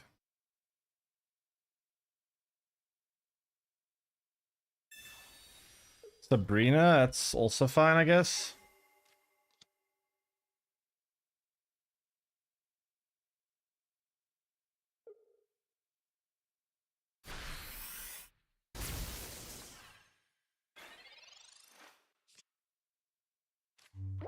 So we do this, this.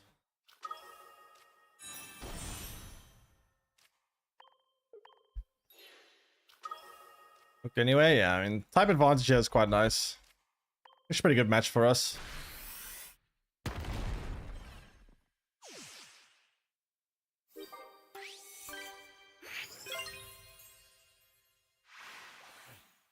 must say, after looking at the expansion,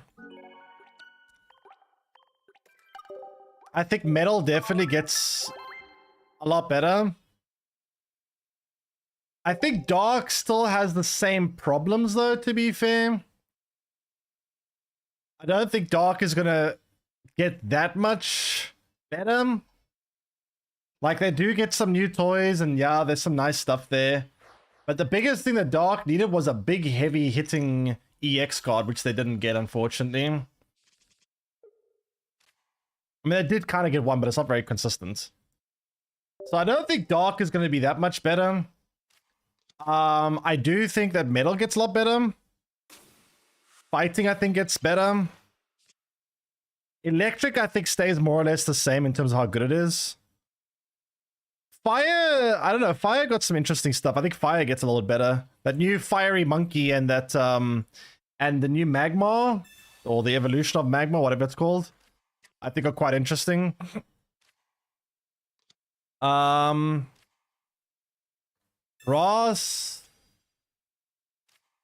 I can't remember if there's anything grass that stood out to me too much. I think Infinite will be good, but it'll be fun.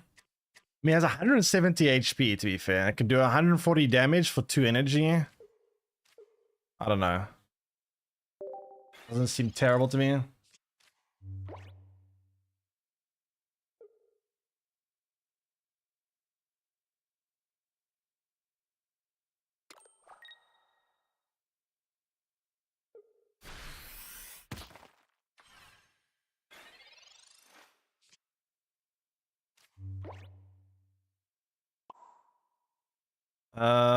I guess we're doing this.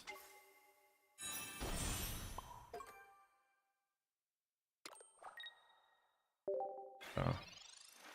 No giga power creep. I mean, the new tool, the cape, kind of power creeps, potion a little bit, I think. Because it's more unconditional, right? You can just put it on anything, even if the card is not damaged.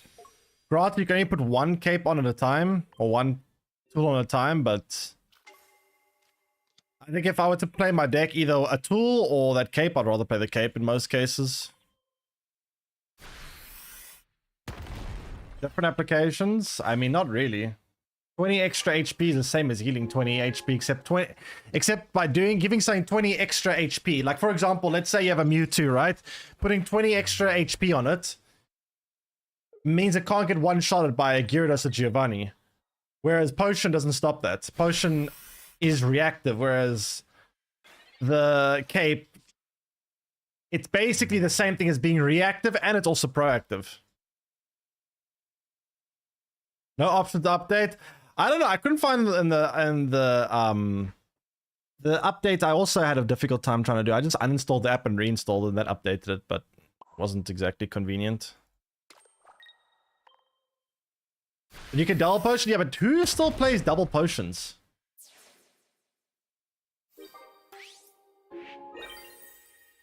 Who actually plays 2 potions still? Not many.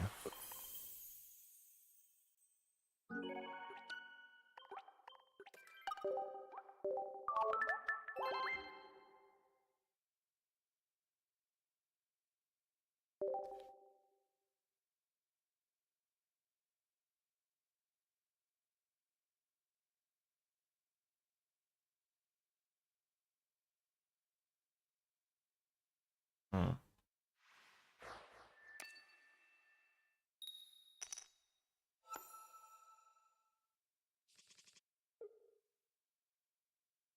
Okay.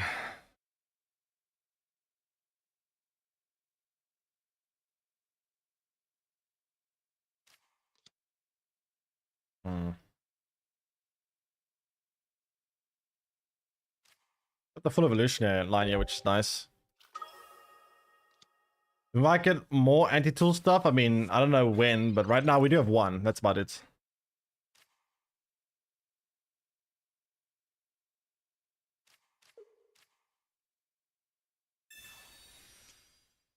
We currently have a basic type that can, which is actually not a bad card actually, but we don't really have that much. Just that.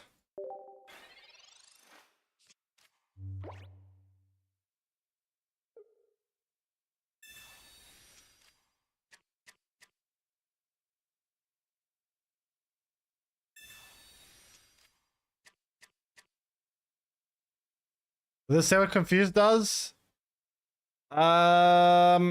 In the game, it's doesn't it say in the game? Isn't it like you flip a coin, if it's tails, you don't get to do your attack or something like that? Thanks, follow Carpin or stream.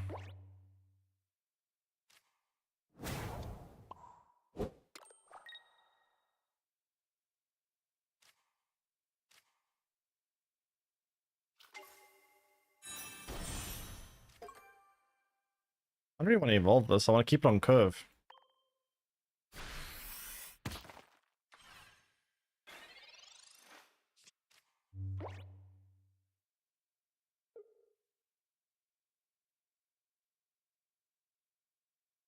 Okay.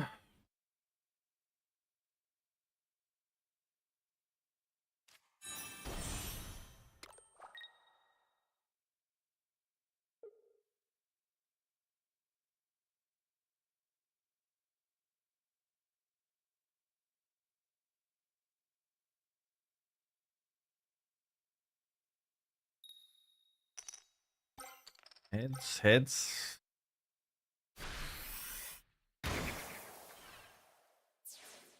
Kind of game over already. Double heads there just kills my whole evolution line now. That's annoying.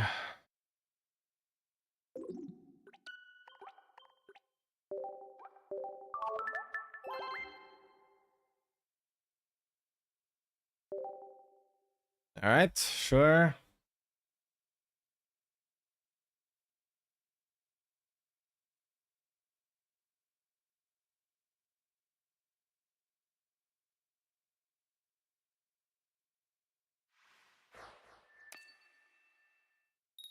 Okay.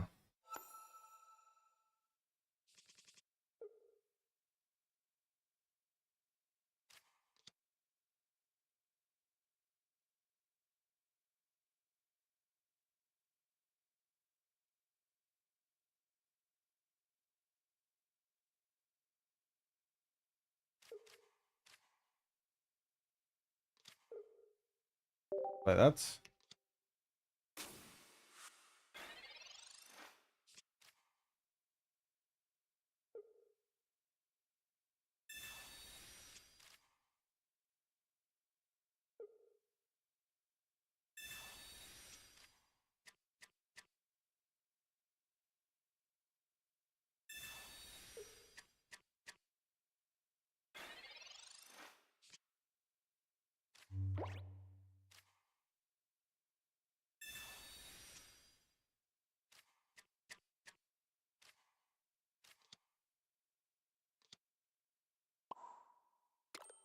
So ship with energy, yeah, right? It's more likely to attack with this early on. Maybe an event when they increase it, but for normal game, I don't think so. Increase deck size? I doubt it. That would be quite a strange change to make. Card games don't usually do that. What do you do with your 81k Stardust? That, I don't know. Stardust is a... I thought they would use Stardust as a trading currency, but I guess they went with a new one. If it wasn't for the fact that I put energy, I could have taken this out on the game here already. That's kind of annoying.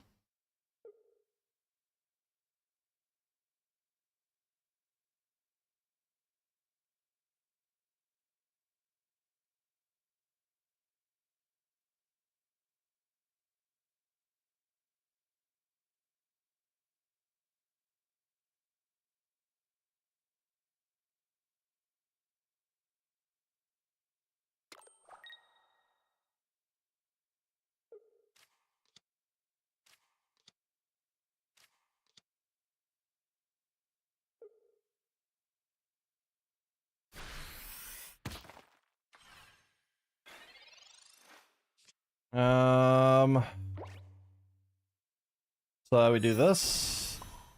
You can get the energy here. We use leaf. Take out them a chop. And then we should be fine, right?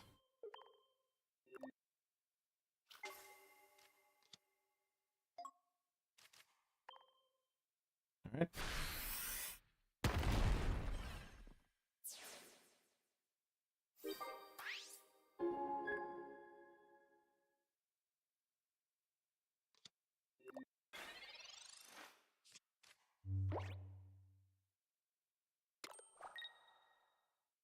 So they're playing Dome Fossil, they're playing Kabutops as well. That's interesting. Could be a GG, yeah. We also have Machamp ready to go, yeah, so I don't see how they win, yeah.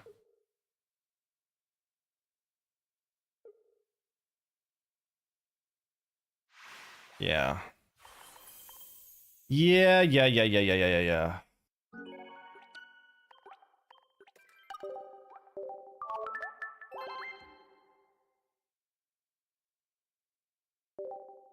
Alright.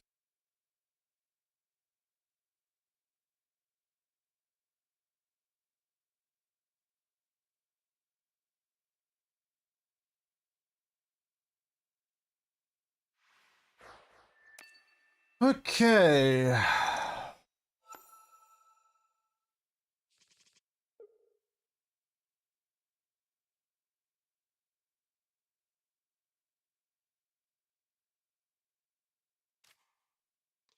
Let's play that, then we'll see from there.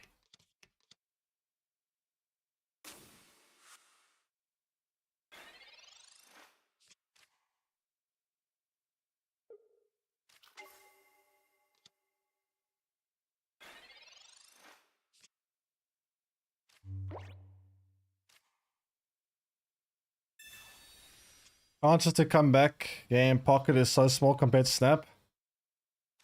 I actually don't know if that's true. I've seen quite a few situations where it looks like I'm dead or my opponent's dead, and I actually don't think that's true. I think there is a fairly decent... I should play Giovanni. That could have one-shot this. I forgot that it's basic type.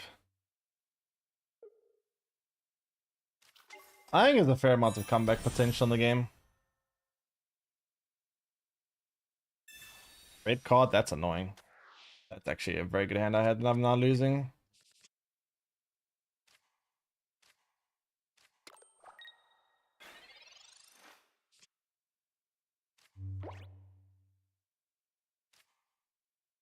I mean, at least we get the Machoke back, I suppose.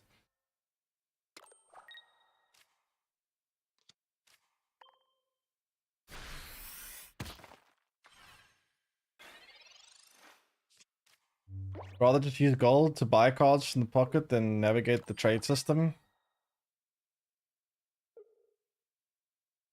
Yeah, more than 5 to yes, I have tested. You can have more.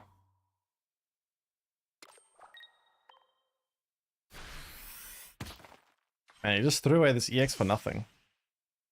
He does have Lapras here, which is quite big though. I'm just gonna play Sabrina and I have a hard time retreating this.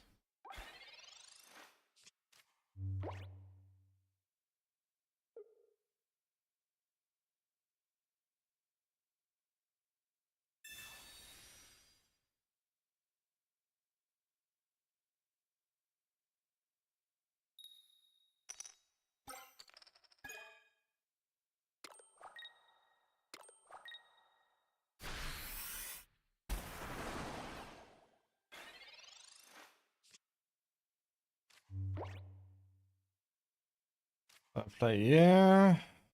Actually, no, I play Sabrina here.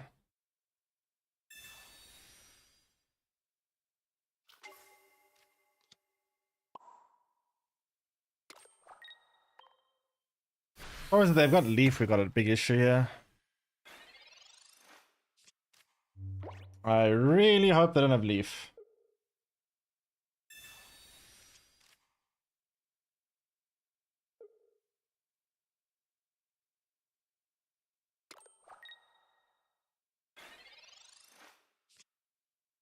Okay, I don't have Leaf, but...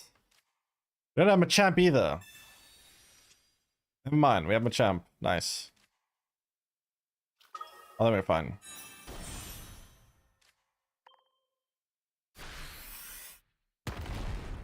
Nice.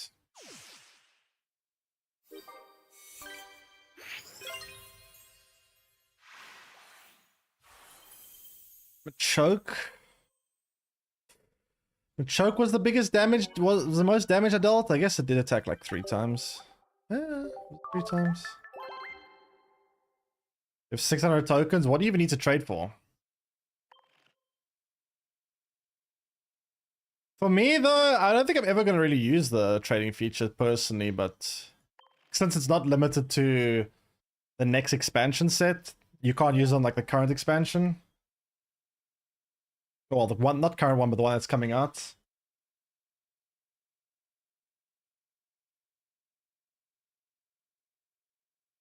Missing quite a few full arts.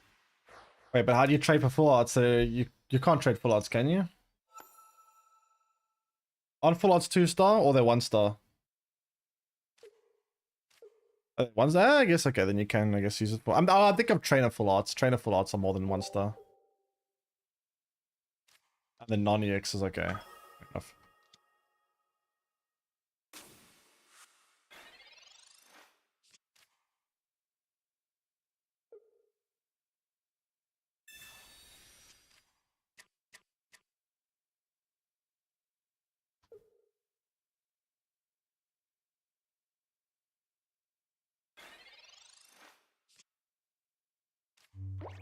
Alright, so I got Pokeball here.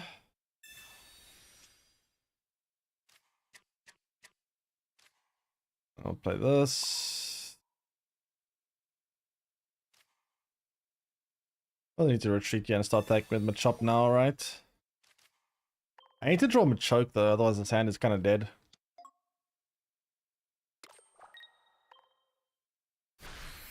Alright.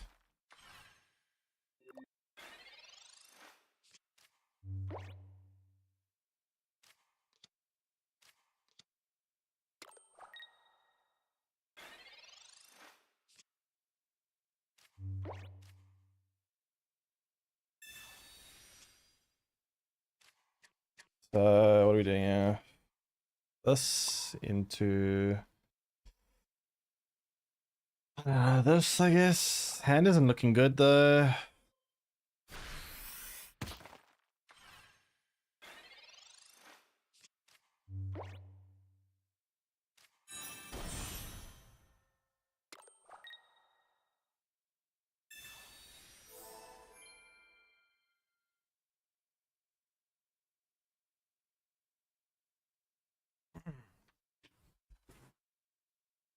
Let's see, heads. Heads.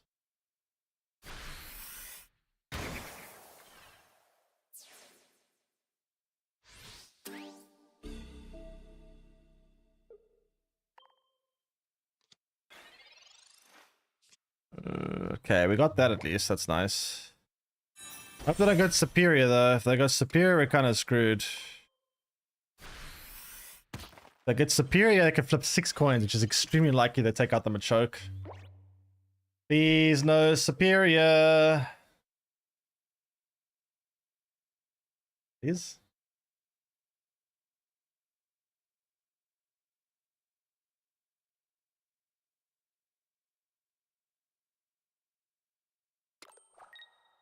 Ready, please? Potion.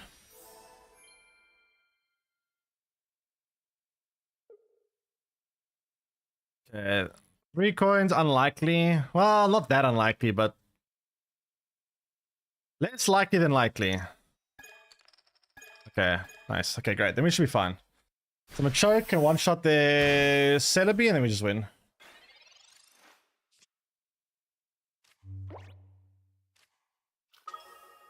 Nice.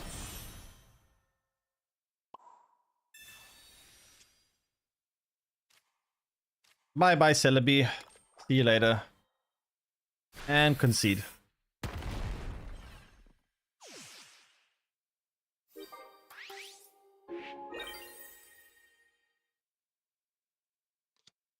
Almize. Alright.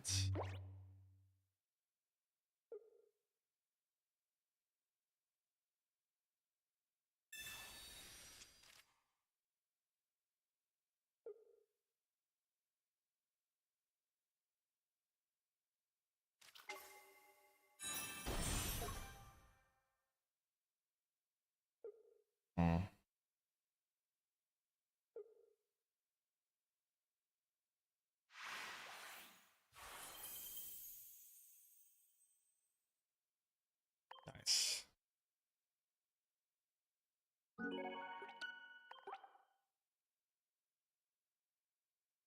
Okay.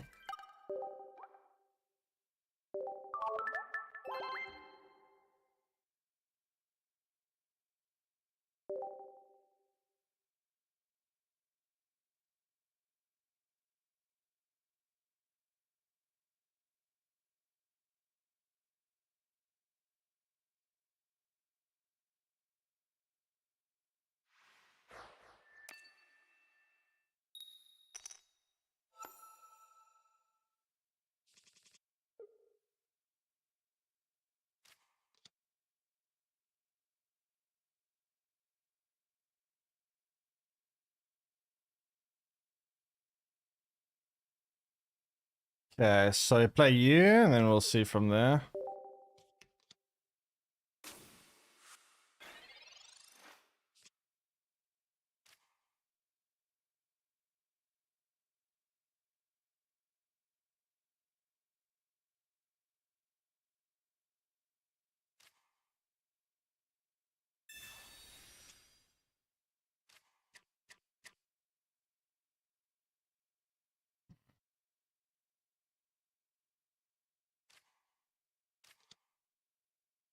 Okay.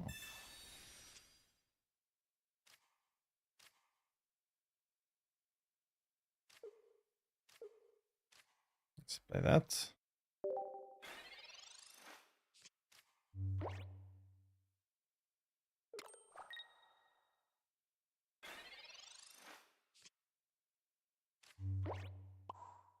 Um,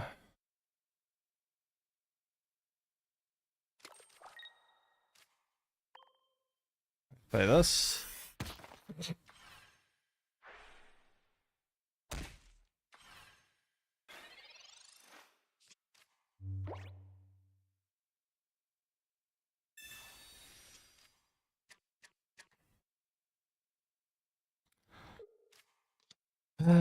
Is there a point in attacking this though? That's a question. Oh, I have that T40 instead of 20. Yeah, that's kind of what I'm worried about as well. Kind of spooky.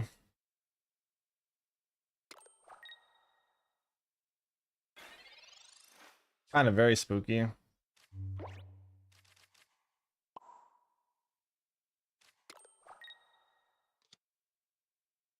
Okay.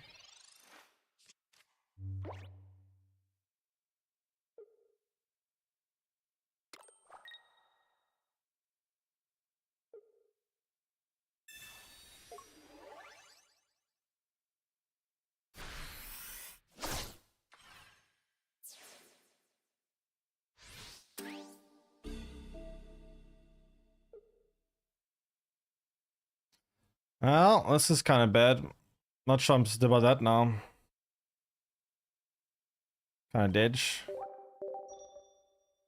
Kind of didge. Yikes.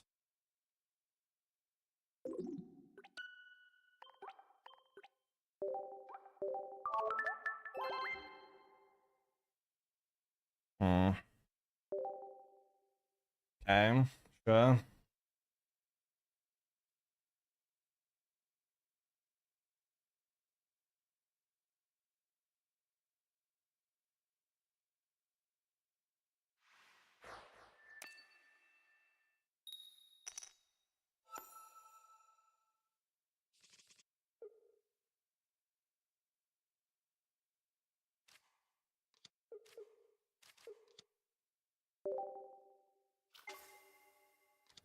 Apris.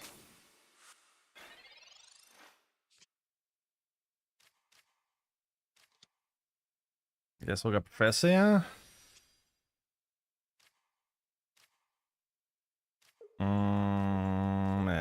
Whatever. Next time you probably got Aerodactyl. We'll see from there.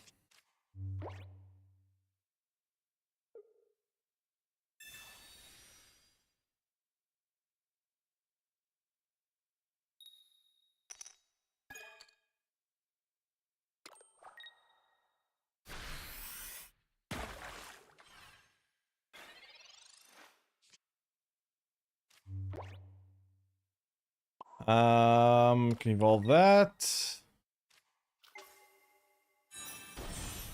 Nice Misty.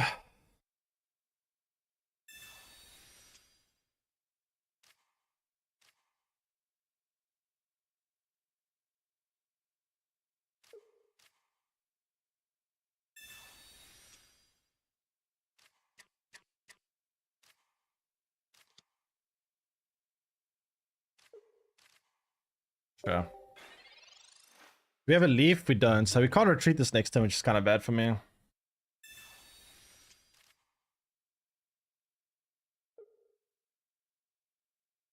Okay. All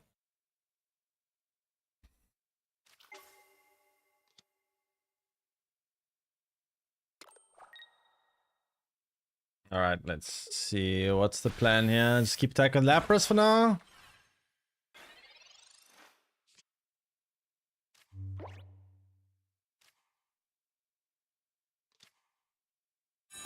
I guess we next time we put energy or retreat this.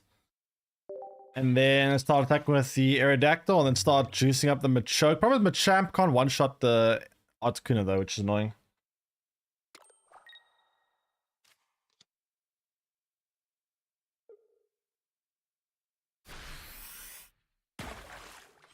Pay attention to the game. I'm paying attention to the game. So we retreat this. I guess I could have put one energy here first, and then yeah, I suppose I could have got 20 extra HP, and then I could have taken that out, I suppose. Yeah, I guess. We do have Sabrina though, so maybe it's fine. Doesn't really matter that much. We can always take this out, and then Sabrina. Well, unless there is... Oh, yes, we could have taken out the Magikarp, I suppose, with Hitmonlee. Maybe that would have been better, actually. Hitmonlee would have probably been good.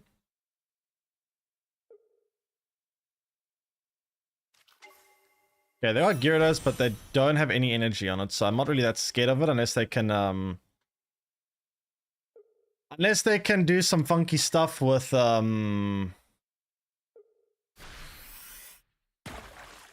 should I call it? I'm not really that concerned.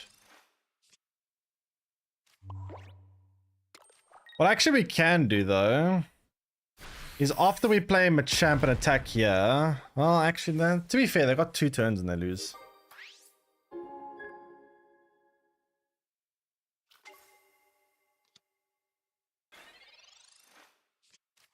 So they're banking on a Misty High Roll, otherwise they can't win.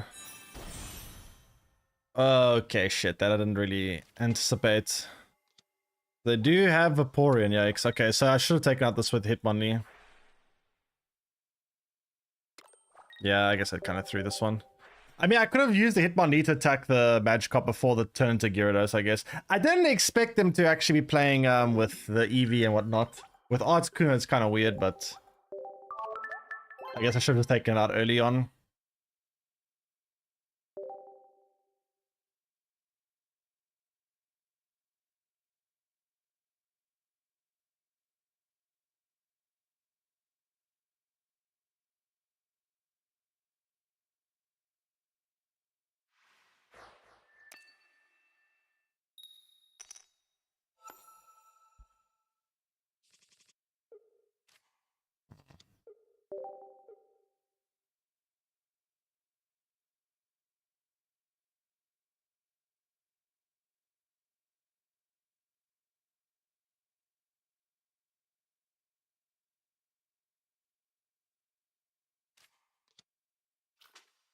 Damn.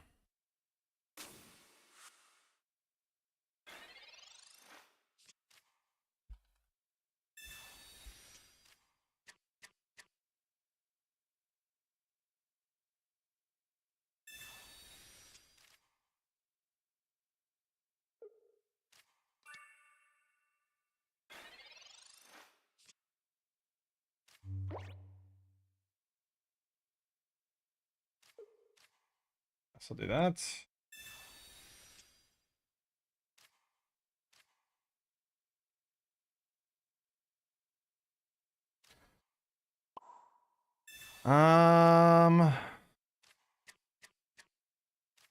That, this.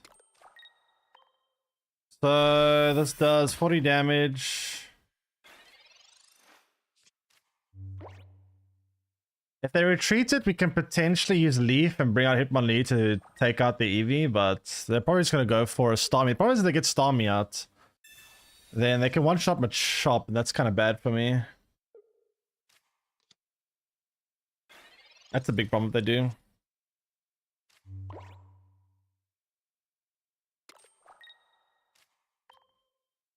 They got Stormy, we're kind of dead, yeah.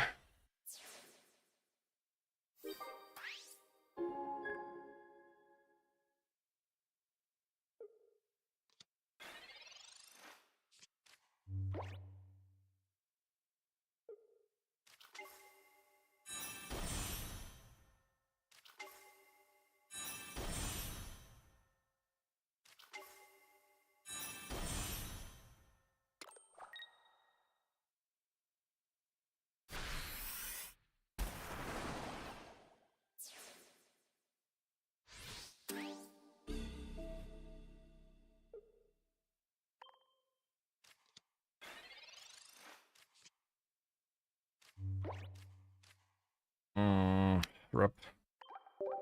I can't do anything about that. That's a pretty good end. My hand was kind of trash too.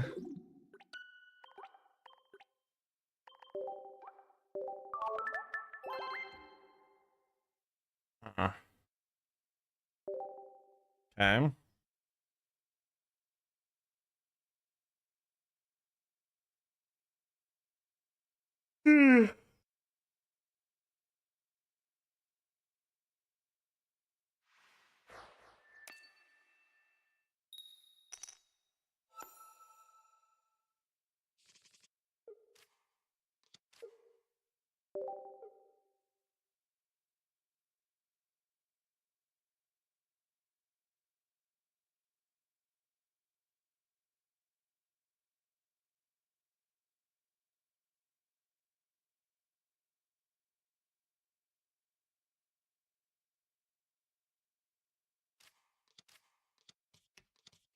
Naveen.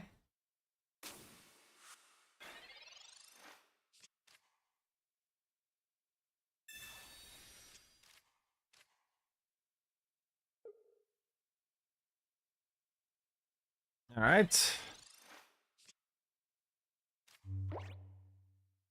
what are we doing here? Playing Pokeball, then Professor. We need to draw him a choke. We got Hitmonlee, which don't have Leaf Force, so I can't really retreat this Machoke. I guess we're just doing that for now. If I can draw him a choke next turn, I can take the Snivy out though, which is nice. Let's see.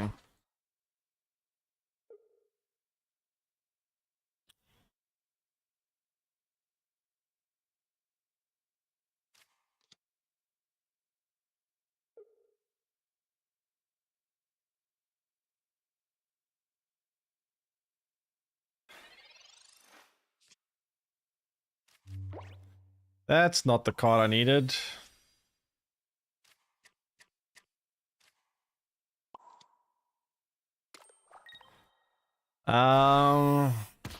Could potentially Giovanni next turn to one-shot the Snivy, but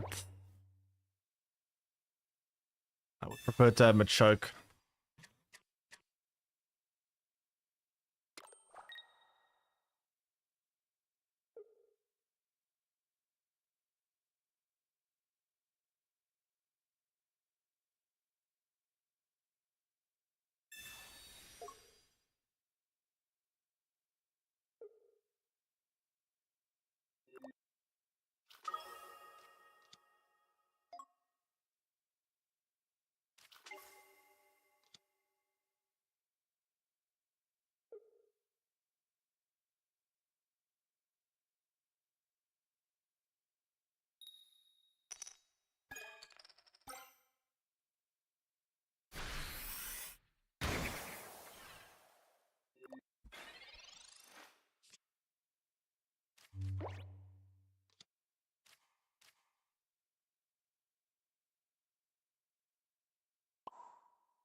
This is a problem.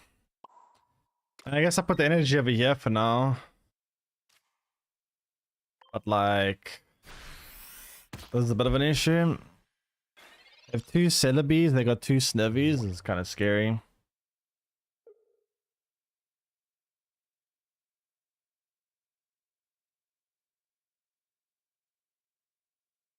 Hmm.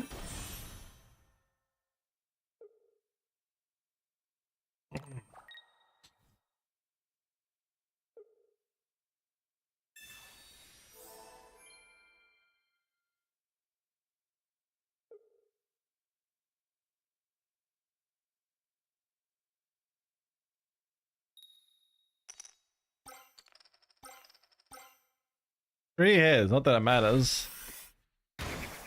Oh boy, if I don't get my Machoke ASAP, I'm kind of dead.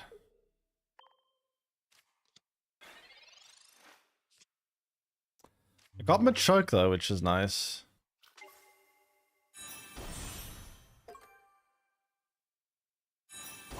I think I'm actually going to put the energy here. Not going to put it there. That way next time I can retreat this, use Giovanni and one-shot Celebi, which is quite important. I just need them not to take up my Aerodactyl. Problem is if they're superior, they're going to flip 8 coins, and that makes it quite likely to one-shot the Aerodactyl. Should we evolve that fossil? In hindsight, maybe not, actually. Yeah, I should let them take out the fossil. Probably let them take out the fossil. I'll still got this Hitmonlee on the board. Which means if they take out the fossil and I bring out Machamp, they can potentially put the energy on the second Celebi after I take this one out, and then... well, they would flip... I guess I don't even flip 2 coins there, but yeah, I guess maybe this is just doomed now. I was going to attack with this, and then I realized it's actually just put the energy there.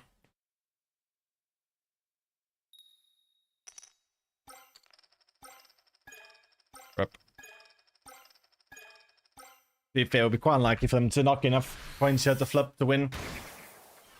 Alright, I think I'm going to record there a little bit early today because I want to make some YouTube videos. So I want to go do some recording and whatnot. Tomorrow we'll be on probably a bit earlier to cover the expansion and go through. Tomorrow we're going to be playing a lot of decks. So tomorrow we are